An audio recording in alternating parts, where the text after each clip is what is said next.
Good morning. I'm Christopher Lloyd, and I'm standing here in the studios of Sirius XM Satellite Radio. It's a weekly morning, approximately 6 a.m., and this is the Opie and Anthony Show.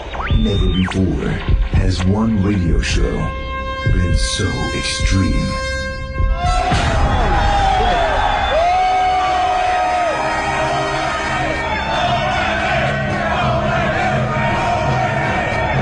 So vulgar. I'll fucking shove my face up a chick's ass in a second. Someone said we curse a lot, do we? I have no idea if we do. So flatulent. Who just farted? I did, but I didn't know it stunk. Like rotten eggs and sewage. Oh, wow, thank you. I can't believe that us sitting around like this is actually a radio show. It's not going to get any better than this. Are we on the air? No, we are? Oh, okay. Quite simply, the greatest show in the history of broadcasting. O&A every day, that's what I say. You guys having a good time or what?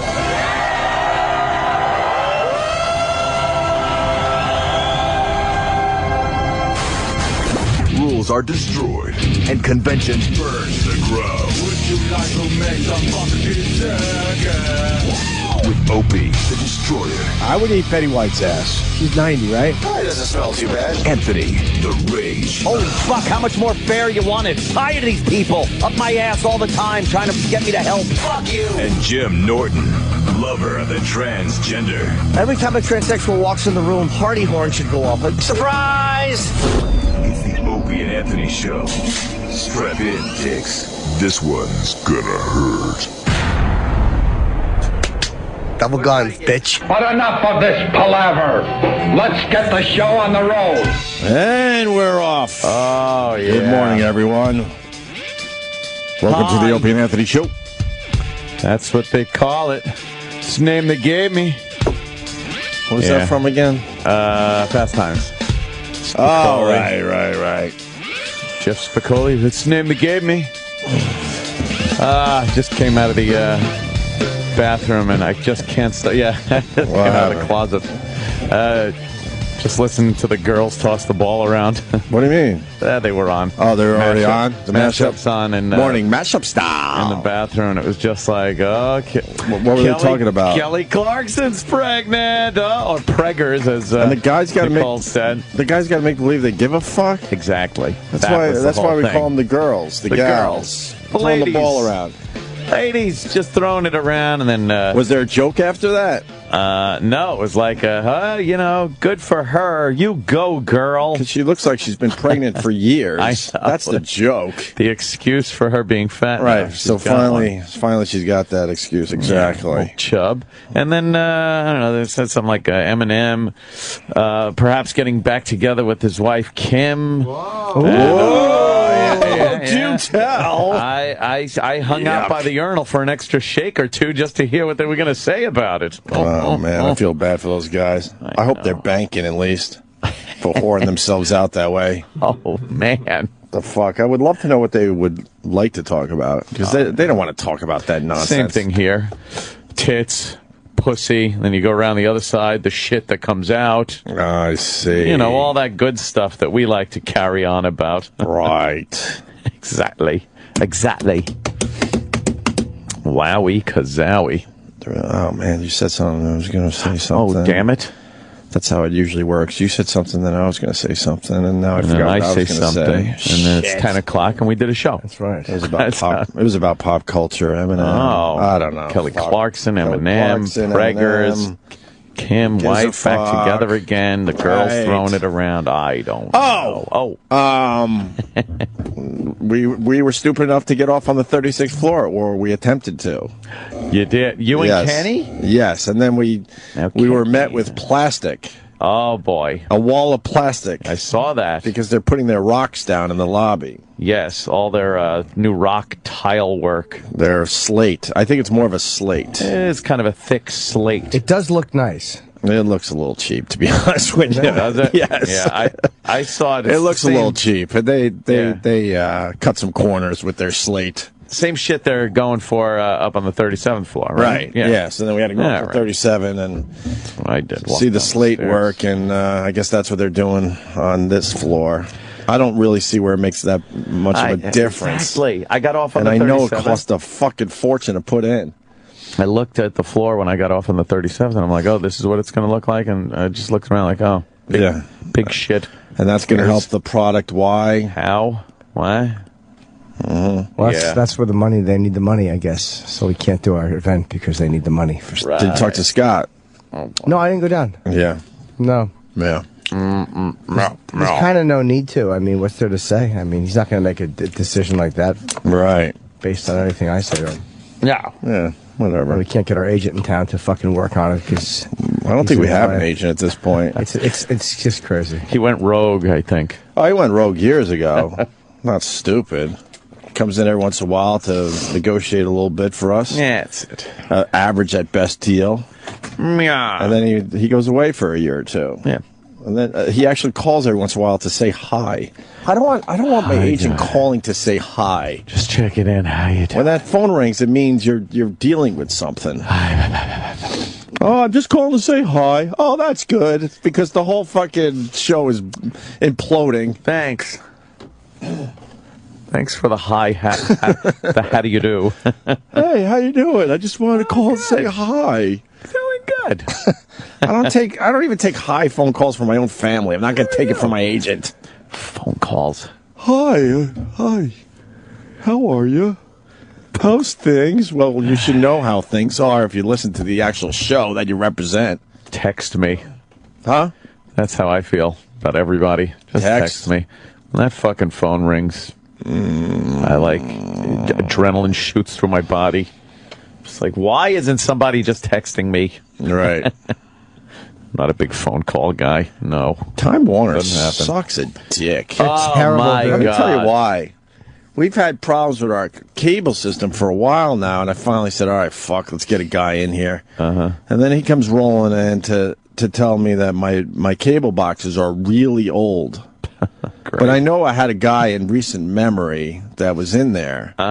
And I'm thinking to myself, shouldn't they be sending out some kind of literature or letter or phone call or text saying, hey, our records are showing you have really old boxes, so we got to, have a guy come in and update you? You'd think that would be How would nice. I know that they're old and that's why a lot of the shit was fucking up, including the DVR system? That's the same note that they got in Martha Stewart's channel. Old boxes. I guess. Of course. Bourdain had a great fucking tweet about Martha. There's the Long Island accent for everybody. Martha Stewart. Oh, and Nancy Grace. Yeah. What was the exact tweet? I want to fuck it up. Anthony Bourdain is a rock star. They should combine Martha Stewart's pictures of her food with Nancy Grace's hashtags. Nancy Grace's. What the hell happened? What happened there? Oh, there we go. Oh, there's a new one. That's a new one. That's good. If you hit the console, the mics go out. That's interesting. It's Brocken. Oh, no, it's not Brocken. So the guy comes to say, oh, wow, these boxes are really old. How the fuck should I know that? Yeah. It's not like they're 10 years old, 5 years old. They're maybe 2 years old is what I'm getting at. And you're not up on the technology of cable boxes. Who is? So then this company where my cable bill is well over $200 a month, and I'm not doing anything too crazy. I just got basic packages. Yeah. I don't even have the sports packages, to be honest with you. I'm paying over $200. Crazy. So he's got boxes, and I go, oh, that's great. You're giving me new boxes. He goes, well, actually, no, these are old too. Well, why? I don't know. Oh my God. So I mean, if you're going to someone's house, or in my case, an apartment, wouldn't you have the latest boxes for at least that dickhead? Meaning me? You'd think. So he replaces the cable boxes with other cable boxes that are old. Is it still rebooting? Probably. Oh, it's ridiculously slow. I can't ridiculously even deal. slow. And I got to tell you, FiOS, when you reboot your FiOS box, which you have to do once in a blue moon, as they say, it's so fast. There's no reason that Time Warner Cable should take you upwards of 10 minutes to reboot the fucking box. With Time Warner Cable, we give you old boxes. You want an old box? We got him in the truck. I'll be right back. Travis. But so they work. Yeah. But because they are also old boxes, it's just a matter of time before I have the exact same problem. Exactly. I've been told I had the same issue as you when we were we had some issue and we needed a new box. Right. They told me we only give new boxes to new customers. Why? What about the customers that have been with you forever? They're a terrible fucking company. They're a terrible fucking company. They're cutting corners, and they you know, it's going to be expensive to give everyone the new boxes, so they roll them out slowly. If you get So like basically, a nice guy, you can like my guy ended up being nice, and he found someone who was in the area who had a new box on his truck and dude, you can get Fios. My guy looked fucking miserable. Dude, you should. You will cream yourself if you get Fios. I don't believe in fucking iPhones or a Fios. Oh my God, sorry, Fios is the best. Sorry, I love the fact that I still get fucking letters from Time Warner, and it's just nice just to throw them out and go, what a garbage company. Well, if you're gonna stay with Time Warner, then you should tell them that you're leaving. Say, yeah, come in and rip this shit out. I'm going to Fios, and they'll be like, new box, free service, 6 months. All right, they'll give you everything. And then I threatened to leave when the whole CBS thing was going on. I have $50 off my bill every month. That's nice. Yeah, see, no intention. And they'll bring you a new box, I bet. And here's the other thing that Time Warner does. That's why I love that we have a radio show. So you have an appointment, right? Yeah. So they call you 4 days out. Then they call you 3 days out. Then they call you 2 days out, and you have to go through if you speak English, push 1. If you made an appointment, push 2. If your appointment is from blah, blah to blah, blah, push 1 again. If you are going to keep this appointment, push. So it takes you a few fucking minutes, which is an eternity in that world, obviously. 3 days out, 2 days out, 1 day out. 1 day out, they call you 2 or 3 times to make sure you're positive, and then day of, they're pretty much calling you every hour. Yeah. And it's not someone on the phone going, hi, we got a cable guy on the way. Just want to let you know. You got to run through the automated fucking menu. And you know what happens if you don't pick up your phone? What? On the day of? They'll cancel you. Cancel the fucking... Dude, I was in the bathroom, and I missed a phone call. Oh, no. And I listened to the voicemail and said, you've not picked up your phone. We've canceled your appointment. I called him around and said, what the fuck are you doing? Oh, my God. But how insecure are they? They have to ask you a million times if they're, you know, if they're still needed. That's so they could cancel you, so they could have less people working and send out. Right. When you came back, when you called back, did they just put you on? They ended up, sending somebody over. I think they're a terrible company. They're the worst. They're the One of the worst worst company. Yeah. And I'm so happy to leave them. It's just so satisfying. Fios rules. It's so much better. However, you guys don't get the new relaunched New York One, which is now Time Warner Cable News. Oh, boy. Relaunched what? It's not New York One anymore. New York One is the worst fucking channel on TV. It's horrendous. Worthless. That's why it's gone. And it's the default channel that it goes to when the box boots or you turn it back on. So it's the first thing you see usually when you turn on the TV. And you've got to figure out you've got to go into like your settings to like make it turn back on from the last channel you were on, because it'll default to just turning on to that channel. Because I have Time Warner cable at the Compound West, and I can't get off that New York One fast enough. I usually just hit the channel a few times before I even go to guide, because I don't want to listen to New York One. Just automatically go to 2. Yes, 2. Okay, what it is. They're monotone. They're ugly looking. Their clothes are old. They got their graphics suck. They got some dude named Dean Meminger that just sits there awkwardly. Dean Meminger. You don't like the guy who hosts like the morning show? Oh God, no! They're horrendous. Read the papers bit. Oh God! I don't think I've ever seen that. To be honest with you, he literally reads the papers. Sounds great. So I don't watch whoever does the morning show on Time Warner Cable News. I love a good paper reading. I told Cablevision to go fuck themselves years ago and went to Fios, and it was fucking great. I had a problem last night with the on-demand thing you recommended. What happened? It was just a couple of times it stalled. Like just stuttered, and then I had to pause, then stop it and restart it, and then it was fine. It's like that never happens with Fios. Yeah. And it was fine in 5 minutes. Right. So we were watching dealt with that shit documentary yesterday. What documentary were you watching? That goddamn BlackFish, it's called, about the killer whales at SeaWorld. And they focused on that Tillicum one. Right. That we did a bit on years ago. Yeah, didn't he get fucked or something? Some guy put his penis in the blowhole. I don't know if that was that or if the guy jumped in and the thing just killed him. The guy, it looks guy. But there was a story that came out that thank you, Sam. He put his penis in the fucking blowhole because I remember the name of the whale, the killer whale, because like I said, the name always matches up with the story. It did rip his genitals off, so I don't know if that was.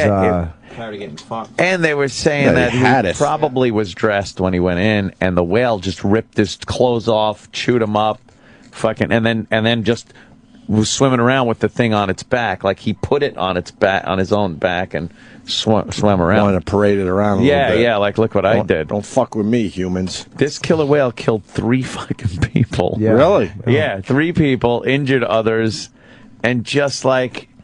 And they just kept like a Catholic priest. They would just send it off to another park. It was insane.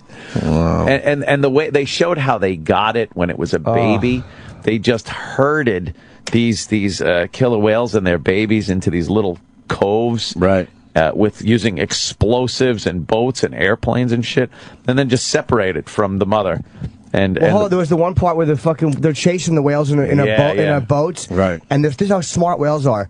They sensed that they were trying to get the babies, so the 3 of the adults led the boats on a fucking goose chase the other way, and then the mothers and the babies swam went off on this other direction, and so the boats followed the other whales. They outsmarted the boats. Yeah. But helicopters saw them when they, or planes saw them when they came up for air. So then, of course, the boats backed up and went and got them. Then they got that burly fisherman telling the story, and he's fucking like crying. Yeah, how guilty he felt about it. He felt so guilty as they're loading the baby into this. Jesus! Into this container, and the mother is just like crying, and the other whales are popping out of the water, like all making noises and talking to each other. And then he realized, he's like, oh my God, this is like a little community that's grieving. Kidnapping a baby. He said, I felt like I was kidnapping a baby. Humans deserve everything they're going to get in the end. Oh, we stink. It was so bad. And I never thought, everyone thinks SeaWorld is pretty harmless. You know, you just kind of, you go down there, the whales jump around, but you assume that they're treated better than they would be treated in the ocean. You know? Not? No. They're supposed to be out in the fucking ocean swimming around, having like thousands of miles of fucking area to. Well, stupid me, I thought all those killer whales in those exhibits, whatever, were ones they kind of saved and right. And it was like, look, we know if we put him back out in the ocean, he's going to be fucked. So that's why we have him. But we do treat him very nice in between shows and this and that. But they were kidnapped. All of them were kidnapped. Yeah, they try to portray it as this family unit also. And it's like, no, they have their families when they're in the wild. They're pods, you know, they swim around in, and they have these distinct languages and movements that are indicative of these separate pods. And when you put them all together, it would be like if they just threw us in a small, tiny room with someone from, like, Japan, someone from Russia, someone from another, like, all these countries where you can't communicate with each other, different cultures that no one understands. You could say it. Black people. Well, of course, Africans. You could say it. I know you wanted to say it. No, as soon as you go with Japan, I'm like, come on. Japan. Japan. Japan. No, cultures that you don't understand and whatnot. Well, when they took the baby there was a mother that had a baby in captivity. Oh, yeah. And then they were swimming together and the baby was getting a little rambunctious. So they took the baby to another... Yeah, just took him to another water park. Separated it. And they said the mother just was sitting there making these really weird grieving noises, and they brought in an expert to hear the noises. It's lonely. Right. But that's what it was. They said that the mother was trying to look for the baby. It's just fucking... SeaWorld is a despicable place. And they show how management is over there, and they got an excuse for everything, and then the trainers who, you know, some of these people applied for a job as, like, you know, the guy that sweeps up SeaWorld and ends up a fucking trainer for the killer whales. And, you know, I think they authentically appreciated the animals and wanted to do the right thing. But they were towing the company line with all the bullshit that they have to run through and say that are all lies about the health and welfare of these animals. And they're saying that now. Like, I'm embarrassed that I said that. Like, I towed that company line. I can't believe I said that. Yeah, they were showing clips of one of these women going like, and the whales love doing these behaviors. And she's like, I can't even watch this. It's embarrassing. Right. So what's going to happen? It looks like nothing. Hopefully, now that there's an awareness. Yeah, hopefully they'll close eventually. Eventually they'll close. Because you watch the people in the audience. A lot of money. You can't get mad at them because they don't know. They're just having fun. I mean, I never knew. Right. Most of the trainers go there, and then like one guy said he stayed because I felt worried about this whale. I was worried. I felt sorry for Telecom. I didn't want to leave him.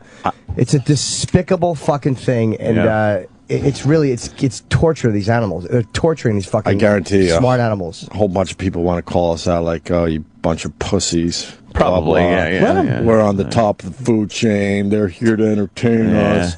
I was at a seal show. The Riverhead has an aquarium. This summer, went there, and there was a little fucking seal show. The space that this seal had to work in was, I'm looking at the studio.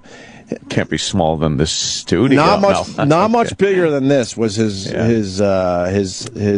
whole world, his stage, and his whole world, because I don't know where the fucking thing went after it was on stage. Yeah, and there was at least three, maybe four seals in this tiny little place, and he's coming out of the fucking thing, and he's on his flippers and all that shit. And I remember thinking to myself, I'm not into this shit anymore, man. I don't like this at all.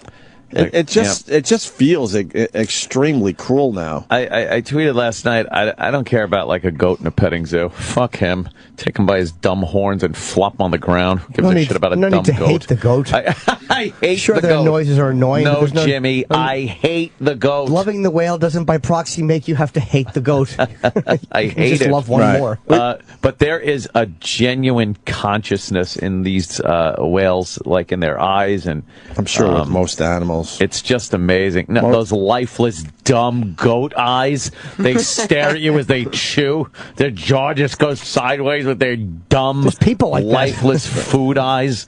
Yes. Number one meat in the world is goat. Doesn't like a good goat fucking sandwich. Never had. I haven't either. I went to the Bronx Zoo recently as well. And, Yankee Stadium. Well, this is the type of stuff you do with a little kid. And, they do a much better job because they finally have given animals, it's been a while, I got to give them credit. They give the animals a lot of space now. Yeah. Because what happened with zoos, because we're all fat, fucking lazy Americans especially, that we want everything close and we don't want to walk too far to see a fucking giraffe. To walk.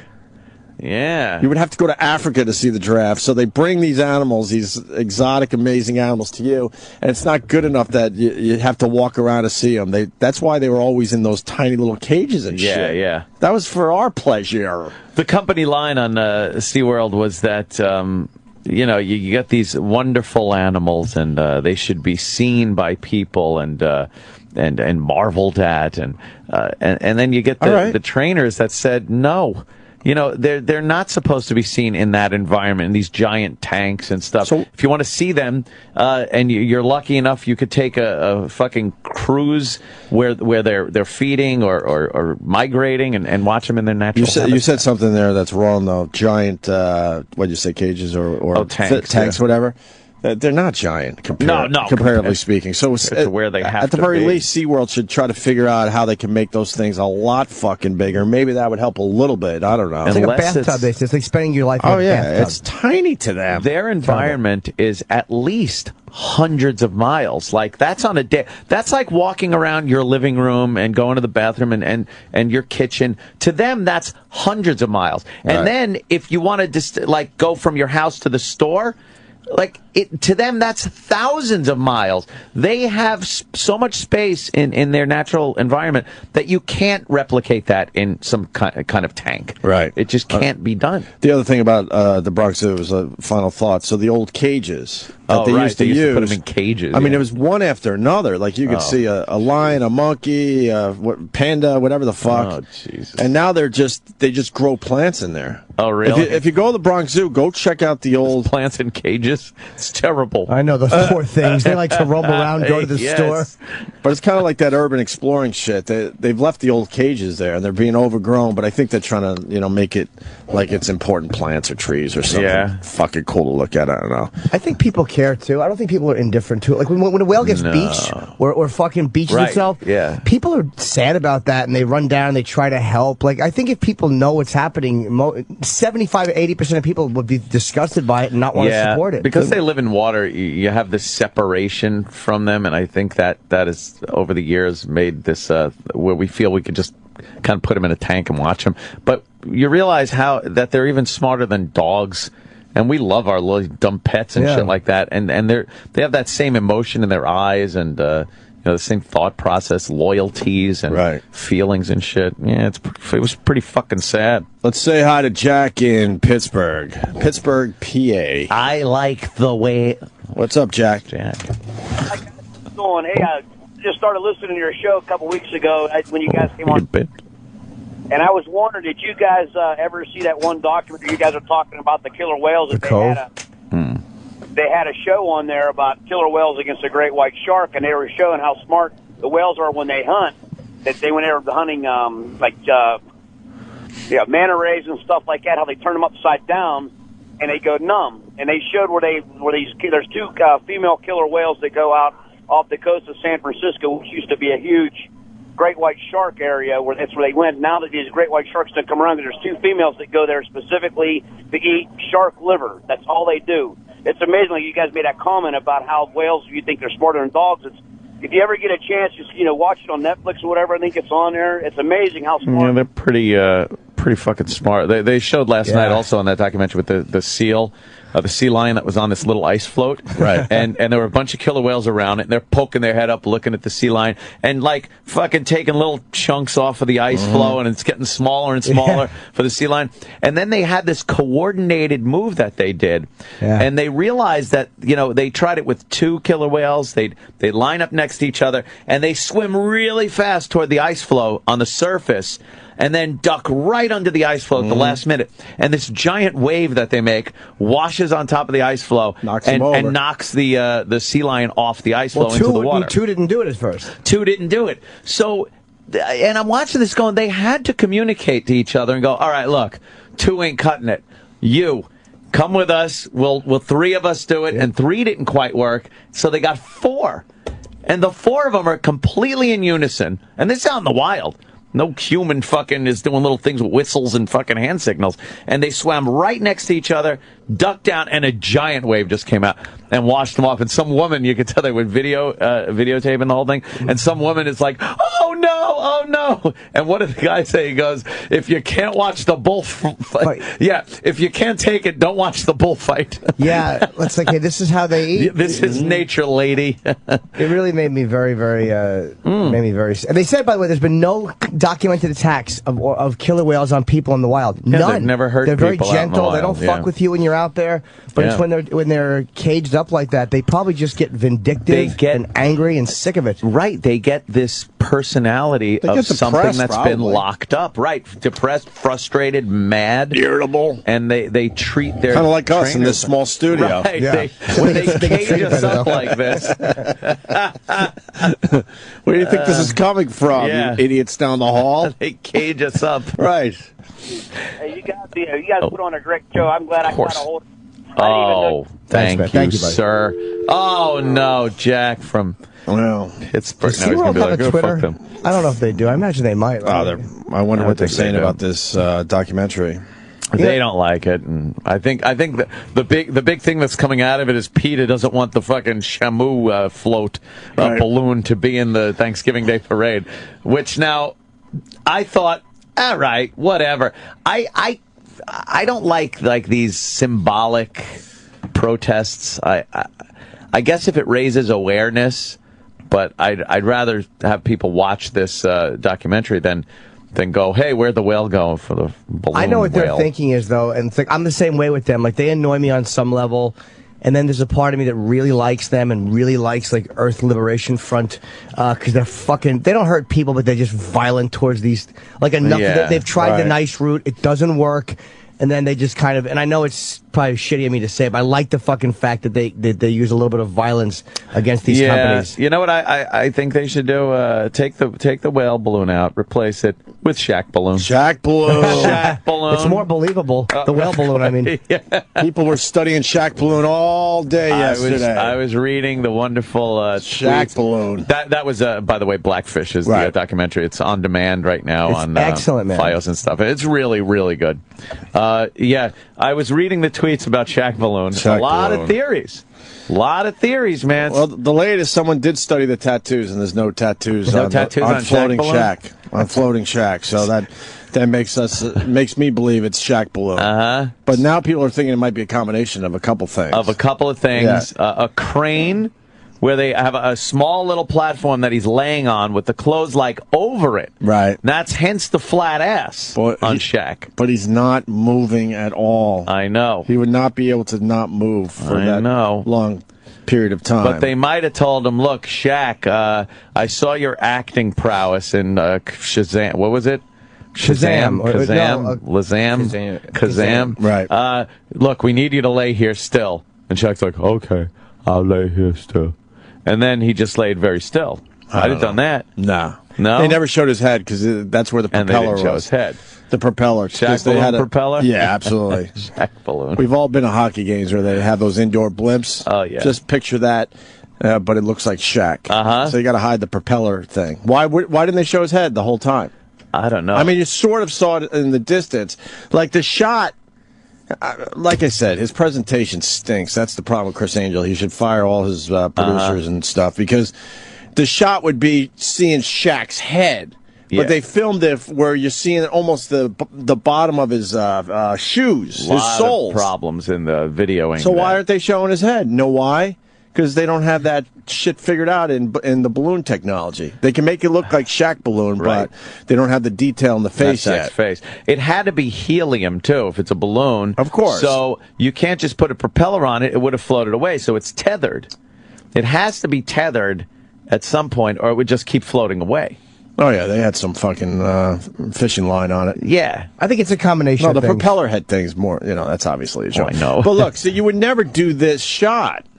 But it looks like green screen on the when we get later. Remember you pointed out his shoe. Like green screen. The part where he's coming down looked like green screen. But the first shot proves it's not green screen because you see the glare underneath them. But I'm saying it could be a combination of things. Like I think the green screen at the end where you could see his foot was too weird. Like that might not be. That's a balloon. That's a fucking balloon right there. Look, it wobble. Looks like Shaq Balloon. The wobble fucks it up. That's Shaq Balloon. It's oscillating, is what it is. Like the whole body's going like whoa, just a slight oscillation. You can see it moving. Yes. A crane, would be able to control that. And they don't show his head. If they're actually using Shaq, they would show his head, I'm telling you. Yeah. Where does it look like green screen, right? Like, see, then the right next shot, the next shot in front of the garage, like right around there. here. That looks like green screen. That looks like green screen. It did. Possibly, It probably is because he's too close to do the balloon. Oh, okay. Yeah, because at that point they want it to be more believable, so they're like, okay, we'll green screen Shaq in here. Yeah. I'm not giving up on the fact that this is a fucking balloon. I absolutely think Shaq Balloon was used. Shaq Balloon. Oh, God. So many people watched this yesterday and commented on it on But then Twitter. someone said there's no, here, go back to the roof shot. Okay. There's no shadows on the roof. But now I got to figure out where the sun is. You got to figure out where the sun is. Well, we could do that. Yeah. Somebody pointed out that other trick where he pulls those people in half. Right. You could see the shadows change so much over time that you could tell that was hours and hours of filming. That's what happened when I saw Copperfield. Yeah. He had some beach illusion, I forgot now, someone buried in a hole or something. And the palm dates on Rape Island. And the palm tree shadow with the big reveal. Yeah. The palm tree shadow went from, I'm visual here, from this to over here, which means a lot of time passed by. Mm-hmm. Like, why wouldn't you understand that part of it? Right.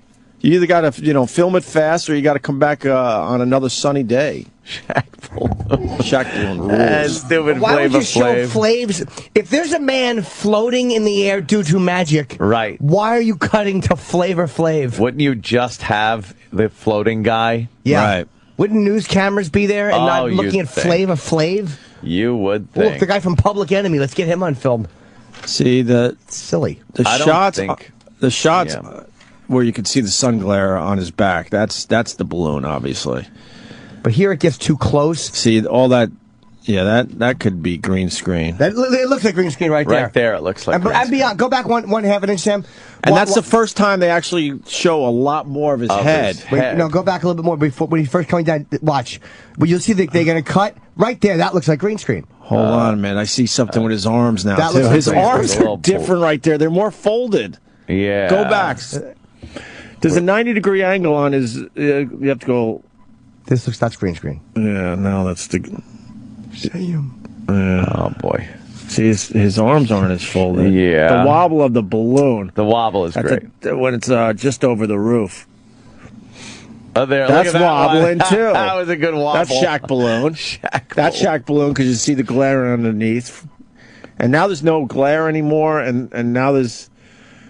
Yeah. That's the glare again. God, come on. Why can't you just put a camera, why would they have a bunch of camera angles? The floating man of magic is more impressive than the camera work. Yes. And they show the lady clapping.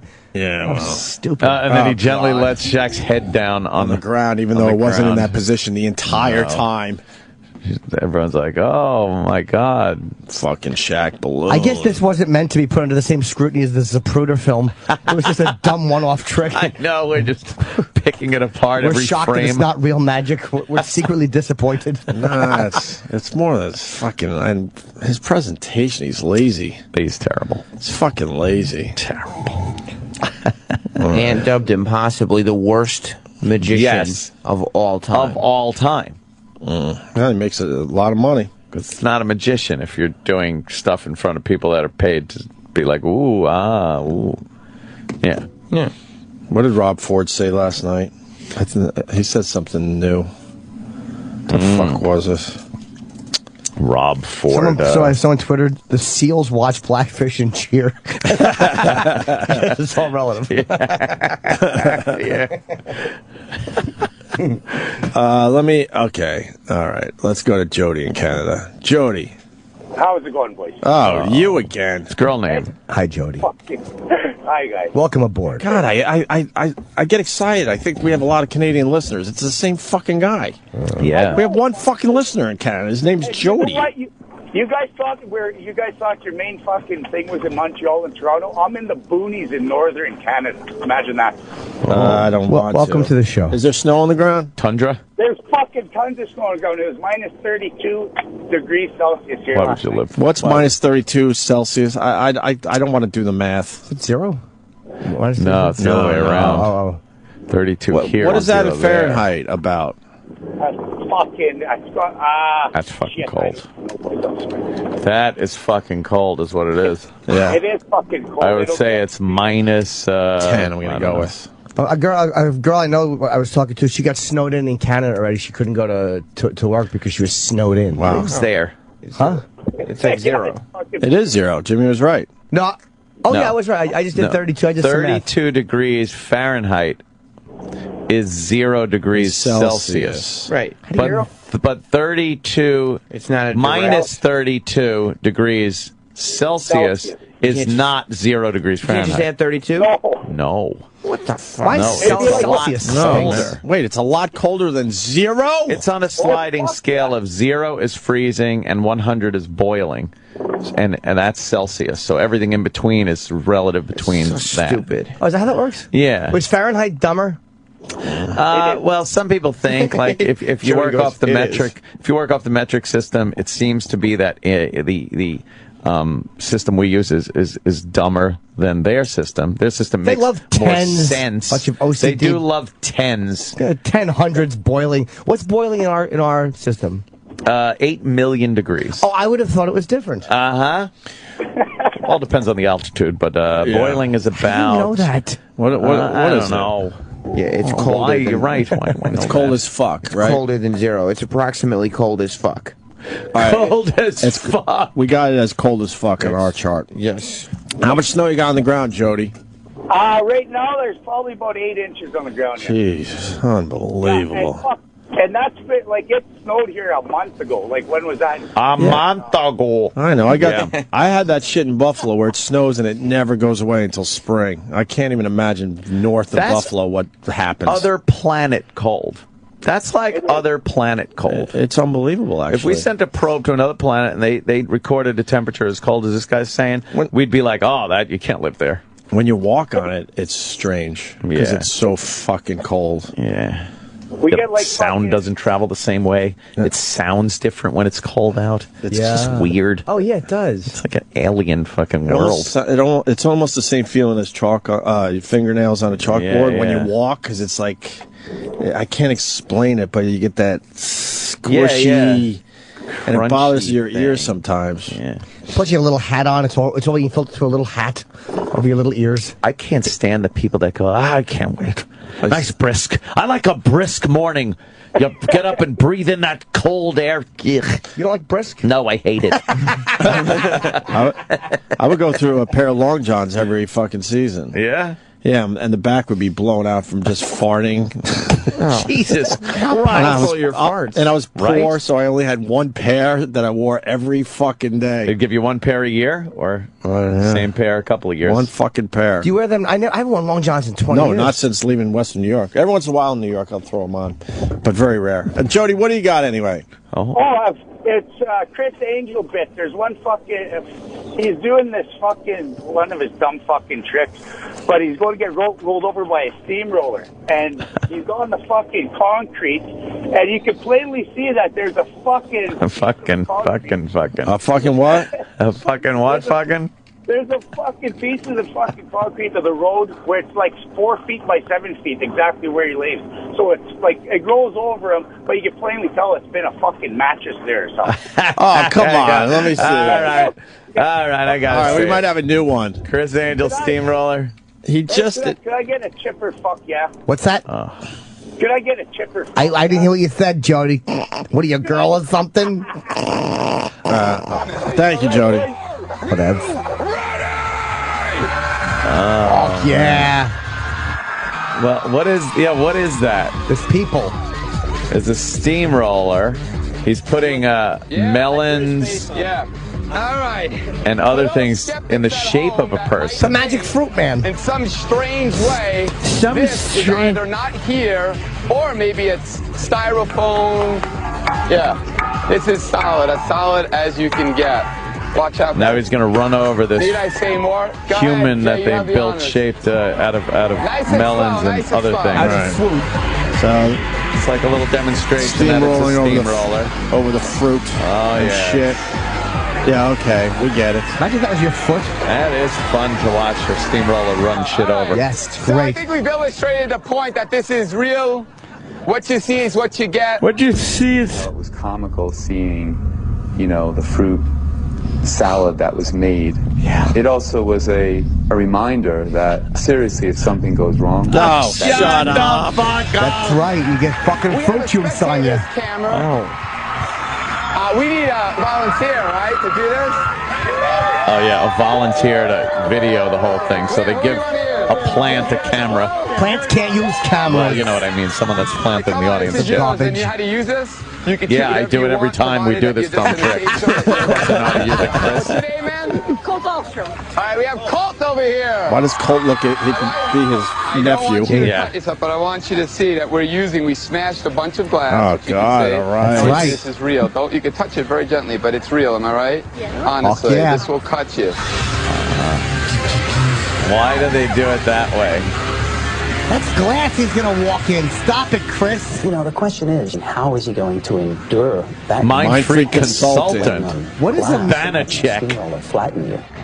What does that mean? I don't know. All right, now he's walking on the glass. In the demonstration of the mind, body, and spirit. Put your shoes on. I need to get myself to a place, a meditative state, where I'm completely in control of every part of my body. Is that what's going on? Over dramatic horse shit. Now, if he's going to lay on this glass, walking on it, and he's going to walk on it first, I guess. Yeah, but there's not even a lot of glass down there. Glass? That glass is what it is. It's broken bottles. It's not fake glass. It's glass that. No, but he has people something have examined. underneath the glass that makes it look like there's more glass. Yeah. And is he going to lay on that? Because that is like a trap door. Or there's a lot of other junk on there. You also don't need to... Obviously, the stuff he's going to walk on isn't going to be the glass part. There's glass. You see the glass is just around the here and there. You also don't need to make it worse if you're going to be run over by a steamroller. Yeah, it doesn't matter what you're laying on. Yeah. Like, ooh, it's not only getting steamrolled, but there's glass. See, all the big pieces of glass are on the outside, so the spectators think the whole thing is glass. But in the middle, it's the glass is crushed way down, and it looks like there's other shit in there. Oh, Christ. You just curl his toe to pick that up. Yeah, but he's going to... Why are they... I don't know why he's on glass if he's going to lay on it and the steamroller's going to crush him. Yeah. All right, enough with this dumb glass walking. Yeah, let's fast forward a little bit. Look, he almost stepped on that one. Okay, now he's laying on the glass now. He's going to lay down on glass and say, run a steamroller over him. Another mind-free consultant. Johnny Thompson. He's got two mind-free consultants. Blankets on the steamroller to Just prevent people in his any family that need a potential paycheck. debris from spraying the audience. Come on. All right. Wait, what happened? Pause. Here's the production designer. This is the guy that should be fired right here. What they did to the rear of the big roller, right? They put these sheets over it, right? As they said, to prevent debris from spraying at the audience. What? Meanwhile, that is where you are going to either see or not see him crushed out the backside of the steamroller thing. Right. So what a hunk of shit! What a dumb trick! Because the whole thing of this trick is you have to buy the fact that they put those blankets up to protect the audience. But no one would believe that. No, that's what I'm talking about with his presentation. It's the worst. Stinks. The trick itself, all right, clever, whatever. Oh, no. But he's lazy, unlike Penn and Teller that spend years trying to figure out. They would never accept a sheet or a blanket on the side of a steamroller. They would go, look, no one's going to believe that, so let's go back to our factory. Figure out how we got to can figure do this shit out better. I figured out one of their tricks. Penn and Teller? The bullet one, like he gets shot and he catches it in his mouth. Yeah. I figured that what happens is the gun is shot and then Penn steps out of the way and ducks. The bullet passes over his head. He runs to the back, gets a fake bullet, puts it in, and then stands up all in the blink of an eye. That's amazing. Yes. I got to see that again. He's very speedy. All right, let's see this. All right, steamroller bit. Put this on our Facebook page, E-Rock. All right, he did the glass walking. Now he's laying on the glass. Where are the sheets now? On the side? On the side of the steamroller wheels. The people are so far away. Well, they're there to protect the audience because, you know, when a steamroller rolls shit over, it flies out the side of the wheels. But why sheets? Why wouldn't you put like those things in a fucking tractor trailer using mud flaps? How about plexiglass? That's what I'm saying. So people can see still. That's what I'm saying. He's so full of so shite. hack. Plexiglass. It's hacky. And the steamroller, and the stuff it's crushing is a lot narrower than the steamroller. Careful. So it would be impossible for it to shoot out the sides. The camera. Oh, Christ. It's man versus machine. Man versus machine, is this? Oh, boy. Look out. To prevent any potential Why don't you show debris the same camera? from spraying the audience. Look, that's so The stupid. steamroller is 19,650 pounds. That can crush bone like that. He's so dramatic. So you want to go home going, how the fuck did he do this? But right away you would go, that was stupid that they put the sheets on the side of the steamroller. Steamroller is slowly rolling There's over no the debris glass. flying out. Of course not. It's going a half a mile an hour.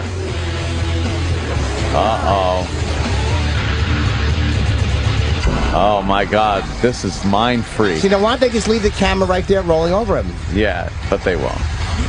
All right, let's see. He's changing the being run camera. over by...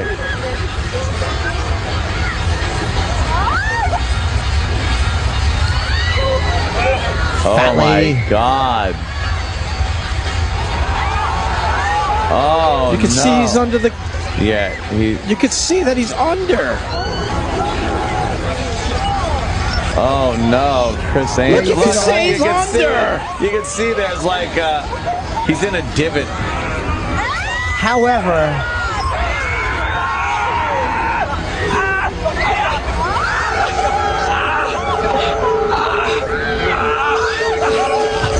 come on, he's screaming. I'm embarrassed. I'm so embarrassed.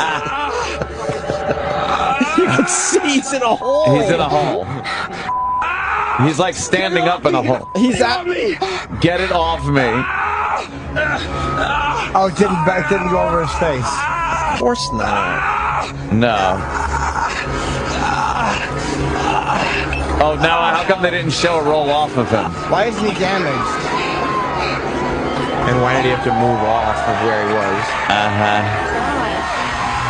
Wow.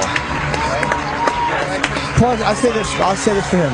Yeah. Even though it's obviously we saw what he just did, the fact that you let a steamroller kind of crush you. Well, no, I mean, if something goes wrong, he's in deep trouble. That was a ballsy. But that's trick. why his guys are like, okay, a little slower. He's getting into his little hole. Yeah. Yeah. And they know then he knows how far he could go in the hole, and they know how far they could move the steamroller before it would actually start doing damage. Yeah, the minute the wheel touches his heel, he's like, no, it's not going well. Stop it. Don't do it. Now I know why the sheet's there, because he said the sheet is for the debris, but the sheet isn't even covering up the whole fucking roller part. It's only covering the back part of the roller part, because that's where the hole would be. You would see the hole at that point. Yeah. God! Yeah, what about the debris that flies out the front?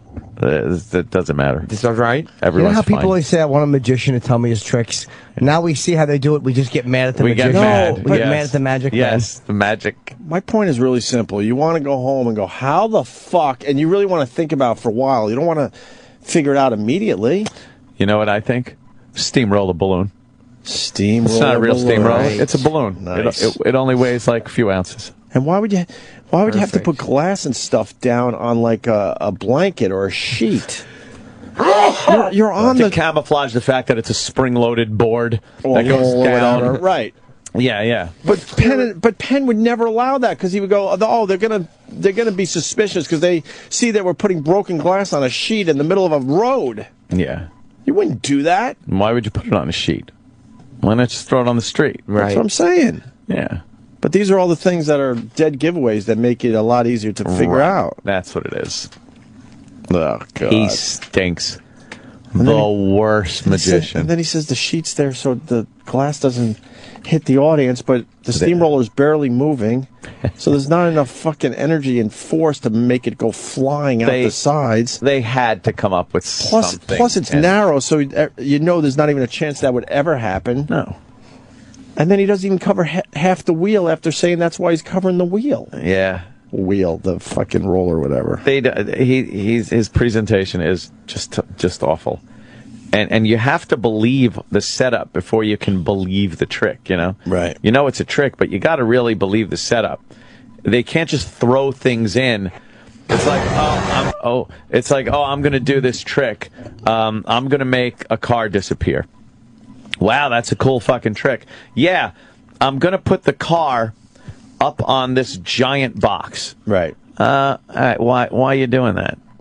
Like, instantly, you're like, well, why would you do that? Right.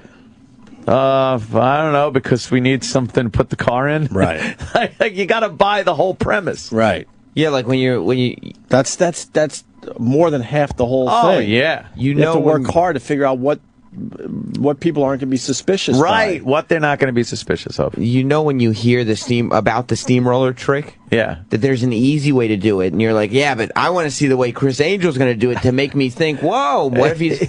Oh, he just did it the easy way. Oh, he did the easy way. Oh, yeah, I got you. Okay. Aha. Yeah. Aha. Well, once again, it's not as great as Shaq Balloon, but I love Shaq Balloon. Shaq Balloon is the greatest trick ever done in magic. That could be. Shaq Balloon rules. Fuck Houdini and his goddamn milk can of water. And it's all. I like the Shaq Balloon. It's all because Carrot Top's Shaq Balloon joke didn't work. Right. Oh, no, why Carrot Top is there? Oh. Yeah, because he supplied the balloon. That's why I love the Twitter. That's his house. Carrot Top's house? Was that his house? Yeah, because somebody recognized one of his cars. Okay. In the garage, or one of the shots, I guess, shows a really nice car, and I guess Carrot Top, is known for having that particular car. And Shaq just comes over and plays ball? Fuck, Shaq just came over, man. Wow. Yeah. Yep. Wow. It's a nice house in Vegas to have. Fucking. It's a cool life, man. But how awkward is it when the truck pulls up and they pull Shaq Balloon out of the back? It's like, all right. Chris goes, well, this is how we're going to do it. Here's the pump. Oh, God. Right. Yeah. Or you're at the gas station. Right. You're at the fucking gas station. You pull out Shaq Balloon. It's like, oh, yeah, put a quarter in.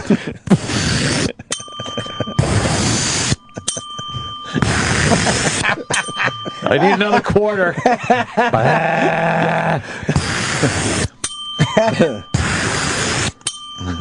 Old school. That's a damn funny impression of an air machine. I just would have went whoosh. Someone also said about Shaq Balloon that one of the feet, a foot, is not inflated properly. Oh no! He said if you look closely, you can tell. How embarrassing! Could you go back to Shaq Balloon? I gotta see if this is true. Again, let's look at Shaq Balloon. Look, I just laughed out loud when I read the tweet yesterday, but I didn't go back there to see if this was the truth. But let's see. You know what? Foot's a little. His ankle's a little hangy. It's hanging. It is hangy. It looks a little flat. The left foot. Go to the video. You know, people gonna think Shaq Balloon's me. I don't want to look stupid. Shaq Balloon. It's not. Why he doesn't have it as Shaq Balloon on his website there, Sam? I don't know. Yeah, that would ruin the whole trick, wouldn't it? Imagine like he names his tricks everything that just exposes it. Right. Shaq Balloon. Hole in the parking lot. Steamroller over hole. What a lazy fuck. He's awful. All right, let's see. The last time, unless we find something else. Of course. Look at the feet. See if one is. Well, it's talking sneakers. Plus, Carrot Top has a nice fence around his house, which is a big, big wall. Got a big stone wall.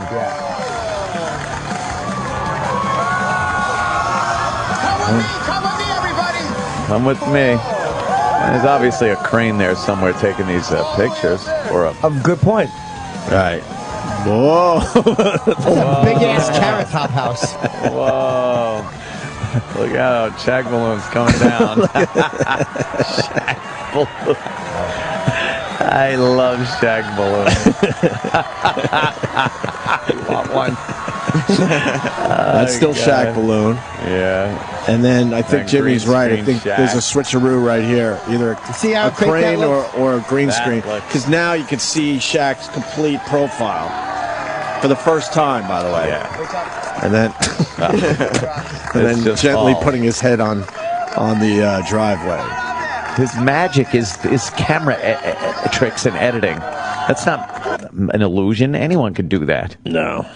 My brother used to make us disappear with his 8mm Kodak camera. Oh, that's wow, cool. He's just like Chris Angel. Stop already. Right. What's going on? Chris Angel. What's going on? Believe. Hope you must believe. What's going on? I'm showing Sam a picture of my cock. He has to see it. But he wants it without my sweat. Oh. It's much bigger than I thought. Exactly. It's all forced perspective. Oh. I'm laying in the background is the Empire State Building. This is what a great story.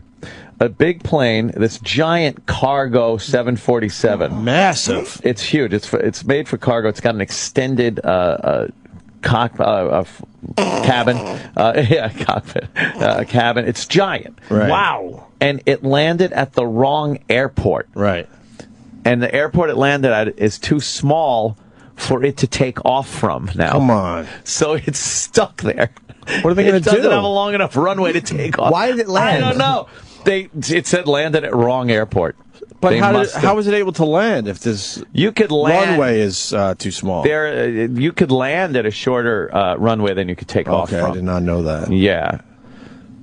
So fucking lands at the wrong airport. Now they can't take off. So what the fuck are they going to do? I don't know. That's make the runway longer so they can get their plane back. It might be worth their while. Yeah, they might have to extend the runway. If they can, though, who knows if there's a neighborhood or there's zoning laws that you can't. How much does that plane cost? Something like that. God, dude, that's a $50,000. $50,000. Jimmy, you have to fucking eat. It's not that expensive. And how about the emergency fucking slide that deployed mid-flight on a plane? Oh, that's a good one too. Inside the cabin. What if they got Chris Angel to levitate the plane? Oh my God! To a different airport. How about balloon plane? Airplane balloon. Airplane balloon. Airplane balloon. Yeah, just get Chris Angel there to levitate that shit. Airplane balloon. Nice. What do you mean it opened in the cabin? Did it crush people? No. The emergency slide is part of the door, I guess. It opened inside. Maybe look it up. I saw. That must have been huge. It must have been very scary that there was think no that scared the shit out of some people? Anything. I was watching a show where JetBlue, their planes are starting to get a little old. They've had a few problems. I remember when they first hit. You Yeah. liked being on a JetBlue flight because everything was brandy new. Yeah, there was another show last night on an airplane, a couple of airplanes. The top of the fuselage just opened up. Bam! The roof? Yeah. And people were sitting there and they could see daylight. And they heard like this hard whooshing sound of air going by. And they landed? That was that. Yeah, they landed. Wow.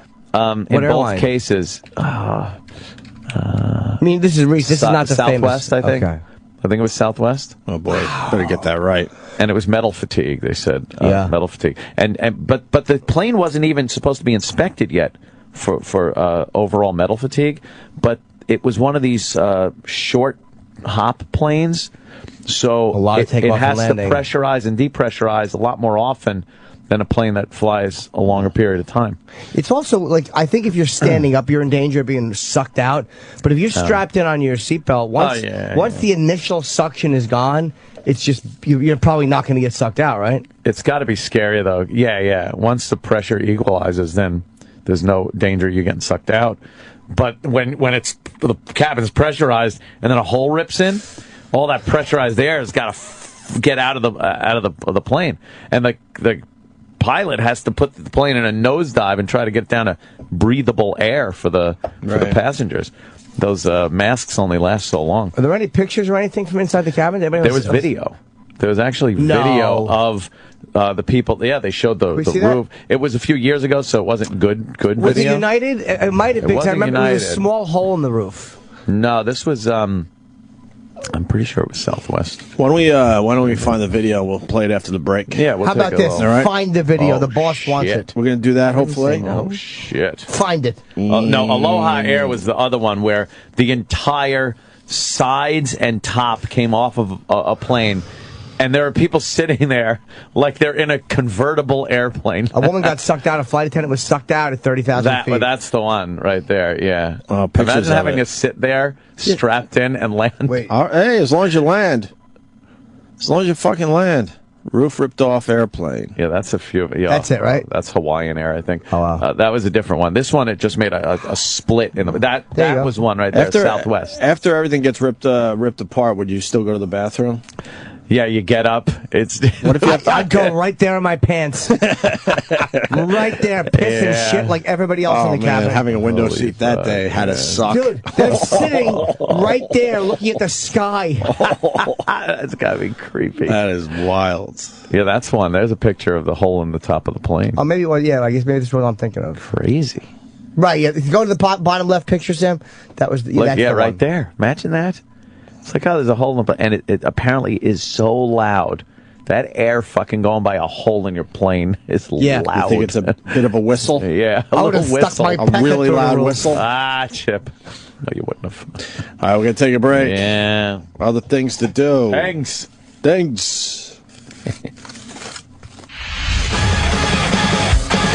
Opie Anthony Show. On Sirius XM. The Opie Anthony Show on Sirius XM. Ooh, what up, my niggas and niggas? There's another Opie and Anthony Show radio nugget. went on a date with some chick once and went to the fucking bathroom, and there's the guy that's one of the fucking chefs. And he takes a fucking piss, and then he just kind of straightens his hair in the mirror and walks out. And I got fucking... And then he went and made this pizza or something. And I see him back there. How do you know he's... you saw him making pizza. It's one of those kitchens that are the dining room kitchen with the glass thing. And he's making the pizza. And you saw that guy in the bathroom. And the fucking girl I'm with orders the pizza. And I saw the fucking guy not wash his goddamn hands. And I wouldn't eat it. I wouldn't fucking eat it. I'm fine with it. She's like, try it. And I'm like, I just shook my head. I'm like, nah. And I'm like, I'm not hungry. What's a pizza oven? Like 400 degrees? Yeah. All right. So that is gross, You're good. It's disgusting. You're good. No. You're good. Chef, no. If he was making sushi or something, then I'd have a problem with it. Nope. I'm with Ann on not that. Eat it. I mean, I wouldn't touch it with it. I'm with you on not washing my hands, but I'm with you on the fucking touching the food is a little. No, I'm gonna make you a great. You should just not go to a restaurant. Something is special. And it said, wash hands right in the bathroom. No. Fuck! Huh? Damn. No. Fuck! What? You son of a bitch. You got us again. What? You didn't know? No, I didn't know. Seinfeld. Oh, you guys. What a dick. That was Poppy. You're getting way better. See, Jerry went into the bathroom, and Poppy came in and goes, "Jerry, I'm going to make you something very special." And he came out of the dumper, and Jerry's washing his hands, and they did it so well because he took a shit or something in there, and he just looks in the mirror, adjusts his collar, runs his hands through his hair, and then walks out. And Jerry's horrified. He's horrified. You're getting way better at this, man. So he wouldn't eat it. Poppy's getting a little sloppy. Yeah, Poppy's a little sloppy. The Opie Anthony Show continues.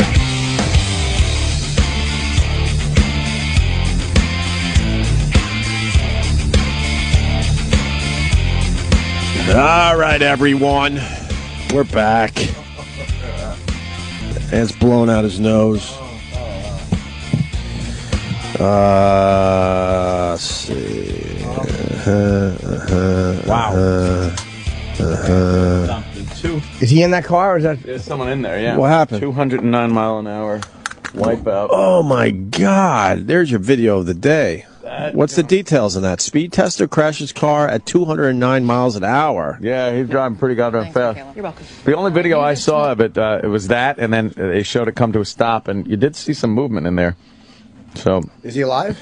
I guess so. That thing, it started getting a little squirrely on him. It went sideways. Right. And then it gets lifted up into the air a little bit, and it's so smooth and graceful, and then it hits the ground. And that's it. It can't spin any faster than it was spinning. So, A-Rod.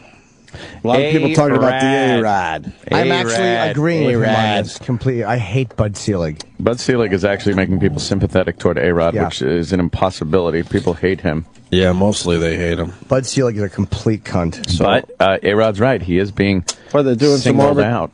Arbitration hearings, and A-Rod finds out that Bud Selig is not in New York and will not be testifying, so A-Rod's like, fuck this shit. Mm-hmm. You better testify. And he walks out, and then he goes right to Mike Francesa.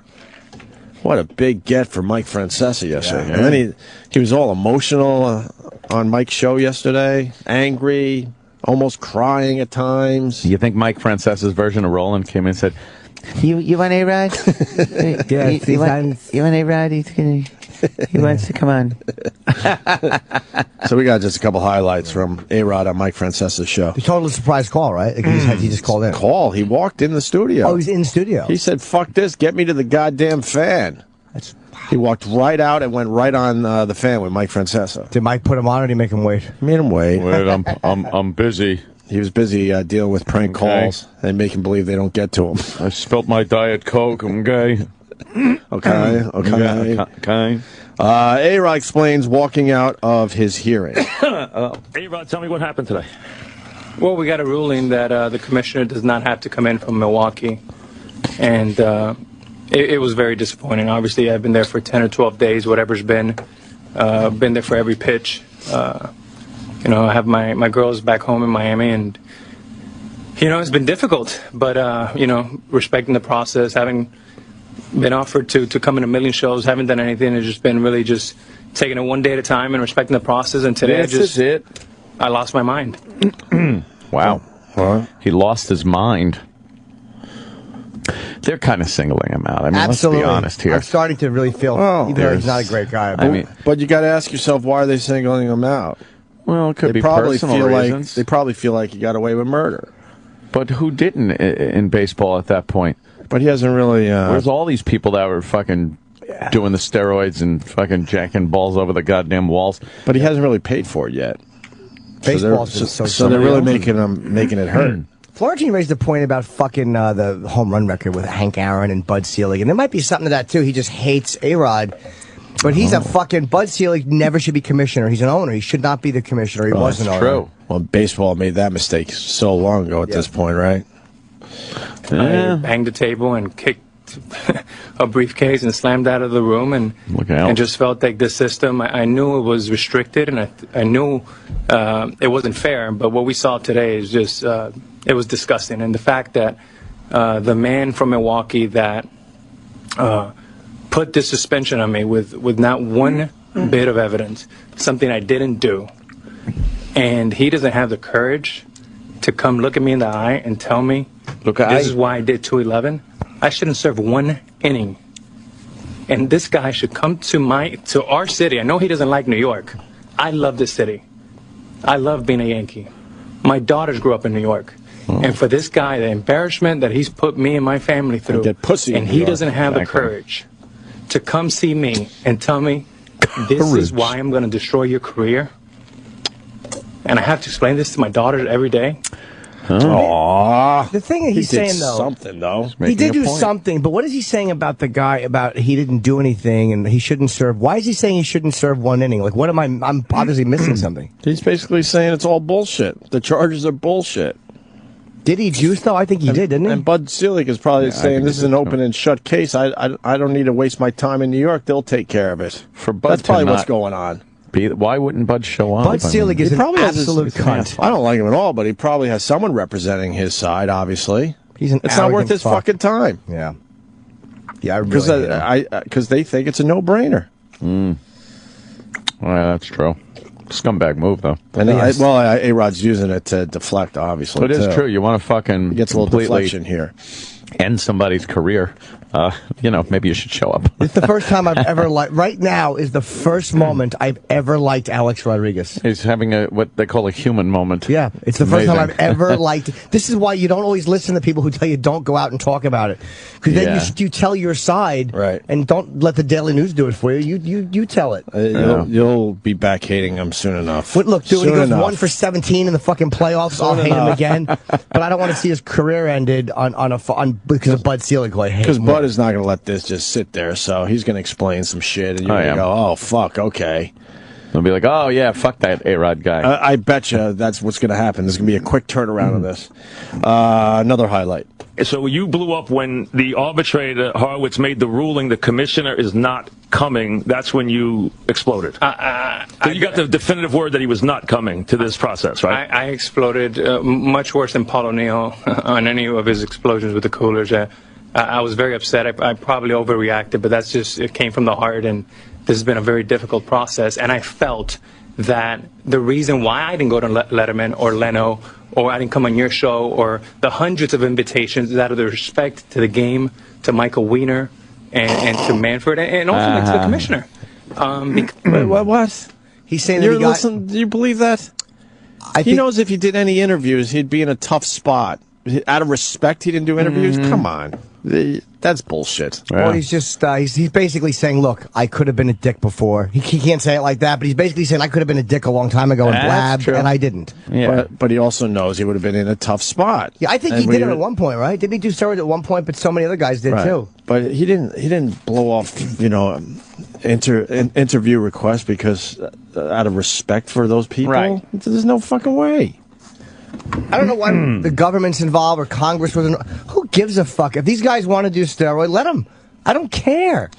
Yeah, I like it. It's not my business. It makes the experience that much more amazing. Let's say hi to Tony in New York. Hey guys, what's up? Listen, for the Jimmy, you said that you didn't understand. You thought A-Rod did juice, and it did come out in like 2002 that he did take steroids.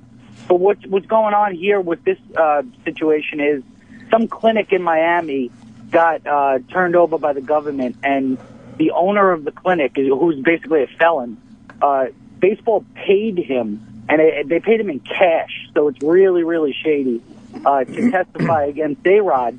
And A-Rod saying that this claim is bullshit. Wait, baseball paid him in cash? Yup, cash. And that's what all these sports shows are talking about, and Francesca is really on A-Rod's side this whole time. Oh, yeah. A-Rod's a huge, baseball's a huge organization. How are they paying this guy in cash just to take down A-Rod? So that's really what's going on here. He's saying that this is bullshit. Well, we're going to find out, I guess. I think both sides have a lot of bullshit going on. But I mean, you know, I think baseball players in general get together and go, all right, what do you know? Yeah. Where can we go? What do you got?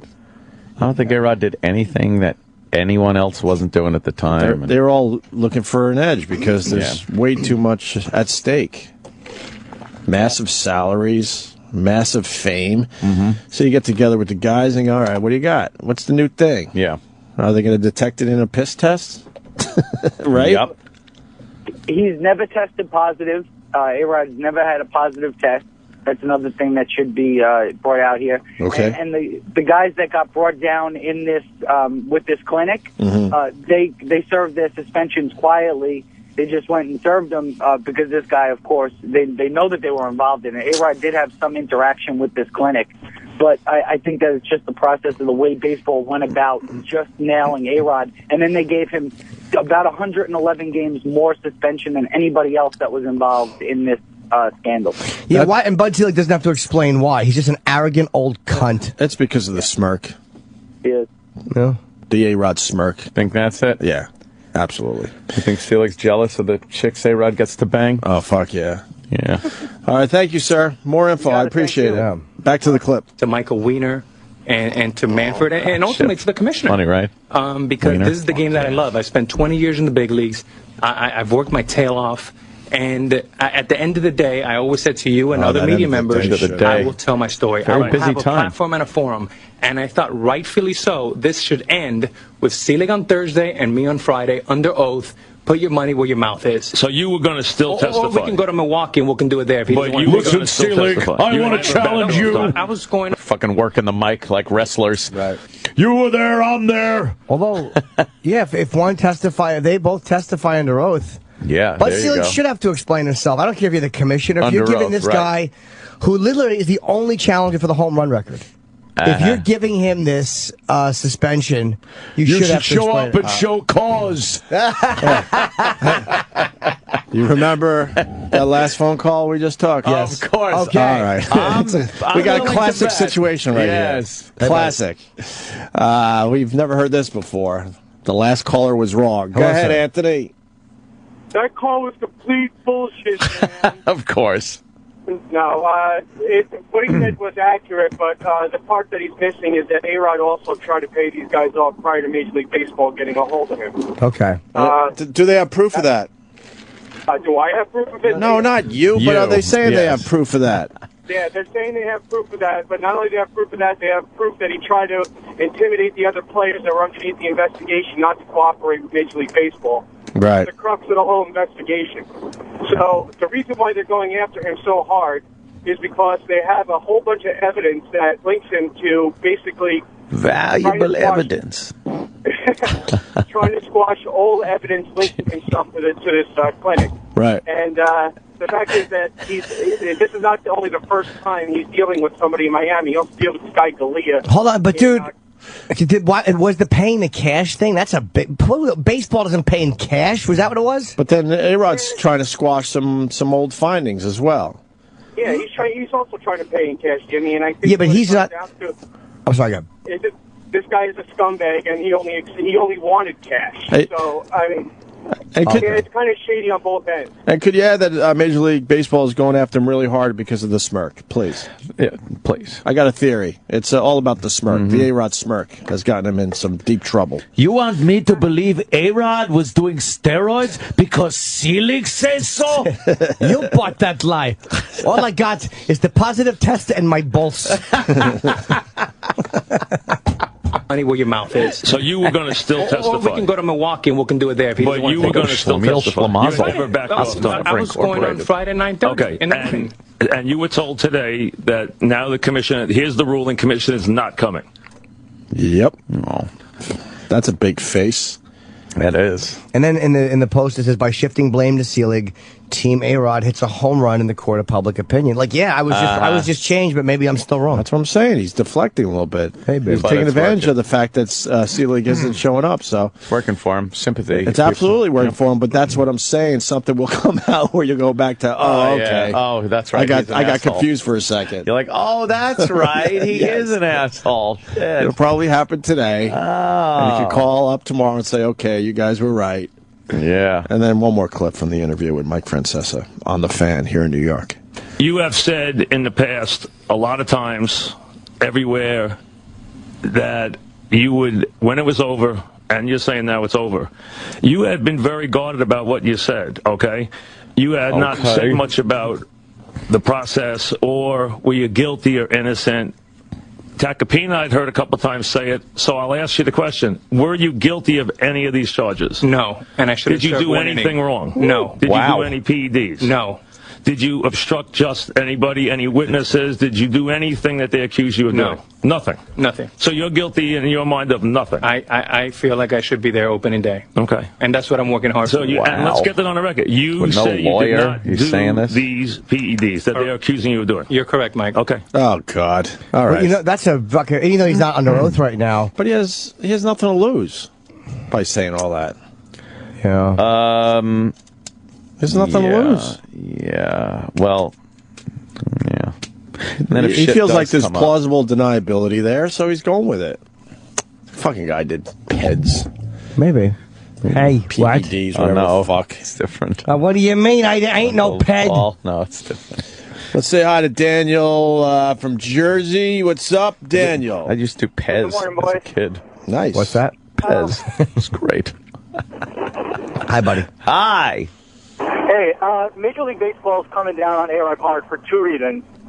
The first reason, like you said, is obviously because of the smirk. Thank you. Finally. There you go. Thank you, sir. That's all I got, my goofy bit. Let's go with it. And what else? What else, sir?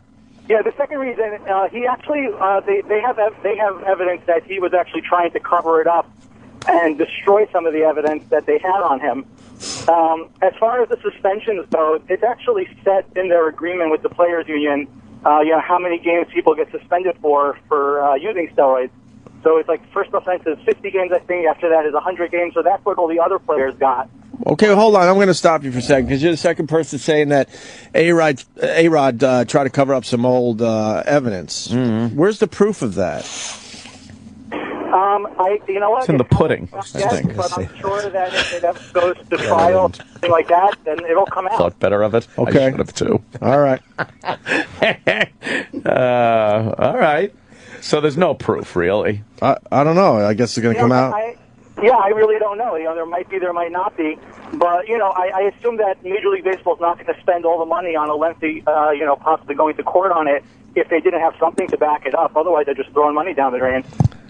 Well, we'll see what happens today because I don't think Major League Baseball is going to sit tight on what A-Rod said yesterday. Yeah. And when he said that he never used steroids, if I remember correctly, back, I don't remember how many years ago it was, but when they did their baseline testing where all the results were anonymous to see, they made a deal with the union that based on the results of that test, how they would implement future testing for steroids. Yeah. And I think that he was one of the people that actually tested positive. The results were supposed to be anonymous, but a couple of years afterwards, they got leaked out, and he was one of the people that tested positive. All right. Even if he did back then, It's just enough already because so much of this shit goes on, and baseball fucking knows it. They always knew it. Right, they always knew it. They always knew it, and then it kind of exploded on them. They're more hateable to me because they're not the ones who are fighting for a contract every X amount of years or fighting for the record. They're the overall company, and they know it's happening, and then they act like fucking what? They had no qualms about steroids when fucking it brought baseball back from the popular fucking hell it was in, of course, because of the strike. Oh yeah, they knew. They knew damn well. They're so close to the game, obviously, and they study stats and Sosa and McGuire. And they see the players bulking up. They're not dummies. Yeah, they know. You go to your local gym and all of a sudden you see a guy all bulked up. Immediately, oh, okay, he's cycling. Yeah, cycling through some shit right now. Yeah, they knew. Get the fuck out of here. Toasting each other as the balls are flying over the walls. Right. No, I agree with you that they knew what was going on and they didn't really care. But at least A-Rod should come clean. Don't say I never did it when there was a test that you did test positive.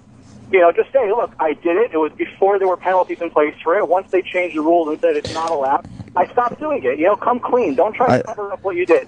I know a lot of people have sympathy for A-Rod today, but that guy's full of lies. You watch the turnaround now within a day or two. I'm not lying. Thank you, sir. What is the Players Association doing? What is the union sticking by him, or what is their take on it? Maybe someone knows. Yeah, I guess they are. I mean, I guess they have to, right? I never took steroids, right? Yeah, I'm not lying. I don't care what Mr. Balloon says. You call up and just talk about nothing that's pertinent. Hello, I want to talk about me and Colin on the trip. What? We weren't even talking about. All right. How you doing? This is Alex Shooter Popalop. Whoa. Who's that? Yeah, I was shooting up all of your steroids, and my head got so big it's like a balloon. We're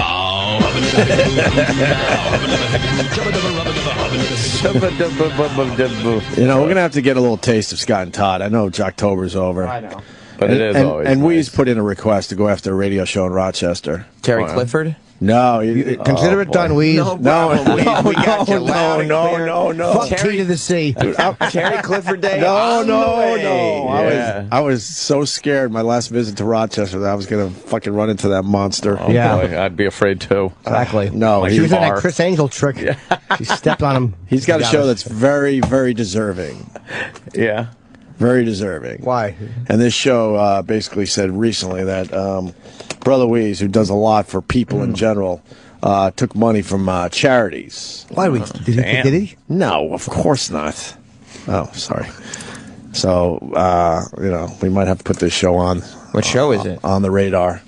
I don't know. I think her name's Kim or something. Kimberly. I don't know the name of the show. Kimberly. You mean that great song? Kimberly. Supposedly she's a real, What? See. I would like to expose people for taking charity money, but you're exposing the kids that actually are getting the money because they have the disease. You see it. And you call them out like, he's taking money from this charity. And he's got a lollipop in one hand. He goes, he coughs and he's screaming at him in front of a group. But I didn't do nothing, mister. Yes, you did, bum. Oh. Shout at him, put him on the stand, take his medicine and step on it. Bad boy. Oh, my God. Jesus. You're a bad boy. Oh, gee, mister. Tony in Jersey says A-Rod's name is the only one that got leaked out, so that's he feels like he's been singled out by Major League Baseball. That should be inadmissible in any sense of the word. Right. If it leaked. We're going to break this week's podcast, which we didn't promote yesterday. The brand new podcast is up for you. It's the best of Mike Tyson on our show from his 3 or 4 appearances. He was good. So please go get the Opie and Anthony podcast, and please spread the word about the Opie and Anthony podcast. We're trying to figure out if there's a business model there. Hint, hint, nudge, nudge. Hey. Did you hear the big Mike Tyson news? What? I don't know if I'm supposed to say it. Oh, no. But he's happy that my special is on Netflix tonight. American Degenerate is now available on Netflix. He can only hold it for a couple seconds, and then I see his whole face start collapsing. Yes, he starts like chuckling a That's little. very cool, though. American Degenerate now available on Netflix. And I have tickets going on sale tomorrow for the Valentine's Day weekend, Atlantic City, the Borgata. I'm doing it myself. I'm in the music box, so bring your girlfriend or your wife, and I will ruin your weekend. Bring your box to the music box. I got it. Jimmy's saying. I gotta say, I started the Mike Tyson book. How do you like it? Holy awesome, right? Fuck. Awesome. I'm only 30 pages in, and I'm already thinking, okay, 700 pages is not enough, or 600, whatever it is. And it's small font, right? Like, so every page is fucking packed. But it doesn't. I don't feel like I'm reading Tyson's actual words. By the way. Oh, you think? Well, of course, all the celebrities get a little help. It's common now, and it's fine. It's He probably accepted. talked it out. He probably talked it out. He absolutely talked it Yeah, out, but sure. then it was cleaned up a bit. But holy fuck, does he have a story to tell? I'm on page 480 or whatever, and it has not gotten boring. Really? Not even a little. I never realized that drug addiction was such a big part of his career. I didn't realize the drugs he was doing during the Lennox Lewis fight or fucking after, oh my God, drugs fucking ruined this poor guy. It starts... A poor guy, but you know what I mean. Yeah. The forward, or whatever the fuck it's called, before the numbers start. I hate that about books. Because you feel like you're kicking ass and you haven't even gotten to one yet. You haven't even gotten to one yet. Is it the ones where the pages are labeled like I? Shit. I. That drives me nuts, because that's like... That's not, it doesn't count. No. It doesn't count at the the page count, right. But he starts with Desiree Washington. Holy fuck, did he get railroaded? Yeah. It's so obvious. And he's sticking by that. Yeah.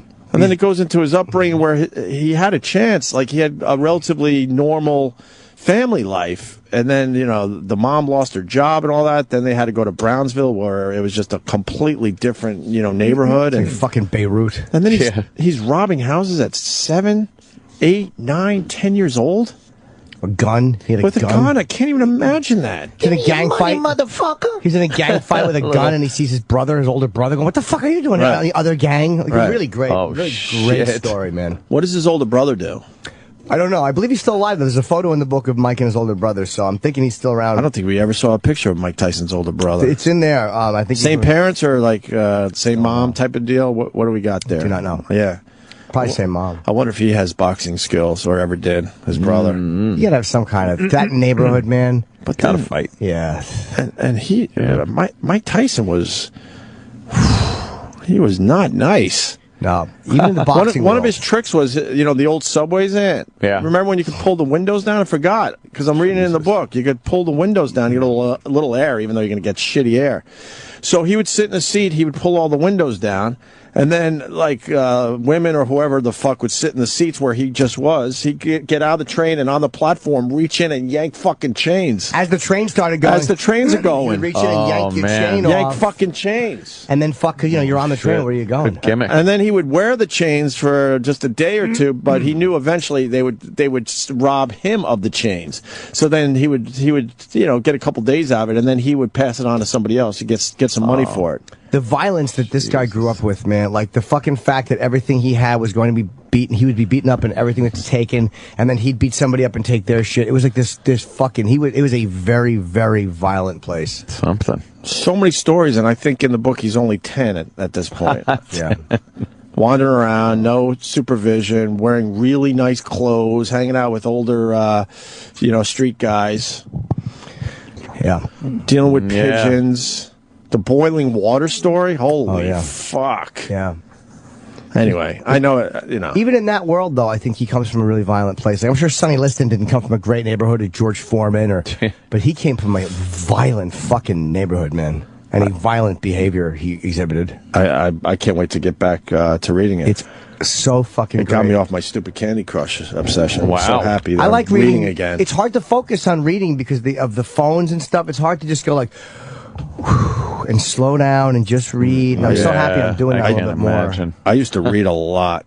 Yeah. I hope I get back into it. I'm making myself, dude. I'm making myself, because Tyson's book is so good. Dr. J's book was good. Mike's is better, though. Dr. J's Mike had a different life than Mike. Sorry, Dr. J. Then I go with Tyson. Yeah, you got to go with Tyson, but... And then I'll find something else to read after that. No, I would recommend Dr. J. It was good. Maybe But Tyson's just fucking. Maybe some kind of romance novel. I'm just trying to figure out what that is. What? There's Two a happy plan people. for my life. Double plane crash survivor opens up. Was this guy in 2 plane crashes? Oh my God, that's got to be a little fucking... Yeah, I know. Don't fly with him, right? Oh, yeah, Jim. Yeah. Good one. That's that means, we got to get rid of him. He's the devil or something. Don't fucking... What is he, a basketball player? I don't know what he is. What is it? What we got? He don't fly right. What we got with this shit? Well, he has survived 2 plane crashes that killed his parents. Yikes. His parents were killed twice in plane crashes? Damn. Wow. And he's now complaining in a garage. He's now speaking publicly for the first time about his recovery and his plans to play college basketball. For who, though? University of Michigan. Oh, okay. All right. 2 plane crashes. I see the M M hats out there. Do you know the odds are so rare of being killed in 1 plane crash? Think about it. Could you imagine having 2 plane crashes? What the odds Think would about be? it. The show. Think about it. Ugh. All right, we'll be back with a great audio clip from Sean Penn. Oh, good. I'm sure it's great. And a news reporter looking like an idiot. Ooh. The Opie Anthony Show on Sirius XM.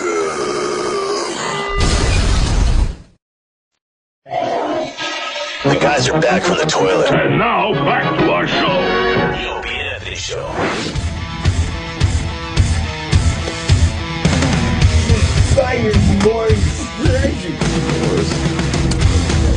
It's really low in the background.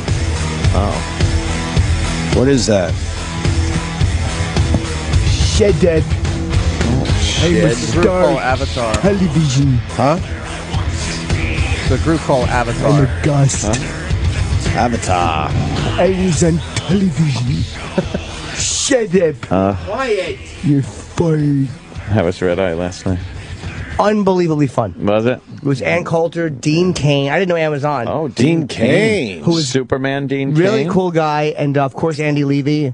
And Greg was there to host. And, fuck, was it fun last night. Yeah. Yeah. Good old Dean Cain. He's a relatively conservative dude, huh? I guess. I mean, we always get so silly on that show. Yeah, yeah. I talk about it, and very rarely do I. It's like, you talk about the topic a little bit, but I just get ridiculous. Yeah, you go, oh, that's the best thing. It's just, there have been times Greg asked me, like, so Anthony, what do you think about this, that? And all I'm thinking is how I could segue his question into what I want to say anyway. Yeah. So, and that's what I usually do. It's like, oh, yeah, I think I agree with that. But also... I agree with this.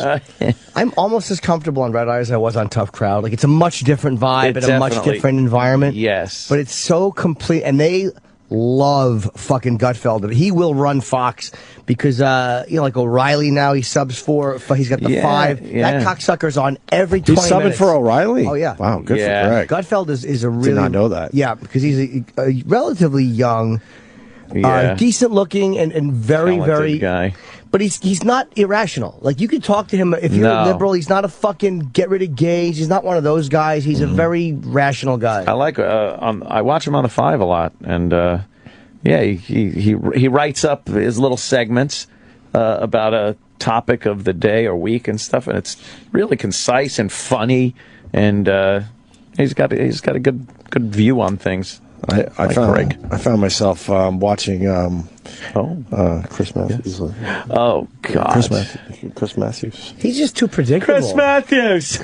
Well, I was watching because they played a JFK tape that's never been played before. Oh, of him talking about the debate with Nixon.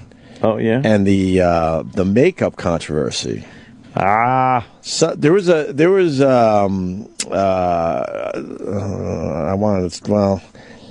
was controversy about the makeup and that it was possibly done on purpose to fuck Richard Nixon. Oh, really? A bit of a conspiracy. That's the word I was looking for. What do you mean? But then it turned out that it's the same makeup guys used a lot. But some were saying that, the makeup guy was in on it, saying, this is how we're going to fuck Richard Nixon in this debate because he's going against the handsome JFK guy. We're going to give him shitty makeup. Her pancake makeup. Because it's been discussed many, many times over the years. That's why, Nixon lost that election because he looked like shit on TV. And it was the first, debate, right? Yeah, it was black and white, too. But they had, makeup. Yeah, but he had sweat on his upper lip, his forehead. Was sweating. And they said he looked really pale, and that's when I said to myself, it's black and white. How could you really tell that? But I guess back then, when all you saw was black and white TV, you probably were able to tell that shit more than you would nowadays. And they also said that Nixon was in the hospital for that leg infection for something like 3 weeks. I had prior. shingles. Was it shingles? Always with the shingles. What's that? I couldn't hear you. Prior to the debate. Shingles. But do we have the video? Because what you get to see, the audio's a little rough, but what you get to see is a JFK extremely relaxed, and his speaking voice is very different than his public voice. He's not ask not. No, he's very mellow. Yeah. It was fascinating. I seen this tape years ago. Negative. I should have gave you guys a heads up that we were going to go here. That's but the fine. tape was released yesterday or the day before. That's cool. Chris, man. Wow, they don't really. It's just not online somewhere. Hey. It's hardball with Chris Matthews. My hair's a mess. There it is. If you don't turn that this way, I'm going to kiss you on the lips. Well, tonight we have some newly discovered footage of Jack exactly Kennedy what I watched talking last night. candidly, Exactly, right here. unaware that a camera was rolling about his first debate with Richard He wasn't aware the Nixon. camera was This was rolling? just 4 days after that debate. Here's the backstory.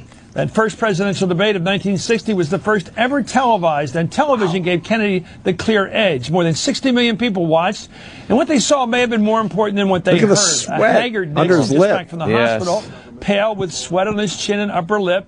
By comparison, Kennedy was cool and flushed with confidence, projecting the winning image that would take him to the White House. Well, the story goes that Nixon relied on makeup that failed to hold up under the hot lights in the studio. The newspapers had a field day with that story, and the Chicago Daily News, a Republican paper, went so far as to suggest that Nixon's makeup had been intentionally sabotaged by a Democratic makeup artist. Well, that story, of course, turned out not to be true. But the makeup issue was as hotly debated as the debate itself. And here, hardball producer Will Robbie dug through the NBC News archive and discovered footage with sound of Jack Kennedy talking while having his makeup done on camera just 4 days after that debate. He was at his home in Hyannis, Massachusetts, preparing for an interview with David Brinkley and Chet Huntley of NBC News. Sounds it's a little rare rough, glimpse, but- I'm sure to tell you, behind the curtain at Jack Kennedy's off-air persona. While the audio is poor, you can make out that they're discussing the story about Nixon's makeup. Historian Michael. Oh boy! Oh, good one. Chris. Historian Michael Beckman is here with me now. Chris. And Michael, you've seen this and you agree this is a big deal. Yeah, it's amazing because, Chris, number one, especially this week, if you think about the He has hair like footage JFK. that you and I maybe have not seen before of Okay, JFK. comfortable voice. Hard to think that there could be anything like that. What gender are you, here we voice? have a find that, at This least is you all and I fat have not that seen you it. cut I off think your most Americans steak. have not. All It really fat. is a I discovery. I love it because, like the scene Same in Crisis picture. about the Alabama Play the desegregation video. effort, This is what I was saying you to got a myself glimpse of the last guy night. who doesn't think the cameras are wrong. Chris, All get to it. Fabulous. Get Okay, to it. that's enough suspense. Let's take a look Thank at what we you. found here. Right. Right. Listen to his voice, though. That story about the Democratic makeup man. Yeah, there's an angle about the union. There's an angle now about the lighting. Who did make him up? No, man. Yeah, well, why not? Who was it, Len? Do you know? No, he has been who does that for a long time. Same fellow, but why doesn't Chicago Daily News have that? I don't know what it is. I must say, all these newspapers who keep putting the knock now into the debate, I think it's just media rivalry, isn't it? No, there's some of that. The Democrat, I'm just saying, I don't know what we do without television. I look at Well, it was a hell of a show, that's all. Well, it was a hell of a show, I thought. You guys see with the You get a subtitles. glimpse there of what. Pretty wild, though, huh? Yeah. Yeah, just to see him, like whenever you see photos of him just relaxing at the beach house, it's really weird to see. On my sailboat. Yeah. Clint Hill had a lot of great stories about him, just personal in his life, and it's But he you was see him soft-spoken there, like Yeah. very confident, just talking. just a nice, normal guy, and What a terrible fucking anniversary. It really is. As much as I've teased it and we've all mocked it and, you know, the historical whatever. Tomorrow. It's a fucking horrible day tomorrow, man. Tomorrow, yeah. Terrible. Tomorrow's the day. But Oswald was I'm so happy that cocksucker's dead and never got to do a bunch of interviews. I mean, the conspiracy shit would have been knocked out if he had lived. But fuck him. I like squashed by Jack Ruby's truly a hero. Sirhan, still alive. Right. Yeah. Why would they, you know? Why would they leave him alive? Mind control fucking 40 years ago? Mind control. And it still works?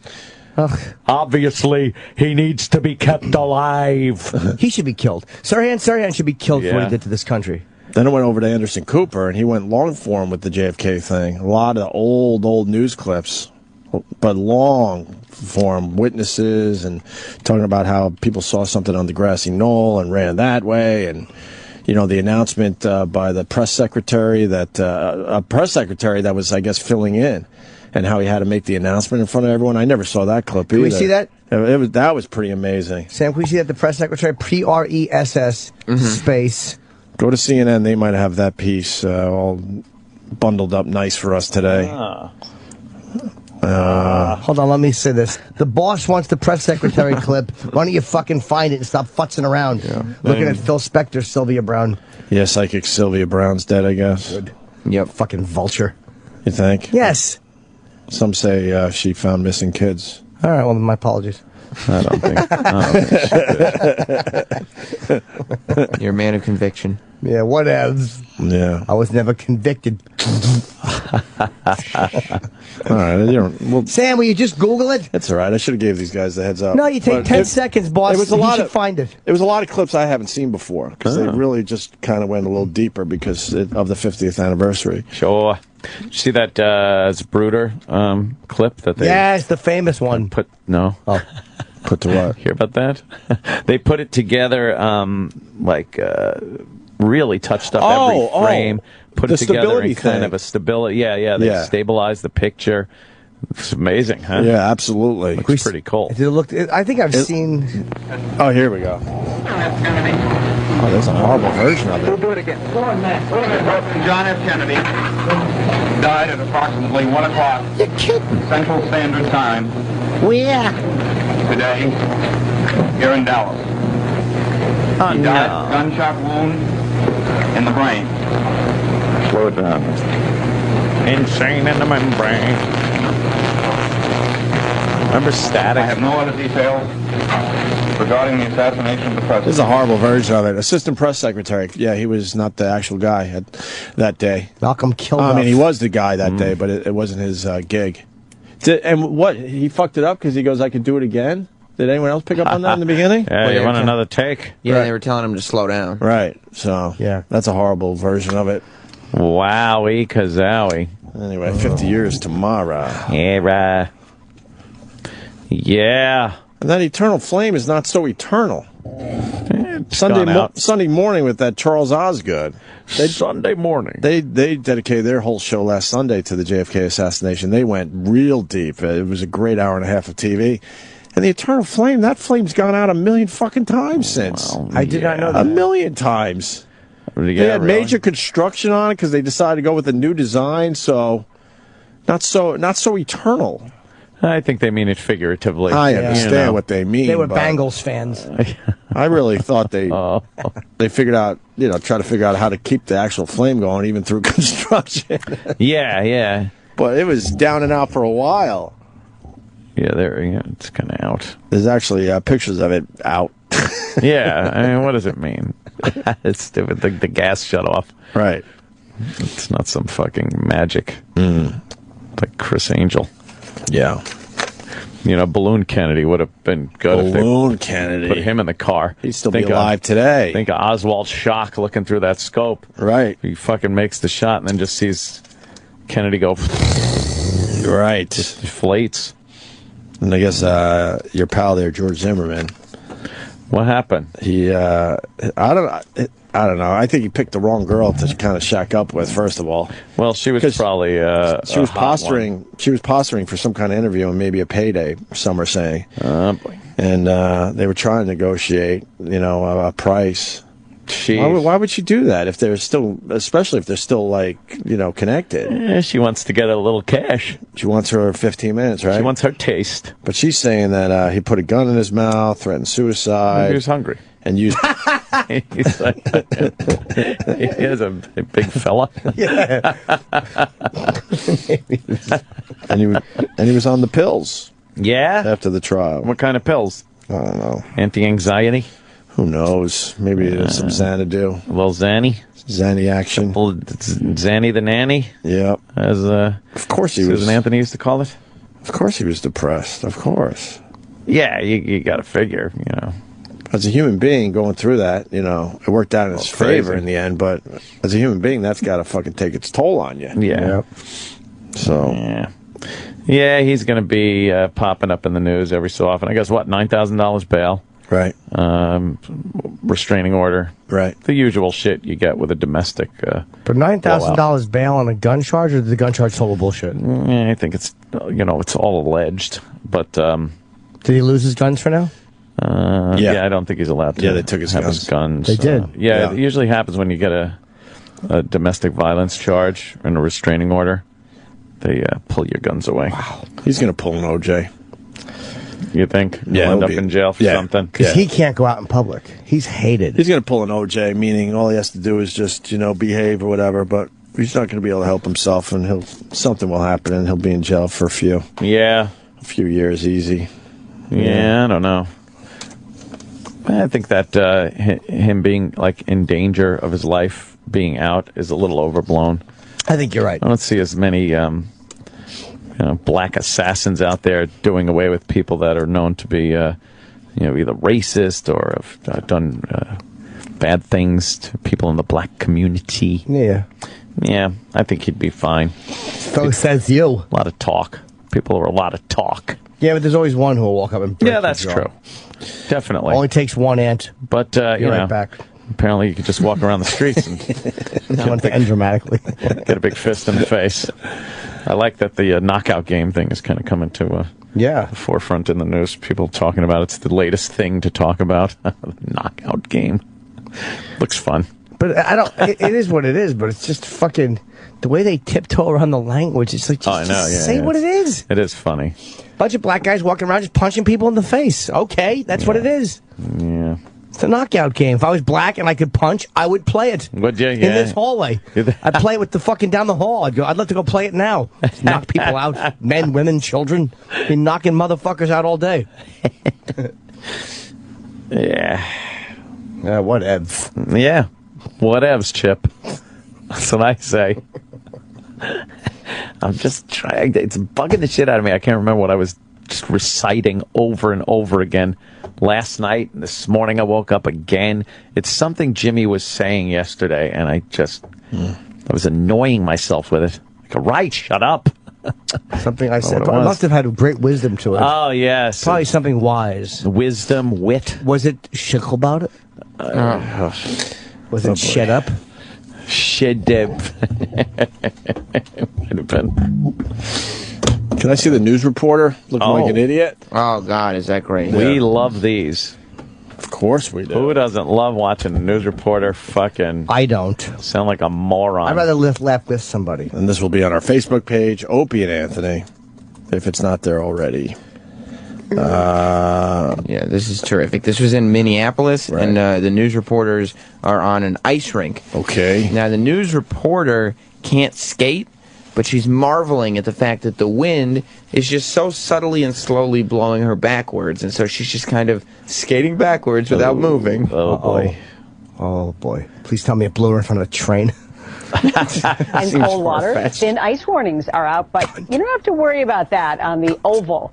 The John Rose Minnesota Skating Oval is now open for its 20th season of outdoor skating. Jimmy Ross is going to fly from Roseville, where the ice is nice. Good morning, Emma. We are here. Okay, the wind is blowing such that I'm able to skate backwards with absolutely no effort whatsoever. Yeah, that'll happen. It's actually kind of amazing.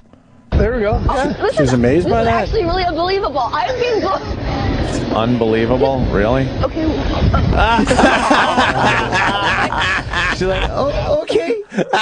Face plant. Right on her face. But why can't she put her hands out? What's wrong with her? I don't know. She didn't brace her fall. No, she lets her face take the entire Pretty brunt of much. the fall. Okay. I bet you they're very concerned after this. Oh, yeah. Does she have teeth missing? That would be nice. Okay. Okay. Her hands slip out, I that's think. what happened. She put her hands down, but it's ice, so they slip to the side. Is that what happened? But instead of bringing her head up and maybe bracing her chest for impact or face something, first. just face chin into the ice. Yeah. All right, let's go. Nice. Ow. Okay, I'm okay. Okay. M.A., are you all right? Not really. Oh, God. Is she bleeding? Yeah. No, I'm fine. I don't think so. I am Her fine. mouth looks bloody. We have a the little bit. Zamboni behind us. One thing. Oh my God! Is she bleeding? It looked bloody. Yeah, and why would you continue with the? Why? It's a real It's moment. so phony. Go, all right, fuck this stupid story. It was dumb anyway. She should have improv'd and said, "My mouth. It looks like my pussy once a month. It's bleeding." Put a tampon in my mouth. Shit. Why would they go back to the story? Yeah, it's Zamboni here. You just face planted, you dummy. Just go with the face plant a little longer. That's way better than a Zamboni story. You can't really get past that point that you're fucking... Sure. You face planted. Right. Let me say hi to Frank in the Bronx. What's up? Frank was better? Frankie. Just watched Hello, Frankenstein. How are you? Oh, Jimmy. Happy birthday, Jimmy. You know what really sucks is the news is actually bringing the story of these knockouts to light, and it's actually something now the idiot white kids that want to be black are starting to do. Oh, good. And it's it's really ridiculous. And the more they put it on the news and they call it whatever they are, they're showing. Hello? Yeah, right here, buddy. Oh God! Did your niece get? Was your niece? Guys, sorry. Was your niece part of this? She got pummeled by a stupid a girl in the Bronx 2 days ago. She's still in the hospital, but she's going to be all right. They actually had to induce her a little bit because the brain was swelling, but she's going to be all right. But it's just sick. It's just really sick. She's 13 years old. She weighs 100 pounds. And I mean, it's just sick. Fatty. Where was she when the girl did that? Like, what was happening? She was looking for a date with Anthony, probably, but no. I'm not sure. She was walking home from school, and just a big brute girl punched her in the head, and she fell. Yeah. And it was really the fall that really hurt her head. Yeah, that's what happens, because they're knocked out before they hit the fucking ground. Bunch of fucking assholes. Just said, Opie, you better keep that kid in private classes. You don't want to expose him to any of this fucking public school crap. Exactly. That's nice It's only going language. to cost you $90 million a year, but... Well, with it's less de than that. Blasio, de Blasio doesn't like the fact that there are schools that cost money and people that want their kids to get a good education and not be around a savage element send their children to those schools. He doesn't like that, so he wants to tax rich people. So perhaps they can't afford that, and then take that tax money and throw it at these public schools that are fucking are more problems than just money can take care of. Sometimes you can't just throw money at a problem. It still won't go away. Did you see de Blasio? They had some interview he did before the election where he was talking about the fact that he's not a free market guy and he's a heavy hand government guy. Oh. And still, you idiots in New York elected him because his son has a big afro. And one more thing. Guys. One more thing about that whole de Blasio situation. I'll discuss that later. There's a guy named Ted that's opening up a DeVry School of Engineering. Is that going to happen, Ted? Yeah, I got my... Hold on a second. I'm going to buy myself a bunch of Emporiums or something. Why is Chip doing Chip's doing Ted? Oh, wow. You know what? I have an Emporium of just a shake of Craig's Conundrums. No. Is that what you were doing, walking around saying Craig's Conundrums? Between Schinkel and this caller. You've had enough, haven't you? I've had it. All right, Frank, thank you. All right, Frank, thank you. All right. Hold yourself, you're panicking. All right. We got Sean Penn threatening to fucking have a fan eat his own phone. What? I guess Sean Penn was in a restaurant, and, you know, see a celebrity in a restaurant, you are going to try to take a picture. Oh, yeah, sure are. And, well, Sean, you know, Was the guy being a really, dick? really mad. It does. The video doesn't pick up until Sean starts confronting him. The guy was Uh-huh. probably being a dick. How far away is Yeah, hurry up, Sam. Make it bigger, I'll kill you. Get the f out of here. Oh, shit. I'll make you eat the phone. Get out of here. He sits back down. I mean, that's pretty much the story. Yeah, they're making it. I would say They're making it way worse than it is. I would say to him, I go, I don't hear you unless you knock. Yeah, he doesn't even want to acknowledge he ever made that movie. Just do Spicoli so many impressions to him. fucking fans of Fast Times. The guy was just probably being a dick and invasive with the phone and just yelled at him. But Sean Penn's a dick too. He can, so. yeah. It seems like he can be kind of a dick. Oh, he is an ass. What is Javi saying? Yeah. Yelling in restaurants, is it wrong? Or how about the voiceover guy? Sean Penn's in a restaurant. Not a fan of that. I get mad at Why? myself every time I click on a TMZ clip. Should you eat I feel like I'm phones? just contributing to. Yeah. Let's see what Javi's horse saying. shit. Well, you could just do any of his questions. The question's always fun. Sean Penn flips out on fan. I'll make you eat your own cell phone. Whose side are you on? Sean's or the fans? All questions. I'm on the phone He side. has a worthless fucking Twitter. Yeah. Go to the next one. It's all questions. It's the best. horrendous. Go ahead. Bruce Jenner. I'm proud of Kendall's boobs. What do you think of the photo? 18. She just fucking turned 18, and she's got her nips showing through this shirt. Yep. Let me see a it. see-through number. Apparently, she couldn't get her tits out there quick enough. Oh yeah, right away. She's not stupid. She's Those are the money makers. Yeah. Those are lovely. Of course they are. I feel so bad for Kim Kardashian because this broad is gonna just wipe her off the map. This is gonna be the next it Oh, girl, it's huh? not even it's when they're photographed together. Kim Kardashian looks like a fucking frump. Yeah. Yeah. A Kimbo complete is frump. deep into her 30s now, and this chick's 18. Oh yeah. Right. She's taller. Yeah. Doesn't have that ridiculous over-the-top ass. Oh, that's what I happen to like about Wow, Miss yeah, I mean, Kardashian. Sam? Kim Kardashian's Comments? ass is No, made her... go show the latest picture of Kim Kardashian's ass when She they were needs- walking around New York City. It's She needs to ridiculous. Run a comb through that hair, though. Look, it's all in her face. Your face is so pretty. Why do you put the hair in it like Why do that? you hide it? You look like the girl from The Ring. What are you getting out of a well and crawling through the television? Why don't you go do your homework and cover yourself? That girl turned out pretty hot. That girl that played The Ring Girl? the Ring Girl. Yeah. She did, right? Yeah, it's fucked up. Right? Why is Bruce Jenner commenting about his daughter's tits? Why not? He probably said he's proud of the picture or I'm proud of everything. Oh, about it. no, he said, I love sucking on my daughter's tits. Oh, you see that? Wow, It wasn't in that's this quote. That's crazy. Yeah. Why would he do that? Yes. His burn victim wig, hairdo. Face. He said he's proud of her no matter what she does. Oh, that's Oh, and then He's they proud of her boobs. and then they spun it. Yeah. What assholes? Go back to Harvey and his questions. Harvey, should see what his Twitter should Harvey. say. I'm a cunt, right or wrong? Oh, this is good. Oh, another question. CeeLo's lawyer calls BS on judge over courtroom camera. Yeah. Do you think the judge's decision is unfair? I don't know. I don't know the law. How Who could knows? you? Stop trying to start a Twitter buzz with yourself. Fucking shithead. People's Court shithead. God, I don't know. He is a moron. Any What? other? Yeah. White House to curb Hollywood screenings. After Mandela, that's it. Do you agree with the decision? I'm so happy I don't ever go to TMZ. Yeah, no, actually, I don't agree because I always thought I'd someday go watch a screening at the White House. You're not getting invited. Oh, shit. Miley Cyrus bleached her eyebrows. That's what they're calling it. What do you think of her new look? It was calm. Oh, yeah? Wow, where's the pic? Oh, you actually, I didn't know I you want to were see her bleached eyebrows because I hear it looks like she doesn't have eyebrows anymore. Yeah, look. She looks like a monster. She's sexy. What is she doing? I hope her breath is good. I want to put my cock right where that tongue is and then just pull it back out and reinsert Oh, it. Sam, put your tongue back in. Why did you do that? I don't know. It's a weird face. What's wrong with her? Her eyebrows look... Did She you looks like a mutant. Sorry, did you see the fucking someone sent me this link? 16 horses that look like Miley Cyrus? Oh, wow. Can you find that? Oh, horses do that thing where they stick their tongue out the Dude, side. it's really funny. Yeah, my fucking... Oh, that's great. A friend of mine sent me that. It was... Oh, man. There it is. From BuzzFeed. Okay, yeah.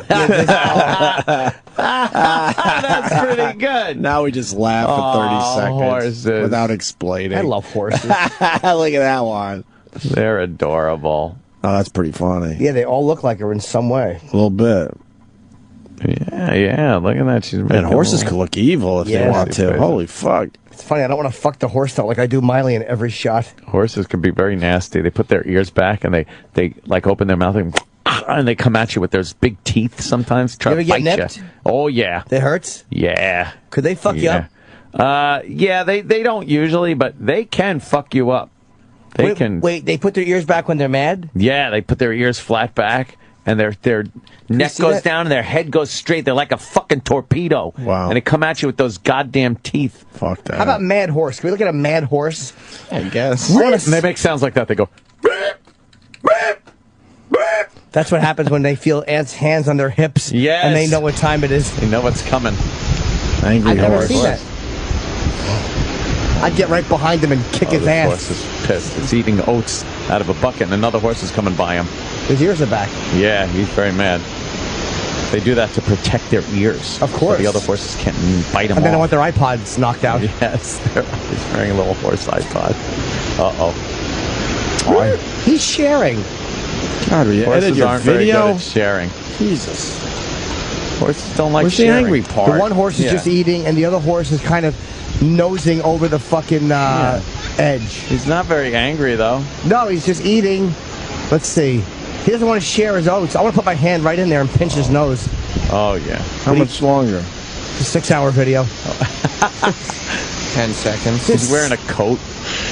He's barely angry. Oh, God. Oh, This should come say on. mildly perturbed horse. Of course. Sam, you found the wrong That's video. nothing. Oh, he's not that boy, angry. That's it. Come on, find a He was fucking never angry really horse. angry. Sam. One angry Wait, stallion. one angry stallion. Sounds like a dinosaur. This could be me. Oh, this could be good. Oh, this is probably what I was talking about when he makes that sound. They make that sound. I know. Oh. So, Looks another like Chip. guy that needs to edit his fucking video, finally. Oh, my God. It does sound like T-Rex. Yeah. He has chip teeth. What's up, fucking horse? It's not that angry. No, he's not. Just making... Oh, my God. This... Who was it? One guy making angry horse videos? Oh, I think That's the a angry horse specialty. bit is a fucking bust. I know. right? Oh, What my happened? God. It's Now he's just running around in circles.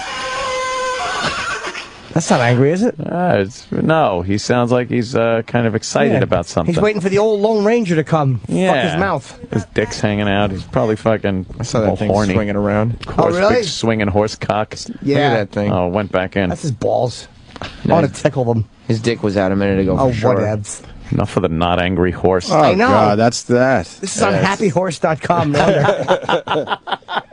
Oh, well. It's terrible. Let's cut our losses. Unless you got one in the millions. No. That usually is a sign it's a good video. Yeah, no, Sam failed exactly. miserably. I can't believe I couldn't pull off the "let's look at angry horses" on YouTube bit. Well, You I know wanted to hear what? the sound they made. A lot of people can. Yeah. Angry Horse on YouTube, it would have been a whole podcast. Could be. Could very well be. Did you read the article? You hear about the article that the guy who wrote Sarah Silverman is she shouldn't be trying to The guy in Variety. get dirty like the guys do. Yeah, he was like, getting all kinds of Sarah shit for it. Silverman should have kept, like she was doing, instead of trying to get so rude and angry. She's always like, been kind of man, rude I and know. edgy and What dirty. jerk off This said guy, that? some writer for Variety. Oh, fucking Variety, who cares? Variety. It's the spice of life, Jim. Someone tweeted that her Diva song is really funny. Have you Sarah heard that yet? Silverman's? No. Yeah, I don't know. It was Brian Laurie. Laurie. Are we throwing the ball around right now? Is that what we're doing? A little bit. I think we're throwing the ball A around. little bit. It happens. But why I'm would not he... saying that we're not guilty of it, I hear you. but we keep it to a minimum. We try. Unlike the morning mashup style. And he's written the same thing about Schumer. Amy? Yeah, of course. I guess he expects female comics to be a certain demure way. What a Yes. fucking cunt this guy is. I don't like when they vote or smoke either. Bad move for the ladies. Why You're a is good it? comic, you're a good comic, and she's a fucking good comic. Who cares? Sarah Silverman, bad career move. Ooh. Being as dirty as the guy. Yeah, I know. But she's always been that person. I know. Always. What is he talking about? 3 million Twitter followers. She's doing terrible. What an asshole this guy is. This is despite all manner of career-friendly gifts, from her looks to solid acting chops, she's limited herself by appearing determined to prove she can be as dirty and distasteful as the boys. Let me rephrase that. Because she is good looking and is a good actress, she has been lucky that she hasn't had to sell out and become the fucking clean comic that the shitheads like Variety crave. Is that what he wrote? That's kind of what he should have written. I gotcha. Because she's doing what she does, what makes her who she is. Right. She's always fucking been that way. I love when she talks about ass sex in her baby voice. Me too. But just about had it with her. Sorry. I love her. You don't like Sarah Silverman? I'd fuck her, but she's funny, man. All right. Well, there goes the idea of Brian Lowry being misogynist. Yeah. I'd fuck her. I don't know. Sometimes people's political ideology does fuck up my whole thing of if I like them or not. Really? Professionally. Yeah. If they're way too fucking... I never care. I swear to you, as long as it doesn't... As long as I can still...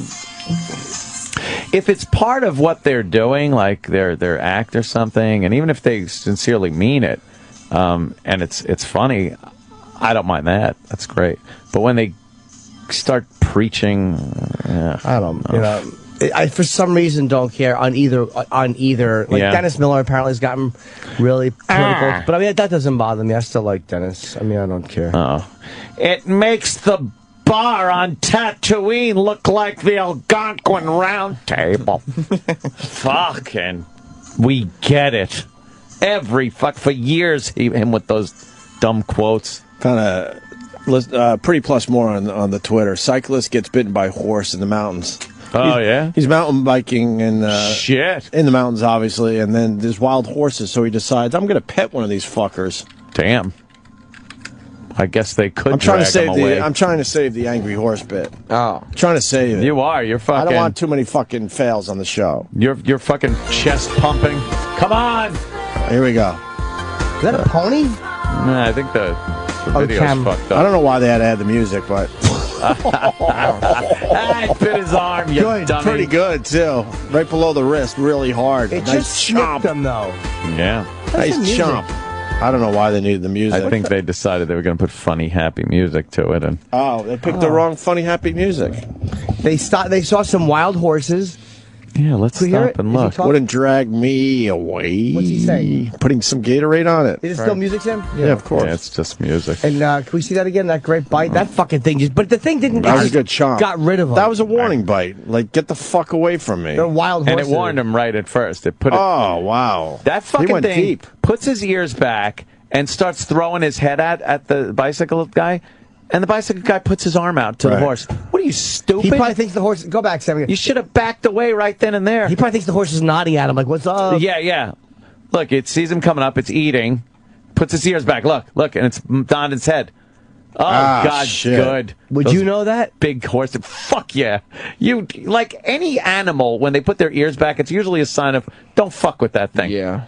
I mean, if you just go to my video on Instagram that I put up of little fucking poor Beavis, he's biting me, and his ears are back. You're raising a killer, you know. I know, it's terrible. It didn't break the skin, and it didn't fuck with him. It's pretty red on the one side. No, you saw that thing could have hurt him. That was a get the fuck away. That was a warning bite. Yeah. Like, don't fuck with me. Get the fuck out of here. Yeah. Go pedal somewhere else. Go peddle your wares somewhere else. That's right. That's what I say. Yeah, good for the horse. I always gotta like when an animal gets one in on dumb people. It's always fun. I love that when a deer fucking goes after a hunter because he put fucking deer vagina piss all over himself to try to get the deer to come close to him, and then just starts fucking him or kicking him. Probably not a popular view, but I'm having a rough time with that lion picture with that broad. What do you mean not a popular view? What do you mean? Michelle, what was her fucking name? Oh, what are you? Are you for her? What? Why are you for her? Were you not here when we That's not the blasted her? popular view. Oh, we blasted her. Oh, good. Oh, you weren't here that day. Oh, we good. fucking I wasn't killed here her. that day. Oh, good.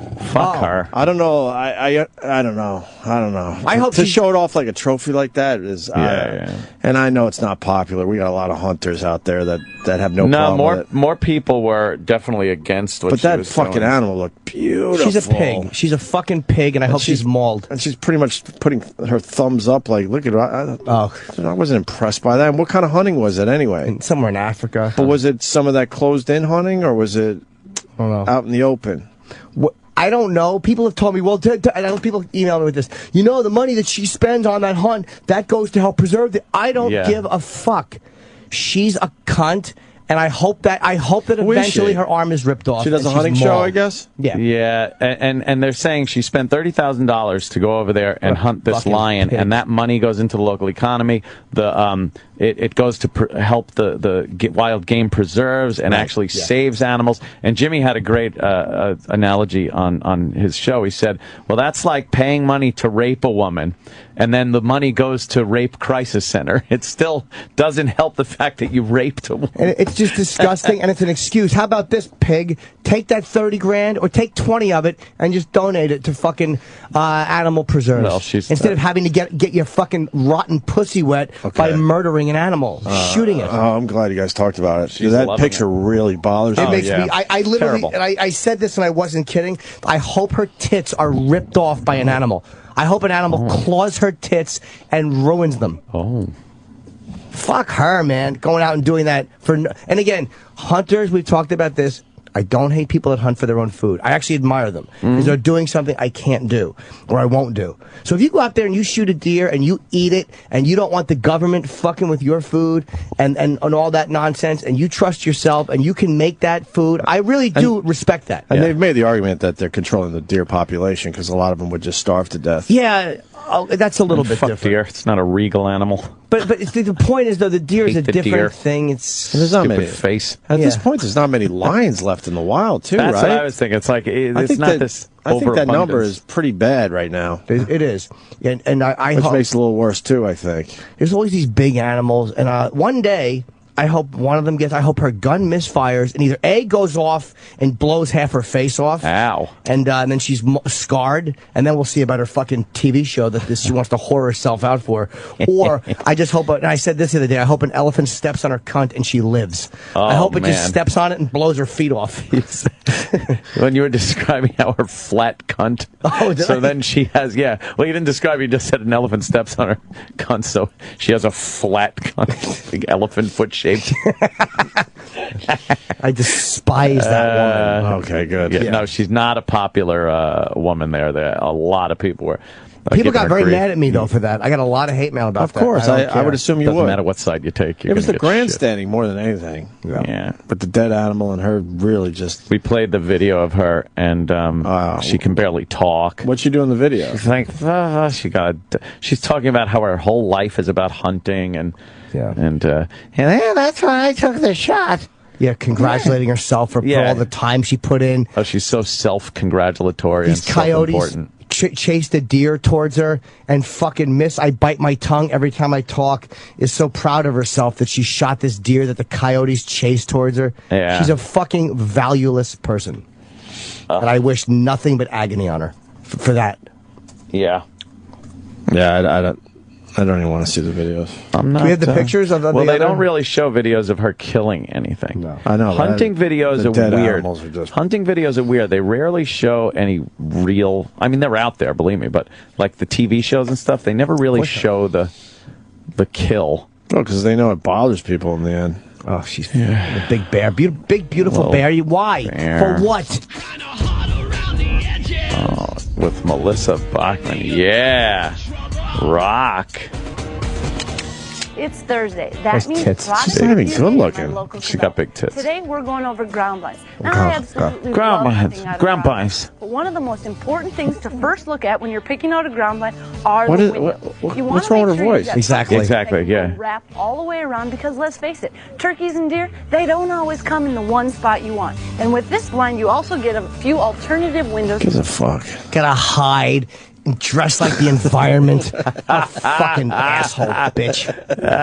You don't like the fact that she's hiding? I've never wanted. I wish that fucking animals out there had the same wherewithal as whales, and they could fucking flank this cunt and then just crush her. But hiding is part of the whole hunting experience. Yeah. You'd respect them if they just walked out there? Yeah. Or if she was doing it to eat it. I would have much more respect for her. Without camouflage. Yeah. That Trace Atkins better get his ass in here, or we're going back to Team Penn. Where is he? Penn Gillette. He's right across the street. Singing Our Christmas pal. songs over there. You should be singing a song for us today. What happened with that? Say prayer for peace. Your boughs are green and summer's full. I fucking can't stand country music. I just can't. Especially when they try to cross over country Christmas. Hold on, let's go to Tommy in Brooklyn. Oh, Tannenbaum, Tannenbaum, you sound like a Jew. Good morning, guys. Hey, Tommy, how are you? Trying to talk like how Trace Atkins sings. Trace Atkins. What do you got, Tommy? I'm just wondering if you guys got the backstory on that. I had a friend who was in Africa hunting, and he shot a lion, but it was a nuisance lion. It had gone into a village. It was pinching people. Sneak up behind him and pinch them. Can I ask? Okay, go ahead, buddy. Sorry. I'm wondering if that's, what happened. But let me ask you a question. Maybe you're correct. They said that the elephant that scumbag who runs GoDaddy shot, another guy I wish would be trampled to death. He had to. So the Africans who lived there for fucking hundreds of thousands of years need fucking white people to come in with their guns and take care of their local animal problems? Apparently. Or do they just figure out a way to get some money so people can get their fucking bloodlust and go over there and kill something bigger than them? That's all that is. They figured out how to sleep better at night. That's exactly it. They don't give a fuck that it feeds the village, but they're like, oh, wait, okay.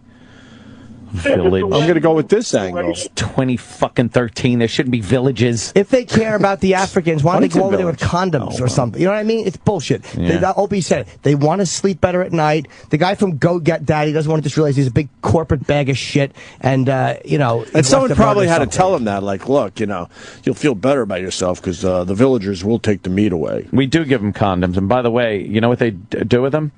They spend time tying them up in knots and winding them around each other, and they do it over and over and over again with hundreds and hundreds of condoms to make soccer balls out of them. All right. So they could play soccer. What's Put it wrong on with your that? dick and stop having fucking 18,000 more kids. Well, where are they going to get a digress. soccer ball? Oh, yeah. What happened? But plus, if they're playing soccer, they're not fucking. So I guess it comes out. Well, that's true. Maybe they're too tired to fuck after the game of soccer. Is that really how they make a soccer ball? That sounds kind of cool. That thing you could probably kick that a mile. How about instead of playing soccer, you figure out how to keep the sewage away from your water supply? Huh? Work that out. Work that out. Why? Yeah, we're just talking about Well, lions. because it's 2014, just about. And the other day, I step outside my house and I watched a rocket ship go crawling into the sky. I thought you couldn't see it. Amazing. I saw a little dot. I couldn't see it. I tried. I went out. Too much city lights. I thought I'd see a little more. I didn't see shit. It was supposedly a big deal.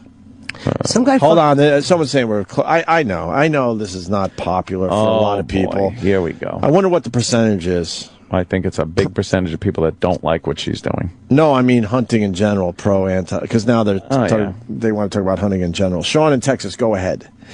Hey, morning, guys. I respect that everyone has an opinion, and it's fine if you like hunting, you don't like hunting. Either way is fine. Mm-hmm. But I've been to Africa. I've been 3 times. I went over there and I shot a Cape buffalo a few years ago. I stalked him on foot. Was it Super Buffalo? Yeah, exactly. Would he have a big bee on his cape? Yeah, what happened? Yeah, he was a big bad sumbitch, and you know what? He'd been harassing the people in a village. He had stomped an old man a couple nights before. He's bullying. We hunted him down. Bullying. And I killed the sumbitch. But you know what we did? Sumbitch. That buffalo weighed 1,600 pounds, and we took the meat from that buffalo, and we went and we distributed it to all the villages around there. And you know what? You say it's 2013, why do we have villages? Fucking go to Africa. There's villages everywhere. Let me tell you what, you don't know Close enough. until you've been over there. Can we ask let me ask you a question. Not my fucking problem. Hold on. Can I ask you a question about the meat thing? Like, I understand, okay, they're eating it. But like they Africans know how to hunt. They don't need Americans to come over and do it. So what is the... Hold on. Let me ask you. They absolutely know how to get rid of a buffalo in Africa. What is the attraction for you to do it? Jimmy, they don't. See, what you're speaking from a position of, and I'm not saying ignorant, but you're not speaking from a position of knowledge. They do know that you can kill a buffalo, but they don't have the means to do it. And you say, well, let's just get some money and go do that. Well, yeah, and fucking rainbows and unicorns and all that stuff would be great too, but that doesn't happen, and that's not the real world. So you're saying that Africans, without you going, so you brought your gun from America? Yes. How'd you get it to Africa? I guess you put it in the bomb. So you brought your gun into Africa, and you killed a buffalo that you stalked on foot because the Africans would not have been able to stalk and kill a buffalo. Yeah, that's exactly right. The Africans would not be able to stalk and kill a buffalo. I could see that. Sure, because there's nobody poachers over there killing everything that walks. There are poachers. Hundreds of thousands of years ago. Make good right, eggs. Guys. The population explosion in Africa in the last 100 years is so... it's so incomprehensible. I mean, there are so many people over there now, and they're so overpopulated, and there's so many of them. And another thing, the game population, these wild animals, you'll talk about these wild animals, was down to almost nothing. And when countries started realizing that, there is an industry here, there's a sport hunting industry, and we want these animals around into perpetuity, and the way to do that is we're going to promote sport hunting. By the Congo? We're going to promote the sport hunting. I mean, dude, so you didn't answer what's the attraction for you? He likes hunting. You know what? It's something I've done all my life. It was something I was brought up around. Yeah. We don't all, and I'm not knocking you, but we weren't all raised in New York City on Long Island. New York City. No, I understand that. So I was raised in the country. I was raised, and I was raised in an area where we could do that, and that was just part of. That was just part of what we did. I mean, that's just like y'all getting up and walking down to Central Park is what you do. What? We got up and we went hunting. I understand I've ever done that. But I'm saying you're going to another country. You're flying across the world. So I'm asking what the attraction is for you. There's a lot of excitement there. I mean, it's a challenge. It's exciting hunting something. You don't ride around in a truck. You don't ride around in a truck, spot it, get out of the truck, shoot it, and then go stand next to it. I walk miles and miles. That's what George Zimmerman does. Yeah. So they have easier hunting laws in Florida. I really do believe though that I don't think you're lying. I think you're being honest, but I do think that we all know that there are people in Africa who could take care of a rogue buffalo. That's true. And they do say it, again, as Ope said, people can sleep better at night. They don't need Americans going over there taking care of their animal I don't believe that. Okay, wait a second. Now, what you just said, you're right. There are people in Africa that have guns that can shoot the buffalo. But what you've got to remember is you and I put a value on that animal. We value that animal. The indigenous people over in Africa don't. Right. They see that buffalo as he walks through the village, he walks through our garden, he kills his, and we're just going to kill him. Sure. And it's the same thing that happened in Kenya. Kenya stopped sport hunting back in the 70s, and what happened? They have the worst poaching problem there is. Kenya's wild game population has dropped 85% in the last 30 years because they stopped sport hunting. Or because what happens is the poachers say there is no value on that animal to me anymore. So, or the villagers do. They'll kill it. The poachers will kill it, and the animals are gone. They kill it because people, a lot of them are in China. The poachers kill it. Hard on dust. They buy exactly. They want hard on dust made out of horns. And people, these fucking pigs, want to use these horns and these tusks to make little trinkets for themselves. Yeah. And little shitty. You're right. That's the mentality. It's the same not valuing. Remember, a poacher doesn't put any value on the existence of that animal anymore, or its species anymore. They'll kill and kill and kill until the animals are all gone. At least in a sport hunting society, you manage how many animals you Okay, I get all that. Hold on. All right, I get all that. You gave us a lot of info today. Hold on, I want to ask you a question. As a human being, first of all, what's the biggest thing you killed? What's the biggest animal? That Cape buffalo. And you had no guilt whatsoever to see this thing just be dead because of you? No. God, it's so weird to me. All right, fair enough. I mean, I was put on this earth to, you know, I believe, maybe not yours, mine, but I believe our job is to manage those species because they can't manage themselves. Manage it? We're destroying species. They can't manage themselves. We don't manage animals. We could look at all the animals that are extinct because of human beings. We're not managing anything. We don't give a fuck. Hey, Opie, you're exactly right. And if sport hunting didn't exist, look at Kenya. If sport hunting doesn't exist, that's exactly what happens to them. They don't have any value anymore, and people kill them off. It's just weird. I just know I could. All right. Well, I see his point. Yeah, I understand what he's saying. And there is a different thing. Like there's some people that are hunters and can hunt and have a whole philosophy behind it, and others that are repulsed by it. You never the twain shall meet. The truth of the matter is, I don't have any problem with hunting, and even in some instances, big game hunting. I don't know about the parading it around and showing it off kind of a thing. I don't know. I got no problem. I like hunters. It's not for me, but I got no problem with it, especially for food. I mean, really. All right. Thank you, sir. We're going to Michigan and talking to Dan. What's up, Dan? Dan the man? Yeah, Dan the man. Of course. Hey, real quick, and I want to make this, be concise here. I'm not an abortion nut job, and I don't hunt much. But I love abortions. I just want Jimmy to think about something for a second. Oh. How do you care about a lion that's wandering in Africa and saying he's an innocent being and you can't kill it, but you're okay? He should be fucking telling the truth. Yeah, exactly. What's he lying for? Go ahead, I'm teasing. Now, I know exactly where you're going, and I'll answer your question. You're saying, how can I be for abortion and be for these lions? And the question is, I'll tell you, it's twofold, the answer. One, I have inconsistencies like every other person. And as I've said before, if you know my position on abortion, I've said that deep down, underneath all of it, I do think that the right to lifers are correct. I think as a species, the right to lifers are probably right. But I want abortion to be legal because I want the convenience of it. So it's a selfish thing. So I'm acknowledging it's a selfish thing. I'm not pretending. Hold on.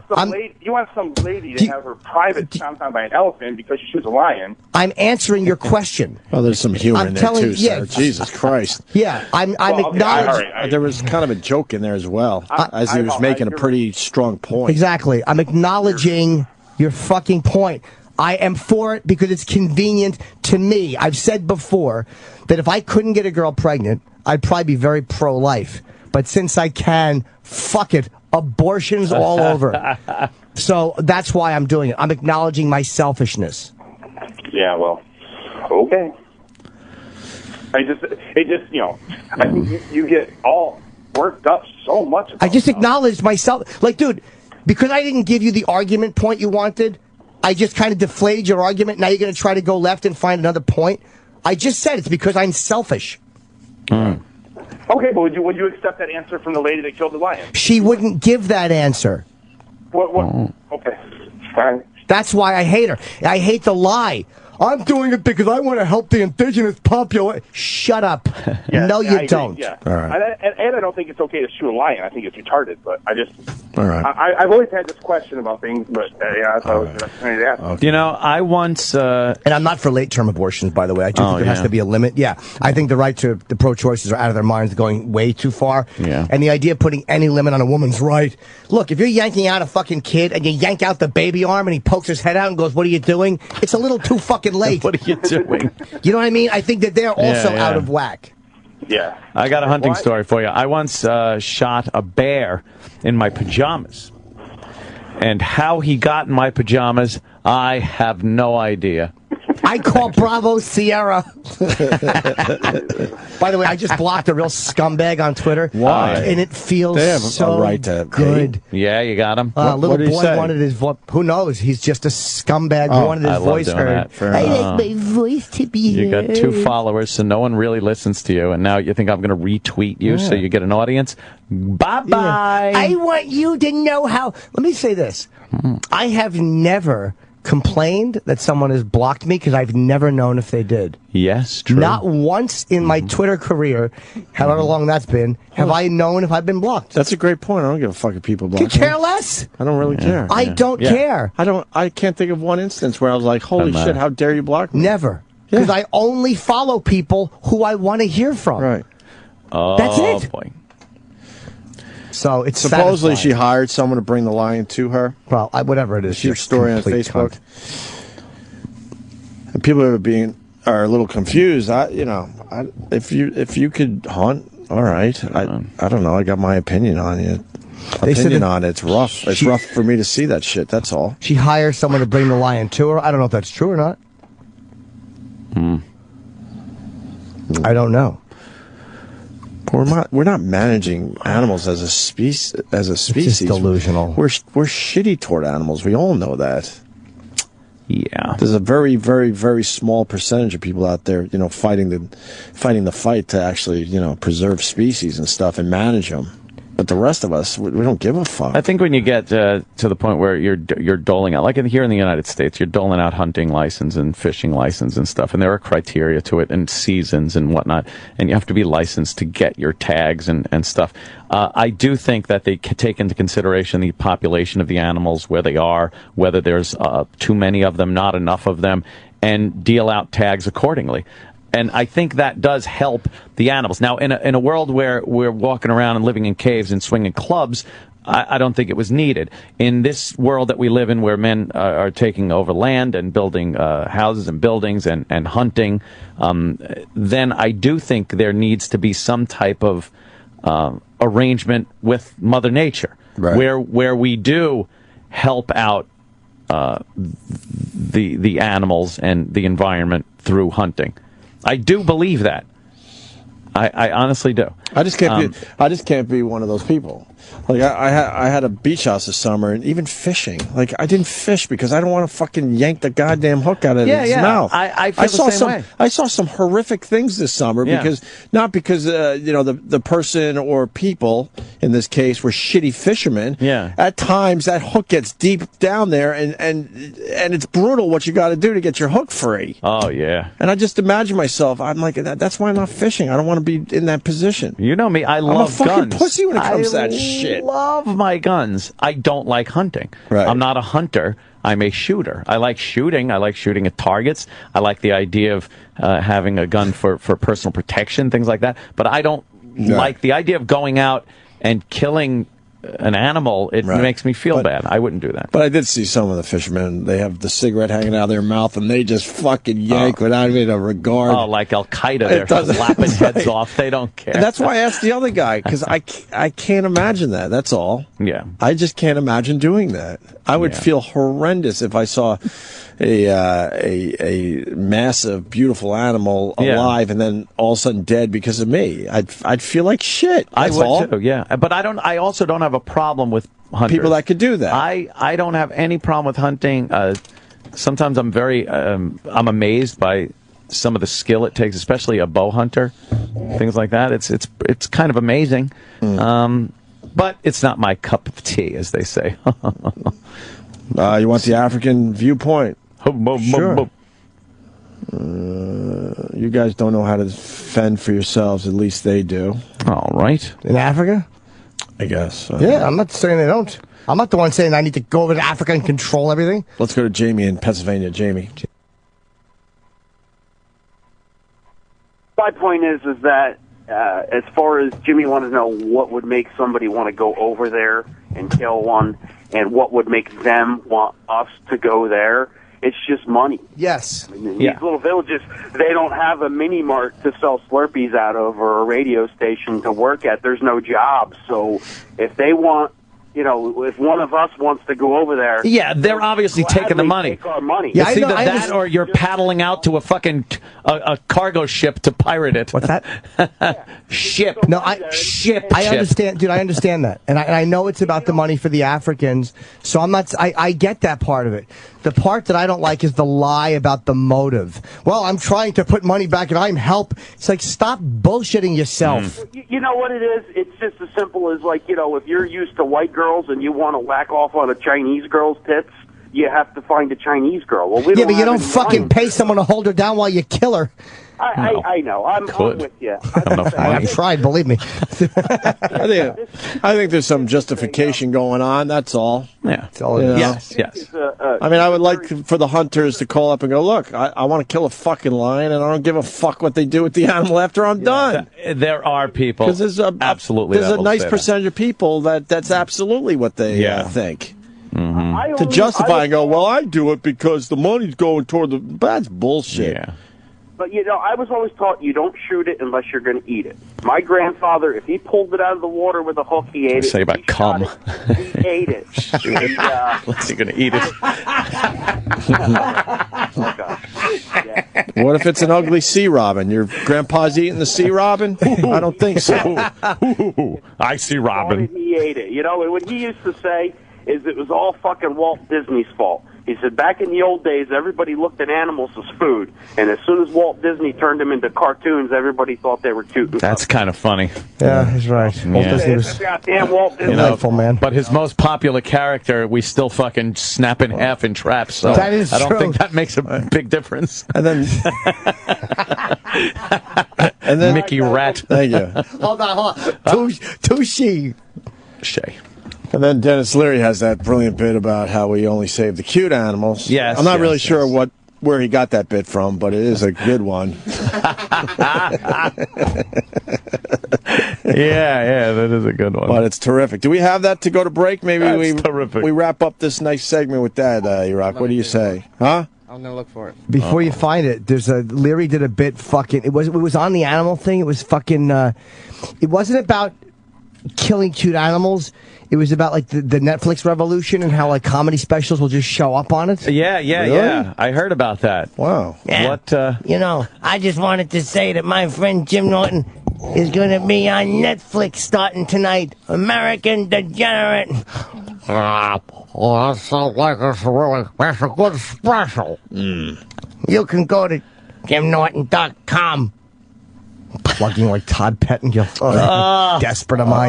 American If you like Degenerate me, is now find available me. on Netflix. Jim Norton's latest fucking comedy special. Go get it. Just trying to find fun ways to plug. I should be decapitated. And some asshole lied to me. They said Dennis Leary's documentary on Detroit and their fire departments was available on Netflix finally. I didn't see it. What's it called? Isn't it called Burn? Burn. I didn't see it. How the fuck do I see that documentary? What's it on? Huh? Is it in theaters? Is it on iTunes or something? I didn't see it, man. No. If someone knows where the fuck it is for real, please let me know. This is a special that made him a big star. I mean, it was. I think this. Well, yeah. Has he got the cute animals thing? E-Rock, you don't have it. What is this about? It's off No Cure. Oh yeah. For cancer. Hell yeah, it is. You got it? Yeah. How long is the whole clip? Well, it's not all about. Most of it's about smoking. How long is it? 10 minutes. Perfect. E-Rock. You want to hear the smoking part too? His smoking material's terrific. You like it? Yeah. E-Rock, did you think you skated with all the talk we've had? Were you sitting there like, oh, God. I had a few War Buffalo Jesus. jokes myself. Yeah. I was holding back. We were being very nice. Hey, this is Eric Chubsy Ubsy. I'm calling because I stepped on something and broke the whole floor. Can we make E-Rock balloon? Dude, but there's not enough air in the world to make a balloon of that piece of fucking garbage. You guys did a bit on big game hunting? Yeah. Before Yeah, like that- Monopoly. Oh, Jesus Christ, with the voice. So annoying, Bobo call. You're my weapon. Before that, earlier today, Nothing. you did a break on killer whales. Well, wow. Nothing for the big guy. Well, we in still there. feel a little guilty about the phone thing. Yeah. We? Yeah. Yeah. We all had a part in that. Yeah, but do we all feel guilty? I do. For real? I didn't really. You're good with it? I felt nothing. No. Jesus. When are you going to feel something? Stop with the voice. Let us know when you do. I love my cat. You look in there and you see him swimming around like an orca over there with no water. Hey, look. Oh, God, he's like a big orca. In a tank with no water. Oh, shit. You want the... What? You want the Dennis Leary thing? Well, only if we could play the smoking stuff, too, because the smoking stuff really is terrific. There's no reason to play 10 minutes. I don't of like Dennis Leary. fucking editing comedians' shit. The whole piece is 10 minutes. Plus the fact Bloomberg raised the price of cigarettes, the age of. Oh, so it's topical? Now it's topical, see? Now you got to be 21 in New York to buy cigarettes. Perfect. Now we could do a smoking bit. Is that where he picks up on the cute animals? Yes. All right, we'll do that. I was just fucking around. We'll continue. And in Horkin fiber chunks, you know. Cereal used to come with free prizes. Now it comes with a free roll of toilet paper in every box. Guys get up on Sunday morning, forget about the New York Times. I'm going to need the Bible. I got a big one brewing here. Dad, there's a phone call. I'm on Genesis, goddammit. You tell them to call back after the creation. People checking their own feces for fiber. You have too much free fucking time on your hands, okay? Let me tell you something, folks. You are going to eat the meat. Oh, yes, you are. Oh, yeah. You might have quit meat now, but eventually, 2 years from now, or 5 years from now, or a few days from now, you are going to eat the fucking meat. I'm telling you right now. Because you have to face a cold, hard fact that you vegetarians must stare in the face every goddamn day that you're eating vegetables. Huh? Eggplant tastes like eggplant. But meat tastes like murder, and murder tastes pretty goddamn good, doesn't it? Yes, it does. Yes, it does. And I know you don't want to eat the meat because I love the animal. That's why I don't want to eat them.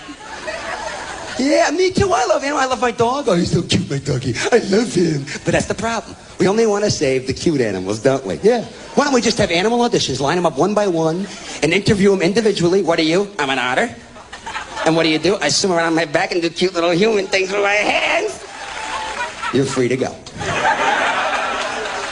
And what are you? I'm a cow. Get in the fucking truck, okay, pal? But I'm an animal. You're a baseball glove. Get on that truck. I'm an animal. I have rights here. Here's your fucking cousin. Get on the truck, pal. We kill the cows to make jackets out of them, and then we kill each other for the jackets we made out of the cows.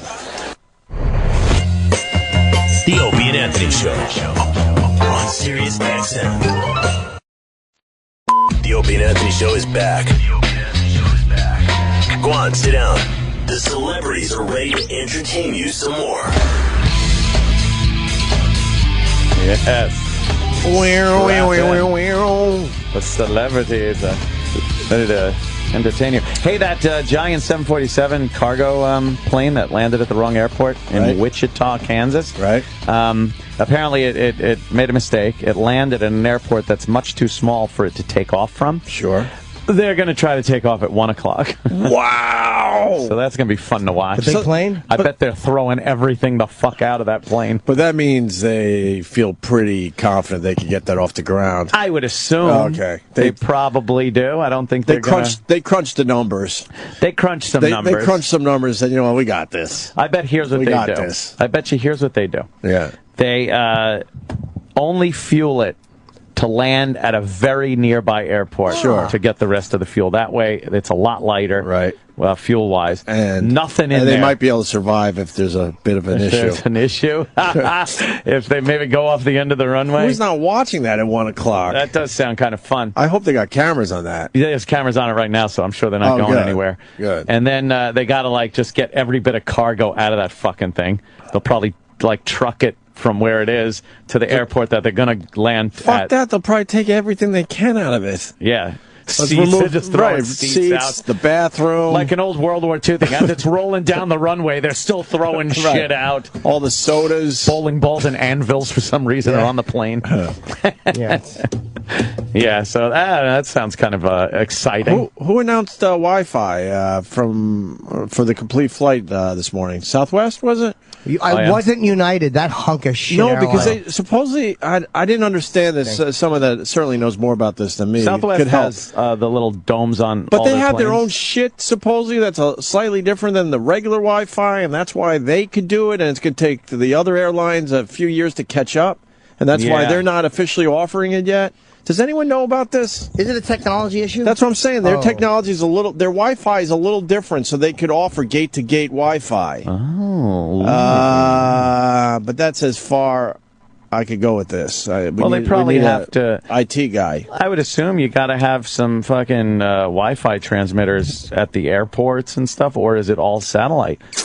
I was under the impression, but it was very early, and I was only up a mere minutes when I was starting to listen to the news, that it was a slightly different type of Wi-Fi. Yeah? Yes. Well, it's pretty good. It is nice to have Wi-Fi up there, huh? Oh, yeah. Am I right or am I wrong? I'd never turn my fucking phone off. Yeah, I say, why not, Fi? Know why? That's a good one, know too. Why that was all? Know why I knew that was all bullshit? Because they had to trust you. Yeah, exactly. That's why I knew it was like the odds of something happening because you keep your phone on are so slim, or they would have to take your phone. They would take your phone. They would have to. If there was a real situation that could happen, they would just collect all your shit before and then give it back to you when you land. It was never proven that there was any problem with the instruments that they used to take off and land. Right. Their navigation equipment. And then Mythbusters did a demonstration on how their phones don't interfere with any of the instruments on a plane. Right. And they always go to the extreme of it, so they tried it with the phones and everything, and when that did nothing, they took the signals from the phones and amplified the living shit out of them to the point that no phone, or a plane full of phones on the same frequency, would never do that, and it still didn't do anything. So I flew recently for my little trip to Rochester / Buffalo. And your arms were killing you? They were killing me. And they fucking took my toothpaste. I made a rookie mistake. Oh, man. Put in your hiney? Put in my hiney. Fucking rookie mistake. All of a sudden it's going through the metal, the scanners, whatever. Sir, can we look in here? And I saw the lady's face. I'm like, oh, fuck, what's in my thing? And it was the stupid toothpaste they had to take out. Cocaine, yeah. But they left my razors in there. Yeah. Don't you think that's so stupid? You can make a makeshift weapon with your dumb razors. More so than you could toothpaste. Right. I think they think you're like James Bond. You got some C4 in that fucking toothpaste tube. Please. Squeezing it out on I think we can figure out if there's C4 in my toothpaste. Yeah, probably. I think you could just look at you and know you're probably not fucking... Absolutely. No, I'm against that. Yeah? Are you against because it now? I think the next terrorist is going to be somebody you didn't expect. Chechen, maybe, That's why, fuck, yeah. I want profiling to go on, but I also want everyone fucking checked. Why assume the grandma, isn't part of some shit that she didn't even know about? Well, you're playing the odds. Oh, by the way, good point. I've noticed that there's a thing in the airport now where they say if you're over 75 or under 12, you don't have to take your shoes off. Oh, boy. And I have not heard one person complain about profiling. I have not heard one person complain about age discrimination. You're profiling that old people probably wouldn't be. Okay, then, all right, so now I'm a terrorist, and I know this information. Oh, don't say that, Ope. Shit. Oh, really? No fly list Holy right fuck, there. You're so right. But, all right, I'm one of those people, and I know this is the new rule. Why wouldn't you try to get something done with some old broad somewhere? Of course. Yeah, you're in the airport, and you're like, hey, I got your new shoes, you old bat. Oh, my God. Right? Exactly. It's interesting to me how they don't complain. Not one old person has said, why are you treating me differently because I'm old? Yeah. Not one. That's where if anyone complains about the fraud, and people go, well, that's the difference is they're assuming you're innocent, not guilty, and that's the country's based on. But when it's a safety issue, just don't complain about profiling. People don't like a fucking negative profile. It's reverse profiling, really. Yeah. But in saying that kids and older people aren't terrorists, you're profiling everyone else and saying that there's a potential that they could be, and that's profiling. If I was TSA, I would be patting every fucking hot chick's hiney. Would you? Yeah, I'm sure I thought of it. Of course. Nice. Yeah, right. It's random. Know when it's not random anymore? When that fucking hot ass comes through, you're like, okay, time to pat again. Yeah. Why wouldn't you take advantage of your little power you got at the airport? Mm-hmm. Damn. But they got my fucking toothpaste. I was mad. And then I'm sitting there going, okay, I got to carry on with my toiletry bag, and there's fucking razors in there. Go in the bathroom, you fucking pop off the top, and you can make a little something if you had to. Yeah. I hope you said that to them. Yeah. A little delay getting where you want to go. A little search-a-rooney up your old poop chute. You're lucky. No, leave the rings on. It's fine.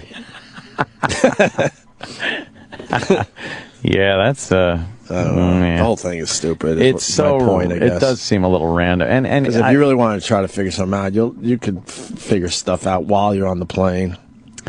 Yeah, and I don't think it's so much that they know they're going to catch anybody. I think it's the thought that if it's random enough and weird enough, it'll deter. Right. It'll deter. Yeah, because you'll never know when you're going to be checked. Seems to be working.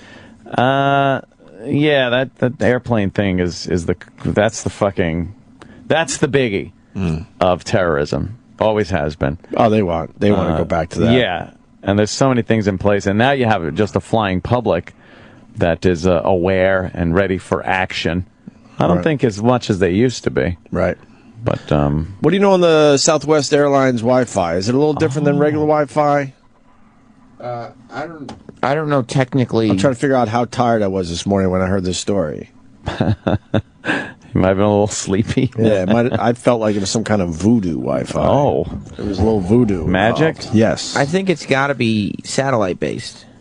Because it you know what, the other airlines don't have their satellites set for Wi-Fi? Well, they don't, I guess not, and they also don't have gate-to-gate. This is the big thing is that you'll be able to use anything that's a tablet or smaller while the plane's taking off.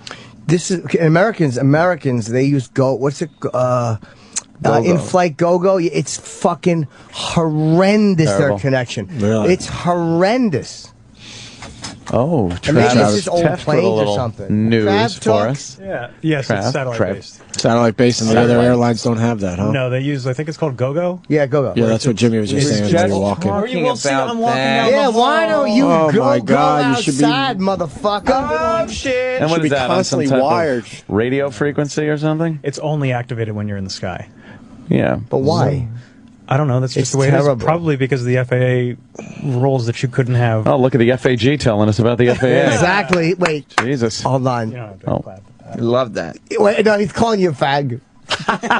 Yeah, no, I Very got that, good, Chip. Chippa. Yeah, that was Instead of a fa. I would think they'd all be satellite-based. I know. I think because of the regulations that just got lifted, Oh. they weren't like that. But now that they are lifted, I'm sure this is going to be everywhere. Because United doesn't have it on cross-country flights. American does the best they can, but it's not that good. It's Fly just terrible. United, then decide. That was their old United hooked my shit up, so I have nothing bad to say about them, man. Yeah, you'll find a good one every once in a while. I'm sure even They certain were Nazis would fucking bring extra food for the great. fucking prisoners. This guy fucking hooked me up without making me pay extra. Nice. I wanted to throw him a little something, but I was down to $6. Yeah, holy shit. I was so bummed. $6. I thought when you said I wanted to throw him a little something extra, you were going to say, but he wouldn't accept it. Right. I looked at my wallet. But I didn't. Because this guy went way out of his way, which is so rare, as we all know. Because the story goes, I was going to eat my Delta ticket and get a new ticket with United, which they hiked the rates because of all that wind and tornado shit. Because flights were being canceled all over, so they had the upper hand. So they wanted to charge me $660, and the guy goes, "You should have just been transferred to our airline." I go, "Well, I wasn't." And he goes, "Well, let me see what I could do." And then he went out of his way and made calls, and that got it done. Did you give him the 6? No, because I thought that would be embarrassing. At least it's something. That's better than nothing. I know, and then I just had to give him a really, really great thank you. I figured that would help. Okay. Like just an over the top, like, oh my God, thank you Was he so looking much. was he looking? He, They wouldn't have accepted it. All the cameras in airports, he would never have taken it. I think never. he was making up for his speech impediment. To be honest with you, Oh, if you no. really want to break it down, Break it down. he was a stutterer. Was he? I was trying to make believe I didn't notice though. It's like, I don't have time. I'm trying to catch a flight. Spit it out, you little fucking freak. I was making believe I didn't know. Yeah? Yeah. I was just totally focused on his eyes. Making I believe. know. I hadn't. It's so hard to make believe. Oh my God, I was making believe. I think he So felt like hard. I was like his hero because I didn't have one reaction to that. Well, we got to. I could get you with. Oh God! Just trying to keep eye contact way longer than the sentence should be going for. Yeah. You And don't then I know what to say. You're panicking in your head. Then I looked around for an ATM machine. I couldn't find one.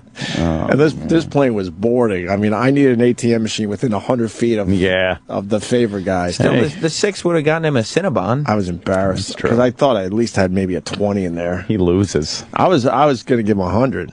He probably would not have taken it. Hell's that about? I would have just left it on the counter.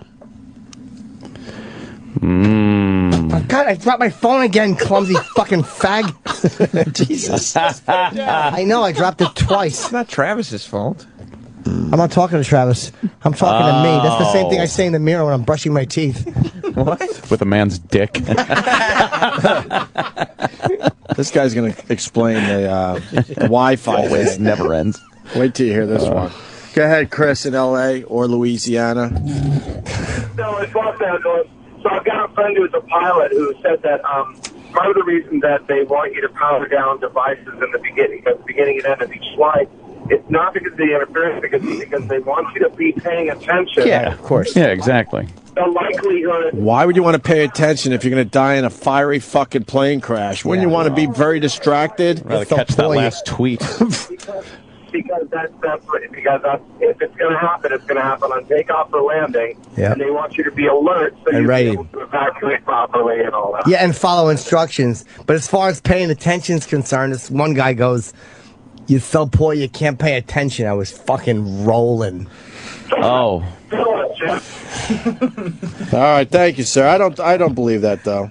You don't need to pay attention because there's nothing you can do to save your ass if you're in that situation.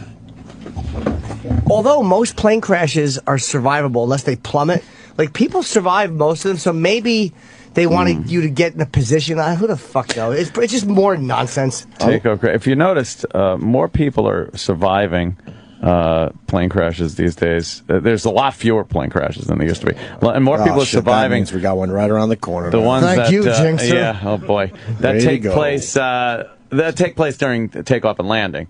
Mostly landing. It seems like you're getting a lot more people surviving. They've expended a lot of the fuel, and the speeds are a little slower than takeoff, and you're going toward the ground slowly instead of up, where something can happen and you fucking fall out of the sky. Right. But it's. I think a lot of safety things have been put in place over the years. Kind of work. And every crash, they fucking watch those horrible plane crash shows on TV. Man, they pick apart. I hope you're starring one. Says the guy who's going to go flying. Oh yeah, I'm flying. Oh soon. Jesus, I'm flying for tomorrow. Huh? Tomorrow you fly? No. Oh, next week. I thought you were going. Oh, it's next week. Next week. Oh, okay. Sorry. I hope everything goes fine. Me too, swimmingly. No metal fatigue on your plane. I hope not. Who gets sick of that? Because it's heavy metal. It's like metal. Yeah. Your new Pecker song. Yeah. Yeah, of course. Another Pecker song. Great. It will catch on. Right.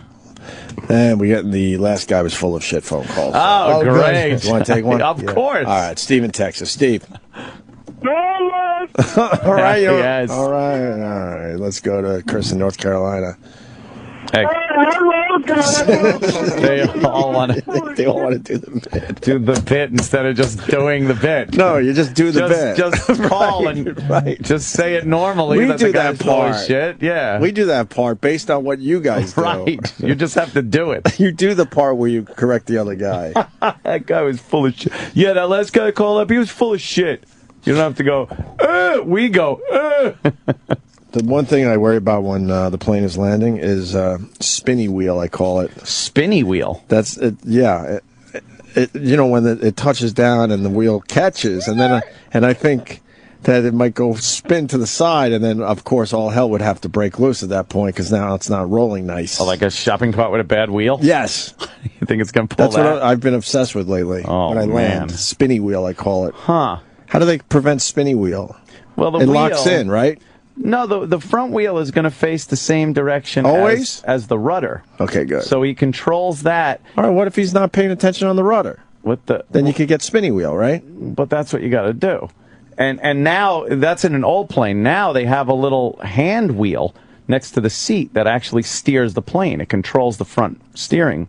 And you know if it's pointing straight ahead or just like you would with the steering wheel in your car. What if you have a situation where he realizes he didn't straighten that shit out?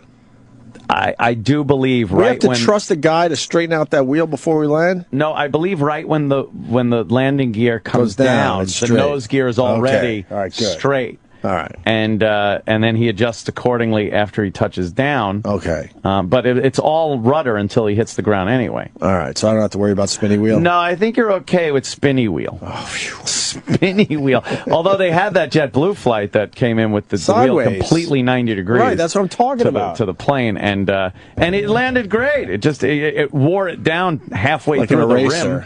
But it was right on the center line. They had no idea if that was going to work. Amazing. Remember that one? I think more dangerous than that would be if it was not 90 degrees, if it was at a 45-degree angle, because then you're touching down, and now it's going to turn the plane off to the side. Holy I don't know what they do about that, because they couldn't bring it back in to just do a gearless landing. I was on a plane that did a loop-de-loop one time. Yeah? Took off, did a bunch of loop-de-loops. Loop-de-loops. You're such an idiot. You are an spilling their ass. coffee. Oh, God. Everyone was screaming, but I was laughing. Were you laughing? Fuck yeah. It's crazy. Sometimes you do just resign yourself to death in a plane. A lot of turbulence or something like that. You're just like, whatevs. You do. You kind of go, whatevs. Everyone says that. Yeah.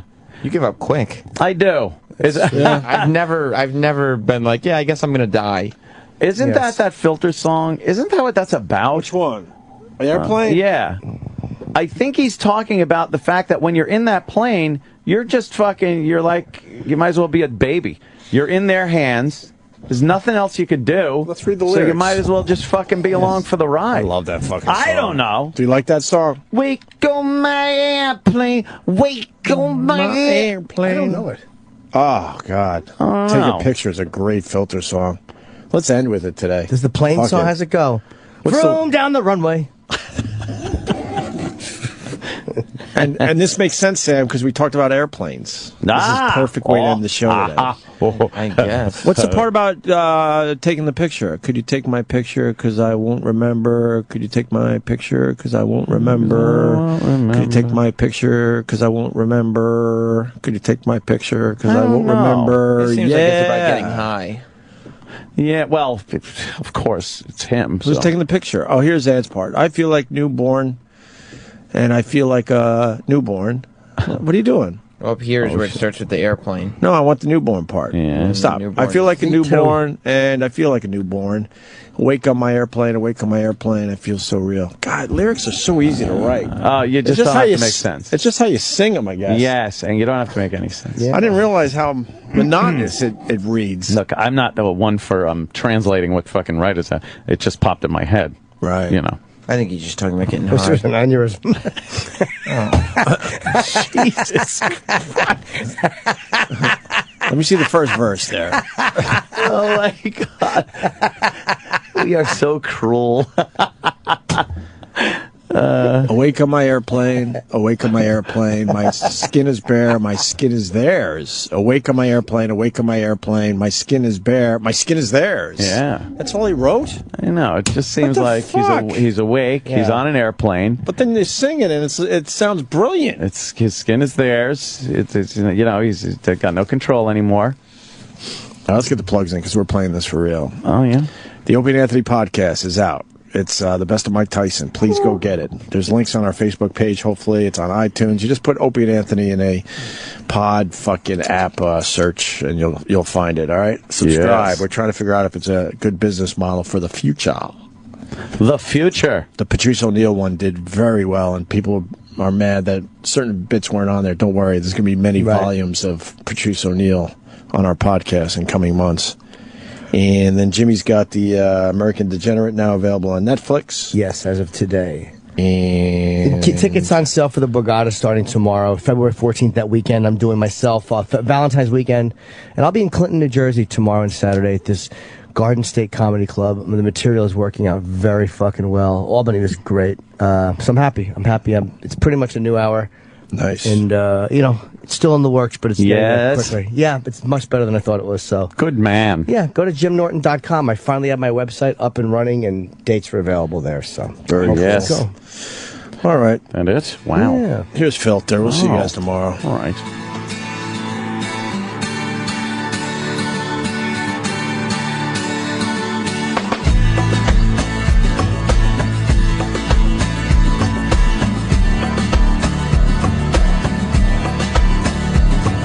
Awake on my airplane,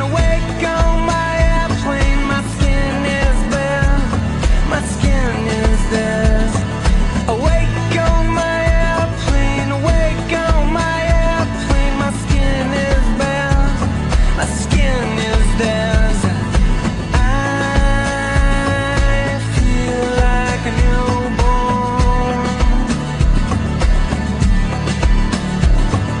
And I feel like a newborn. Awake on my airplane, awake on my airplane. I feel so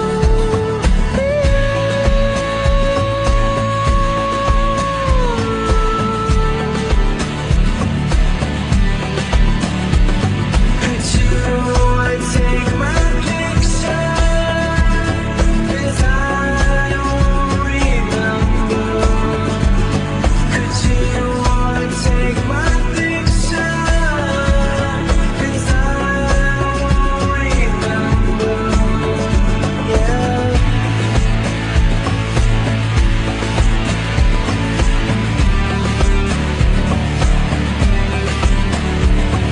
I don't believe in your sanctity, your privacy. I don't believe in sanctity or hypocrisy. Can everyone agree that no one should be left alone? Could everyone agree that they should not be left alone? Yeah. And I feel like a newborn. And I feel like a newborn, kicking and screaming. Could you take my picture, 'cause I don't remember. Could you take my picture, 'cause I don't remember. Yeah.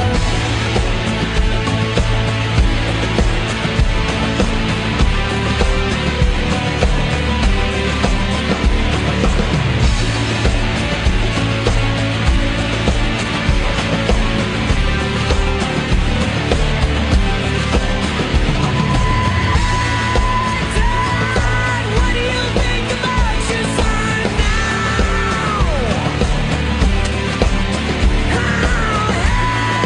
Dad, what do you think about your son now? Could you take my picture, 'cause I don't remember. Could you take my picture, 'cause I don't remember. Could you take my picture, 'cause I don't remember.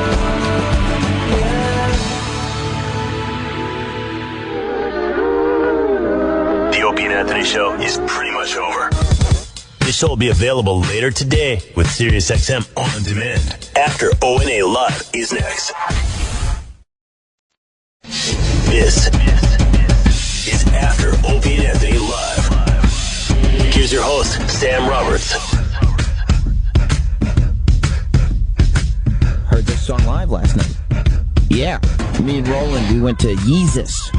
I'll get into that in a minute, but first, the Kanye West tour. But first, I mean, the after show with myself, Sam Roberts. This is becoming like A-list guest central. Vince Vaughn is coming in here now. He's in Delivery Man this weekend. It's the movie where he has like 500 kids that he doesn't know about because he went to a sperm bank a lot. And then he finds out he has all these kids. But Vince Vaughn on his way in right now. Yes, here he comes. Look who's here. Vince Vaughn, welcome. What's happening? How are you? I'm great. How are you? Good. You got a big movie coming out. Yes, I got a fun movie coming out. Yeah. Delivery Man. That's right. Tell me, how much of this is dependent on you at this point? Like how much responsibility do you take? How much pressure do you feel? You know, is this a Vince Vaughn vehicle, or is it, well, it's part writing, it's part directing, we'll see what happens? Well, ultimately, I think film is a director's medium. As an actor, you ultimately just trying to make your director happy, depending on what tone that they're doing. I mean, you sort of go in, and I see my job is to sort of be as honest within the scene as I can, depending on the tone of the film. And ultimately, the director cuts the movie, puts the music in, and does what they do. So you feel comfortable doing your best. And then letting go. And the director here is really exceptional, Ken Scott. I'm doing another movie with him, actually, that Steve Conrad, who wrote Pursuit of Happiness, wrote. And it's with Tom Wilkinson and Dave Franco. And I think what's unique about him is that he's very authentic. The movies can be very funny, but dramatic, kind of moving, and it sort of doesn't just play in one genre for the whole film. I was thinking while I was watching it that a lot of thought must be put into, in a movie like this, making it appeal to a large demographic, meaning making sure there's this heartfelt story that girls are going to love, but then also sprinkling in some shit and abortion jokes and stuff like that in the beginning that somebody like me or somebody who is used to you in old school and dodgeball and stuff like that can enjoy too. Yeah, I think less so. I think, what's nice about this is it's kind of defiantly a man's journey about becoming a father. Not to give away too much, but even with the ending, it's really, I think what Swingers was, as far as it's about a guy's perspective of going through a breakup. And, when we made that movie, it was swing music and dialogue and stuff that wasn't necessarily,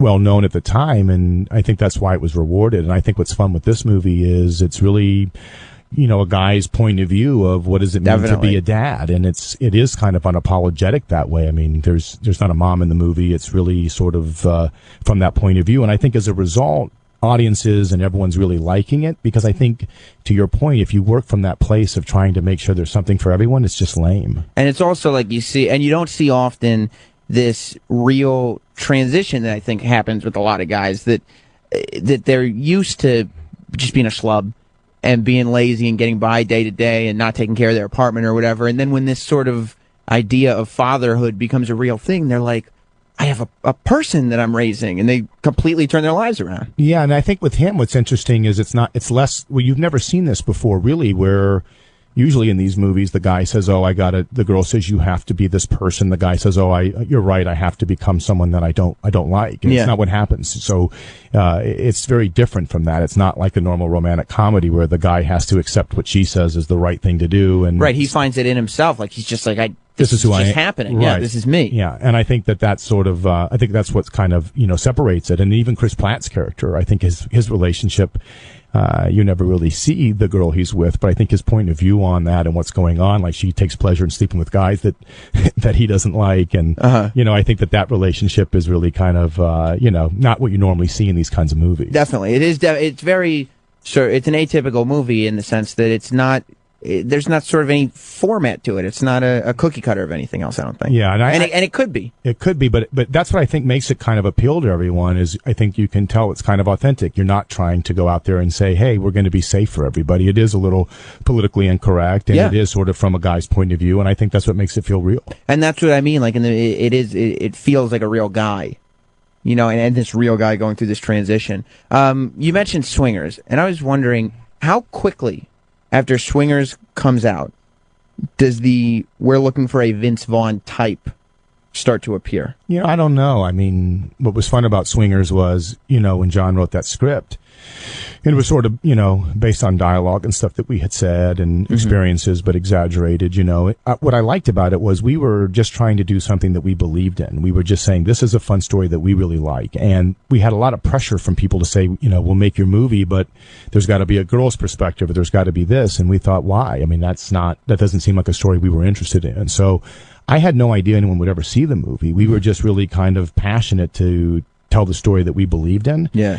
And so it was really kind of surprising. I mean, we loved it and we really believed in it, but it was one of those things that over time, I think people found it and it really had staying power. And I think a lot of that reason is because, again, we worked from a place of, let's just try to be truthful about, and funny about what this experience is like without going in trying to make everyone happy. And as far as the Vince Vaughn vehicle, I did a bunch of, more dramatic films and independent films at that time that were really well received. And then when Old School came about with Todd Phillips, the studio didn't want me originally for that. They didn't know that I could be funny. And because they'd forgotten. Well, even with Swingers, it's like that's kind of a grounded movie. It's funny, but it's not obvious, over the top. Obvious, yeah. So Todd with Old School, that was a really fun movie because we were kind of defiant there as well. Were you specific after Swingers that I want to do some dramatic roles for a while? Because that's when you did, The Lost World and the Psycho remake and very sort of. Well, Lost World was more of just like a big, fun movie. That was fun to get a chance to play. I mean, you have to understand, coming from Swingers, the budget of the craft service of the food in Lost World was bigger than we had for that movie, so it was just crazy to play in that genre. Plus Spielberg is there. Yeah, exactly. So, it was less. I just was doing, even Clay Pigeons or Return to Paradise, and those kind of character movies were fun. And I didn't like a lot of the studio fare, to be honest. And with the comedy, the stuff that started to come about that was kind of this R comedy or those kinds of movies felt more fun to me. And now it's like with this movie, with Delivery Man, it feels like, what feels fun is going back and doing something that's a little less trying to please everybody. And you find too that whenever you do stuff that, I feel like you kind of changed the way a whole generation of guys who think that they're funny talk. Like, I don't know if it's bizarre for you, but do you find that you watch people talk and you're like, he's just doing me from this movie, or he's just doing me from Swingers? Or I guess it's more like picking up that, expressions or things that we had said in the movies have become popular, like sayings and stuff has. And that was weird at first, like when you would turn on ESPN and they would say, he's so money he doesn't even know it. I mean, there was no concept of that. We were just, having dialogue specific that would be funny, that would make us laugh. So there wasn't a plan. And then, earmuffs or something from That's what I'm old saying. school. It's still happening. Like, earmuffs is a thing that's in the vernacular now. Yes. And people just say it without even knowing that that's where it came from. That's true. But there was never we didn't know, like, hey, okay, we got to really come up with this catchphrase. But yeah, those things have stuck around, which I find to be, kind of interesting. But you don't even think, too, like that sort of fast-paced way of talking and like joke, but is that really a joke? But now he's moving on to the next thing. Like, pretty good. But you don't think that is also bad? I've known guys that they're talking like that, and I'm going, you just pinch your whole way of being out of a movie. Yeah, could be. I haven't. I've noticed more like the sayings and stuff. Yeah. For sure. You came out and said you're a Ron Paul conservative. Yes. I have to ask, have you always been a conservative? Has that always kind of been when I say that, I mean sort of, I'm a big fan of Ron Paul and sort of that the purpose of government is really to protect the individual's liberty. Yeah. But conservatism in Hollywood is not generally well received, I find. Yeah. Did you have to wait until you? No, people who know me have known my beliefs forever. I think it's like, I have a good group of friends and even people that I work with. It's, you don't try to jam your stuff down people's throats every day or vice versa. You don't want to be around, I don't want to be around some gas bag who's going to, every day tell me why he's right about something. But, I think your people respect you. You're honest about how you feel about stuff and you have real conversations about it. And, I think like any group of people, not everyone's going to agree on everything, but, you have a dialogue about it and talk about it, but I haven't found that it's really kind of, it hasn't been anything for me that, not agreeing with stuff that's never made me feel nervous or intimidated. And, for the most part, we can laugh about it, really see stuff differently. So what you were talking, I found it interesting when you were talking about Swingers, being sort of something you were doing because you thought it was good and that's something you wanted to share. And then you said that the Old School was like that. Is that sort of been an overarching theme for a long time? Is that how you just Not always, no. I mean, we started off that way. Like, you have to understand, when we did Swingers, it was, we were sort of out-of-work actors. John had an idea for this movie and wrote it. I actually said we should write something in versus waiting to go and be in stuff that older people are writing that may not really, we don't think is fun. So John wrote this, and it took him a short time because it was sort of based on a real experience, which is going through a breakup. And we just went on a journey to get it made, and we refused to change it. And there was no plan except we really think this is fun. And then we kind of did the same thing with Made, which was the first movie I produced that John directed. And that was a great place to work from. And then I think what happens is sometimes you start getting into these bigger studio films and a lot of times when you sign up for the film, they'll say, yeah, we want to do it this way. We want to be edgy. We want to do this. And you say, great. I call it the honeymoon period. And then you wake up on the set and it's not what they want to do. They want to start to work towards the middle. And again, as an actor, you know, you don't have a lot of power. I mean, you go there and you play that part, but ultimately it's a director's medium. They're the ones who sort of decide on the tone and what they do with the movie. When were you able to start letting go? Because I would imagine, at least in the beginning, it would drive you crazy. That you're like, that's my best shit that's not in the movie. You know, I think being involved in the process with swingers and stuff early, you can appreciate it, and it just depended on the project. It's like when I did the breakup, that was my idea, so I was much more defiant to say that, you know, I don't want them to end up together at the end. The whole point of the movie was that why does every romantic comedy have to be that they are perfect for each other? Sometimes you date someone you like, but you shouldn't be with each other. So it just depends on how much I'm involved in early or not. But I think, you know, you want to give someone else, if you sign up, you're saying yes to a journey with them, and ultimately you want to support them, because it's not easy to be in that position. That's what's great with this director, Ken Scott, is we're doing this movie that Steve Conrad, who wrote Pursuit of Happiness, wrote with Tom Wilkinson and Dave Franco, and I really like his tone and his taste, and so if you find someone that you like, it's a much easier process to kind of give yourself over to them. Well, Delivery Man is a movie that's out on Friday, and I wonder, this is all you. Like you said, there is no real, I mean, there's a female in it, but not her perspective. You're in, I think, every scene. Just about, yeah. But Kobe Smulders is pretty great in the movie. She's fantastic. Yeah. But is that intimidating for you? Like when you're reading the script and be like, okay, like this is me. I got to make sure the audience doesn't mind my face. Yeah. Well, you know, you just kind of approach it where you try to go into each scene. For me, I always try to be honest with what's happening. So you kind of go in and kind of commit to what's going on, and you just sort of stay present with what's in front of you. I don't really try to think about all of it too much as I'm going through it. It's not your call anyway, really. Yeah, but I think it's important that you, as an actor, that you are prepared, and that when you go in there, that you are trying to allow yourself to feel whatever comes up, that you're not trying to force an emotion across the screen. I hate that if someone's like trying to convey, oh, I'm upset or I'm sad. I think it's, you know, a better place to work from if you go in there and you don't know what's going to happen. I mean, there was times I got choked up and times that my character got angry and stuff, and it was just sort of from the circumstance. You just let it go. You just let it go. You didn't do the sort of overpowering, like, eyes into the camera, like, oh. Well, the movie Delivery Man, out Friday. Vince Vaughn, thank you so much for being here. It's great to be with you. I appreciate it. It's been a pleasure. Thank you. Pal. Thank you. The O&A show continues. Sort of. Next. This is After O&A Live. Sirius XM. Sirius XM. And now, the Opie Anthony show continues. This is After O&A Live. I gotta testify. Come up in the nice. E-Rock, you are so money and you don't even know it. Thank you, sir. 866-WOW-1-WOW. After Opie and Anthony Live. We'll get to Kanye West in a minute. How about Vince Vaughn on After Opie and Anthony Live? Who saw that coming?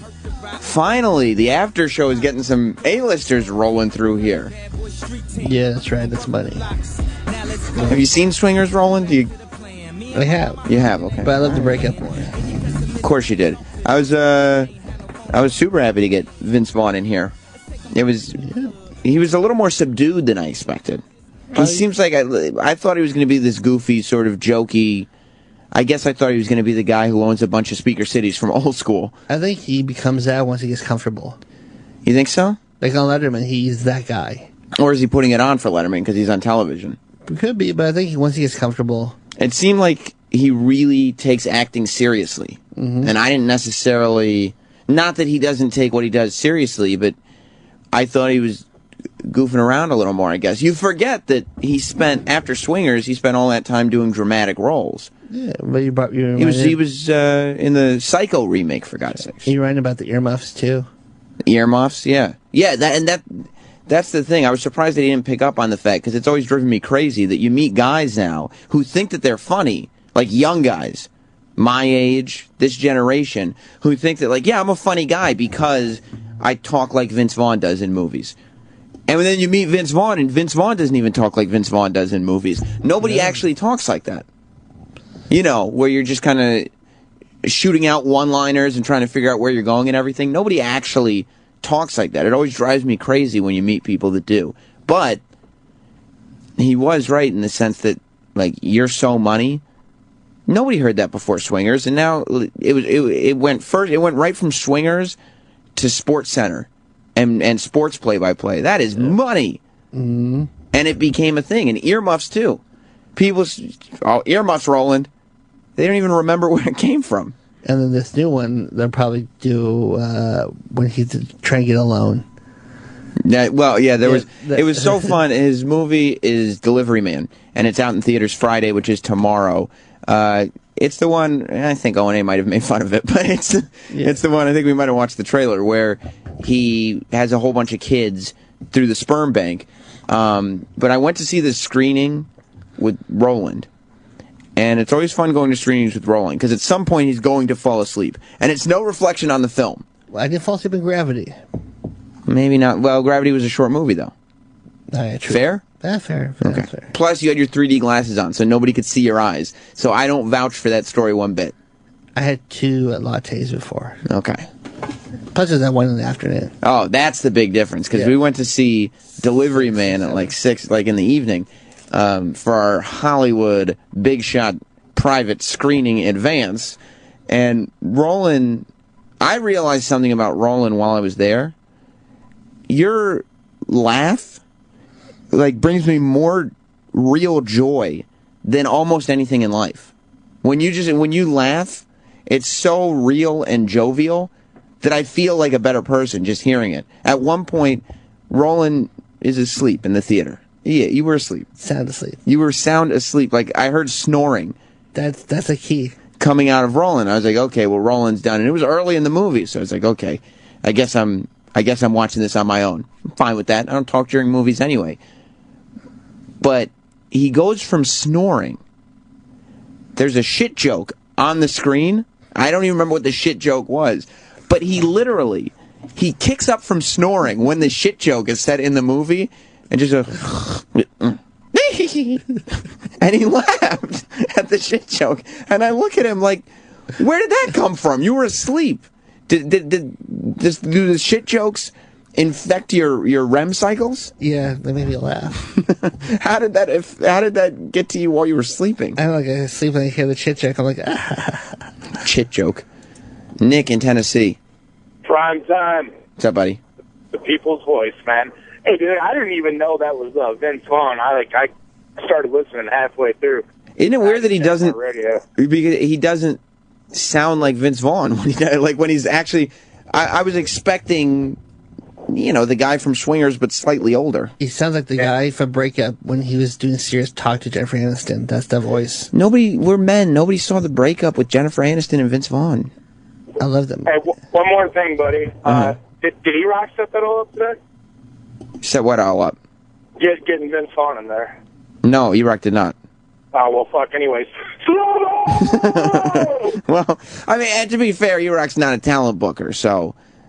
I think you said yes or no. He was waiting for that key to say that word. But he didn't care. No, he just wanted to bring up E-Rock. Well, I did have the opportunity, of course, we came back with Kanye West just now, that E-Rock brought to us, and I did have the opportunity to spend some more time with Roland and try to get some of that joy that I need for my soul. Do people generally, when you hang out with people, do they like trying to get you to laugh and just... Is there a lot of depression around you? No. There isn't, is there? No. It's all jovialness and parties and... Yeah, if I see people fall, I laugh. I think that's why Roland can say the shittiest stuff to people. He says horrible, mean things to people, but he can get away with it because there's just something about your laugh that it's, well, it's Roland, it's lovable. Yeah, people should move out of my way. I hurt them. And then you giggle a little bit and you go, oh, okay. Are you aware that you have that no power? No. You're not? Mm-mm. You're just like, you're a natural buffoon. Yeah. Well, and you'll act that way. Yes. And just see what happens. Yeah, just go about my day. I like that. It's a very good way to be. Were you happy with Vince Vaughn? Yeah, I love him. Yeah, he's the man. Last night, Roland and me went to see Kanye West Yeezus tour. Yeah. You're not a Kanye West fan. I am not. So what were you doing going to Yeezus? I want to see what all the hubbub was about. Anytime there's any hype, Roland's got to be a part of it. It was the same way when the Jets signed Tim Tebow. Who was the first guy to walk into this building with a New York Jets Tim Tebow t-shirt? I had the t-shirt, and then that Sunday I went front row, 50-yard line. Hot off the presses from Modell's, you had it right away. Right away. As soon as the Brooklyn Nets announced their new logo and said, we're putting out merch, and it comes out today, you had it. Sign me up. You always have to be, whatever is like cool going on, you want to say, oh no, I'd like to be a little part of that. I just want to see what's up. You just want to see what's up. Yes. So we went to see Yeezus last night. That's Kanye West's tour. And what did you think, Roland? I was very confused. You were? Yes. Speaking of confused, Snowy in Michigan has a suggestion. What's up, Snowy? Hey, Samuel, how you doing? Good. We need to invent an app to translate Roland. You have no idea what he's saying. A couple of times when he made the story about falling asleep, waking up, it's like what Ant said. It's like this is a movie. What? He activated, makes his laugh. Goes, it activates the app. Maybe something like that, Roland? Yeah, go for it. I love you, Roland. Don't get me wrong, man. I'm not dissing you, man. It's just, Roland is right now, his eyes are darting back and forth, and that means that he's trying to figure out whether he's going to still be lovable or turn into evil, venomous Roland. He can't. Oh, Roland, we love you, man. That's part of your charm, dude. Thank you, Steve Jobs. What? Steve Jobs? He said invent an app. He said invent an app. The problem with Roland is that his thought process is as convoluted as his speech patterns are. Even if you translate directly what he's saying, it still makes no sense. Thanks, Snowy. Yeah, thanks, man. I'll talk to you later. So, we went to see Yeezus. You said you were confused. Yeah, I mean, there's a massive mountain. Yeah. Monsters. Kanye West has put together this show that is, it's pageantry. It's obscene, the level of showmanship. It's like going to see a show. It's like a Broadway show. It is. It's like Dennis Falcone will say a lot of cashish in this product. It is. There were a lot of celebrities there. Tons. We saw Misha Barton in the audience. Jack White was in the special. There's like a celebrity bleacher section that I got to kind of sneak over to, and it was there's a lot of people there. Take a photo, but Kanye puts on this show. And Roland and me were able to sit up close because the people at the Barclays love us. They're the shit. They are. The Barclays really treated us well. Yeah, and I love the Barclays to see concerts. But it was like Kanye West, and it's the weirdest thing because I'm tweeting pictures from the show, and the internet can't stop talking about how much they hate this dude. Yeah. What a fucking asshole. Oh, what a piece of shit. But he's got arenas full of people going, ah, we love you. And then for 3 minutes, he got them all going, Yeezus, Yeezus. Yeah, he's just having them chant his name, but not actually his name, the name that makes him sound like he's Jesus Christ. And it's not like he's standing up, he's laying down. While he's chanting his name. At one point, he was laying down on the stage. 4 times. You were looking at him enviously? I was like, he's like laid down, and people just going nuts. And you were stuck standing. I was like, man. Using all your leg muscles. Yeah. Lay down there and be like, Jesus, Jesus. But everybody on the internet is going, oh, that son of a bitch. He does this thing where he comes out, I don't even know where to begin. It was such a spectacle. Yeah. It was the biggest spectacle I've seen in a long time. Like, he gives Lady Gaga a run for her money in terms of what he's doing with this show. He would get rave reviews if this was a Broadway show. But I probably would also need to work on figuring out the central theme. Like, there probably needs to be some kind of focus. The monster. The monster. So, he comes out on stage, and he's followed by probably 15 women who are wearing full-body pantyhose nude suits and masks. Yeah. Like pantyhose over their heads. So you can tell they're women, but they have no defining features. And they're following him around. At one point, he's singing or rapping, and they're behind him, and they're slow motion fake fighting each other. And Roland's looking at me like, can you explain this? And I go, no, Roland, I don't know what's going on. Come to find out, they all finish fighting, and they stop their poses, and they've created a throne. Yeah. And Kanye West then just sits down on like the 15 women as if they're just his furniture. And then continues his show. Yeah. He built a mountain to put on stage, and he's going from spot to spot. At one point, he's singing, he's rapping, sitting on a bunch of women. At one point, the mountain was probably, how tall do you think? At least 2 stories. Maybe 3? Yeah, it was huge. Maybe a 3-story mountain is on stage. He climbs to the very top of the mountain so he can sing a song on top of the mountain, on top of everybody. Yeah, by the monster. I mean, to say that this guy has a Jesus complex. Not only does he name his tour and his album Yeezus, but he was looking out on this crowd like, I am your Lord and Savior. I'm at the top of the mountain. I'm way above all of you, and just worship me. Yeah. And everybody is worshiping him. Yeah.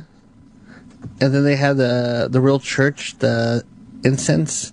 The incense. Remember they came with the cross, and they started moving the incense to smoke. Yeah, it started smoking. There was all this religious paraphernalia that I didn't know. I didn't know what any of it meant. Yeah, it was all Catholic stuff. He must have been raised. Yeah. I doubt he was Catholic. He's a black guy. He was probably some kind of Christian though. It's quite the spectacle. Yeah, and at one point the stage is tilted up, and he's laying down on it, and he's whatever. He sang a whole song laying down. Mama, the word for his mom. Yeah, this is for you, Mama. Do you think the song was called Mama? I thought it was, because he goes, this is for you, Mama. I was like, oh, I guess it's called Mama. He dedicated a song to his dead mom while he was laying down, and then we thought that the stage crew was coming on stage, because then the stage had to flatten out. But it wasn't the stage crew, Roland. No. It was a monster. Yes. It was a woman dressed up as a monster, a big fur coat and red light-up eyes. There were lights shining down that looked like holograms, less like lights and more like holograms. Yeah. It's like Tron. And then, it wasn't even like the stage crew was the monster. No, they did. The monster stayed. Yeah. The monster stayed for like 4 more songs, just chilling up in a mountain. And one of the priest guy had to lift his heavy machine up. What was it? Which heavy machine? The one with the ding. Oh, his drum machine. Yeah, the guy was struggling. He seemed like, ugh. Yeah, he did one of his songs, like he used the drum machine live. Like, you know how rappers, when they make beats, they don't actually use instruments, they use a drum machine. He was doing it live. That was cool. But then, to top everything off, he does 75% of the show. He goes through like 4 or 5 costume changes, which is, I mean, you don't see that you definitely don't see it at rap shows, but you don't see it at rock shows. Generally, when dudes perform music, unless you're Prince or somebody, you're not going through 4 costume changes. But he's going through all his costume changes, right? And 75% of the concert, and he probably performs for 2.5 hours or so, he's got on a jeweled mask. And he's got like 4 or 5 different masks. I couldn't count. The first one looks like a Mexican wrestler. You The thought gold, so? yeah. Because it was like gold and rubies? Yeah. I put one on my Instagram. I'll probably put a couple more later. But like one was gold, and one was black, and one was white. But they totally covered his face. Yeah. And so Jess came with us, my wife, and she's like, I'm kind of annoyed that you can't even see his face. But he did this. He orchestrated this so well that 75% of the way into the show, he takes this mask off and reveals his face, and the whole building erupts. Like this, look at this gift we've been given. We can finally see the beautiful face of Kanye West. It was the most insane thing I'd ever seen. Well, because he goes, hello, white Jesus, and then Jesus touched him. Well, of course, that was the icing on the cake. And then that's when he took off. To perform Jesus Walks, he actually had Jesus Christ himself come out on stage and bless him. And then Kanye could take off his bejeweled mask. Then all the hits came. And then he started doing his hits. Those are the ones that you knew. I knew one. So what did you think seeing this spectacle? At one point, all the nude suit women that were like androgynous held him up. Like it looked... Yeah. There were many points in that concert that it kind of felt like a scene out of Eyes Wide Shut. It's just weird and sexual, but androgynous at the same time. Also, and those up-close cameras, wherever they're at on the stage, they had big faces projected. like, I always thought, like, hip-hop was, like, street and tough, and this was insane.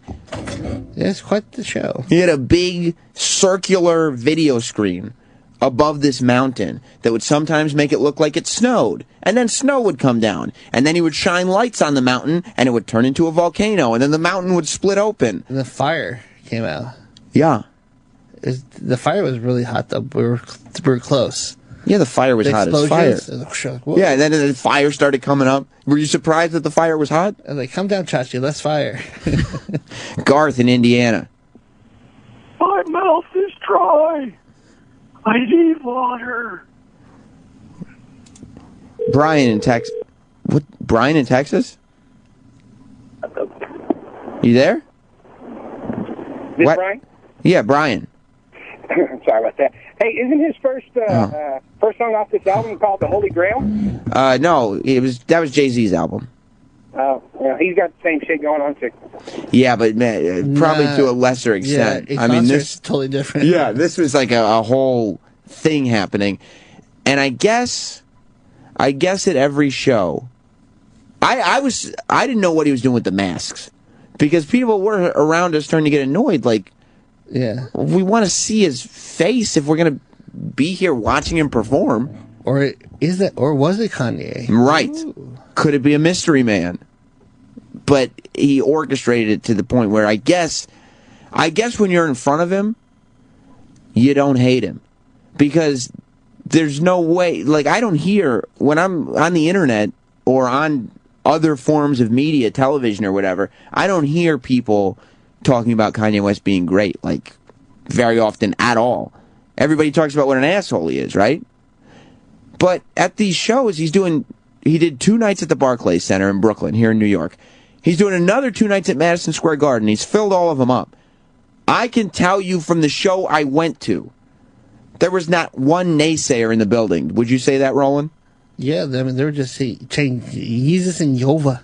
Yova? Was it Hova? It was Hova is what they were chanting. And did you notice they were singing along?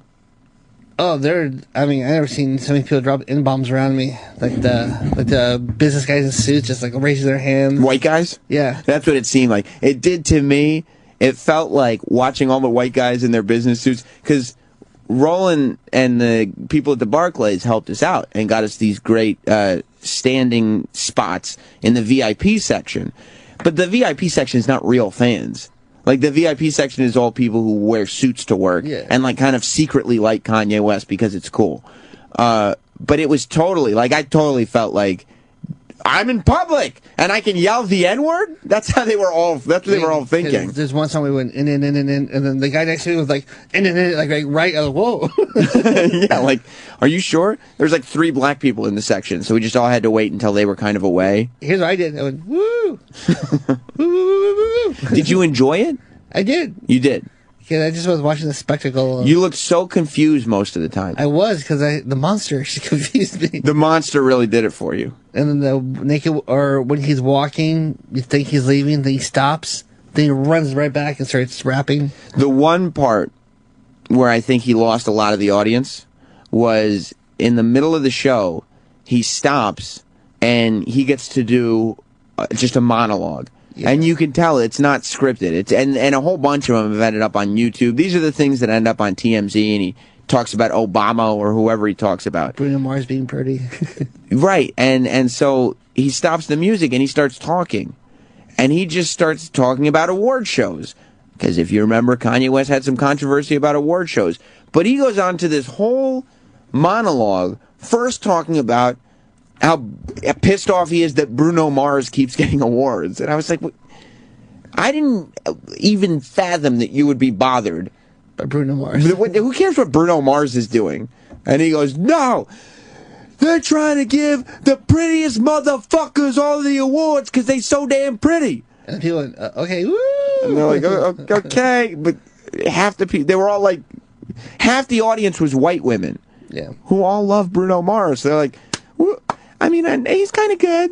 I don't mind him so much. He's all right.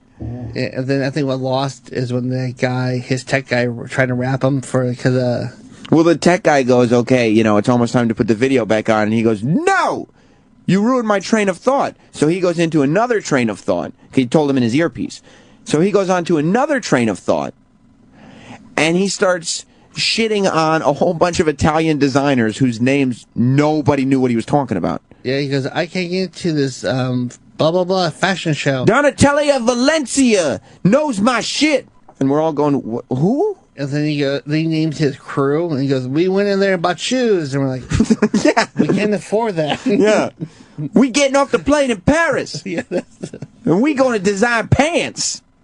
Everybody's like, all right, so design pants in your own time. We like the music. And then he goes, Chanel won't be putting my suit. It's going to be my name. Yeah. I'm like, what's going on? Chanel Guadalupe, see what I can do, and won't give me the opportunity. I used to draw Nike Airs in my notebooks. And I was like, okay, so you used to... Yeah, he started going on.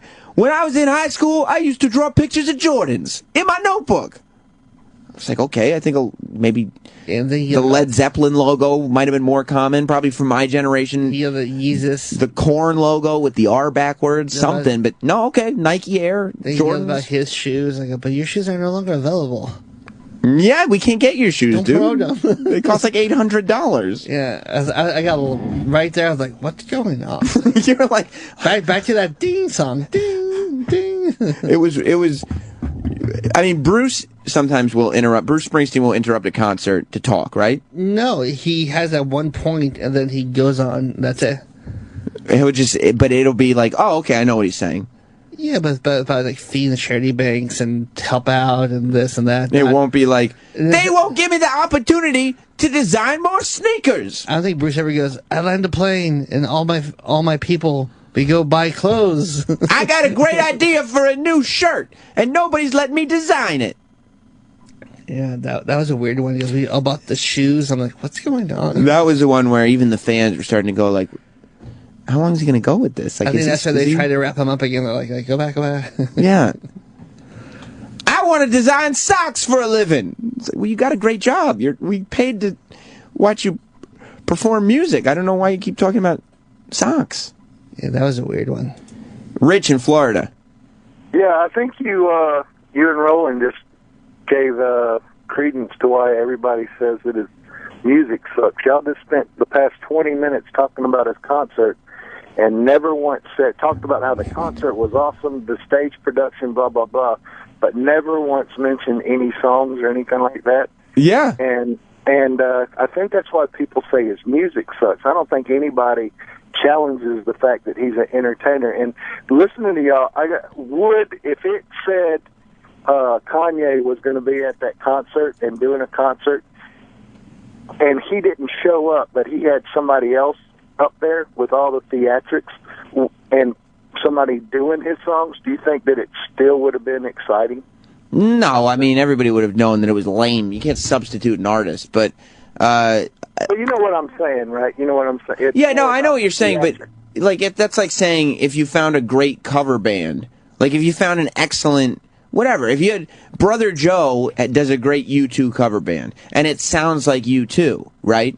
But if you go see a U2 concert and 2U shows up, you're kind of like, yeah, the songs sound good, but this is not what I paid to see. Right. And and I was saying, Kanye arguing about shouldn't really, after listening to y'all, Kanye should get a Tony Award more so than Okay, that's something I can go with, because you're right, and I think that's probably a problem that. Before anybody can talk about what Kanye West has going on, they have to get through several layers before they can even think about talking about the songs. Right. He interrupted his concert to complain about not getting to design sweaters. Yeah. Like, have you ever been to a show where a guy stops his music to announce to the audience, I don't understand why people in Italy won't let me design pants? No, my favorite, the shoe store. That cracked me up. Oh, no. And then for Kanye West to bash Bruno Mars, who can actually sing, that's not auto-tuned. You gotta admit, though, Rich, Bruno Mars is a pretty little motherfucker, isn't he? He's a pretty little motherfucker, but that little 4-footer, he can damn carry a tune. All right, thanks, Rich. But I love when you just roll off 8 names like Dean, Tommy, Gene. We all about shoes. Yeah, he started talking about his plane landing in Paris. Thousands and thousands of and his dollars. whole crew getting off the plane, and everybody in Paris knowing that they're here to design shoes. And then he mentioned his crew by name, and everybody's going like, so is he going to do Jesus Walks, or we're just going to talk about shoes? Did you enjoy the show? Nicole from the Morning Mashup is here. Hey. I did, very much so. It was. I was telling Roland, it was just such a spectacle. Okay. It was amazing. Yeah. Oh, wow. I was looking at pictures right now. I mean, it is a spectacle. It's like a freaking circus. Yeah, it was like a circus, except a circus where the ringmaster believes himself to be a deity. Well, you know that about him. Yeah, but I like that. I Like, you I would. I enjoyed that he has gone to this extent where he know. What are you doing over there? I'm sorry. The mic just came loose. It's tricky. I know. I know. We'll teach you broadcasting one day. Thanks. Are you high? I am not high. Okay, no, I just want to know. No, I wish. I wish very much. You're pregnant. You can't be. He's gotten to the point, though, where he's pissed off so many people that he just keeps going and going. I don't know if you heard about this, but we were talking about it a minute ago.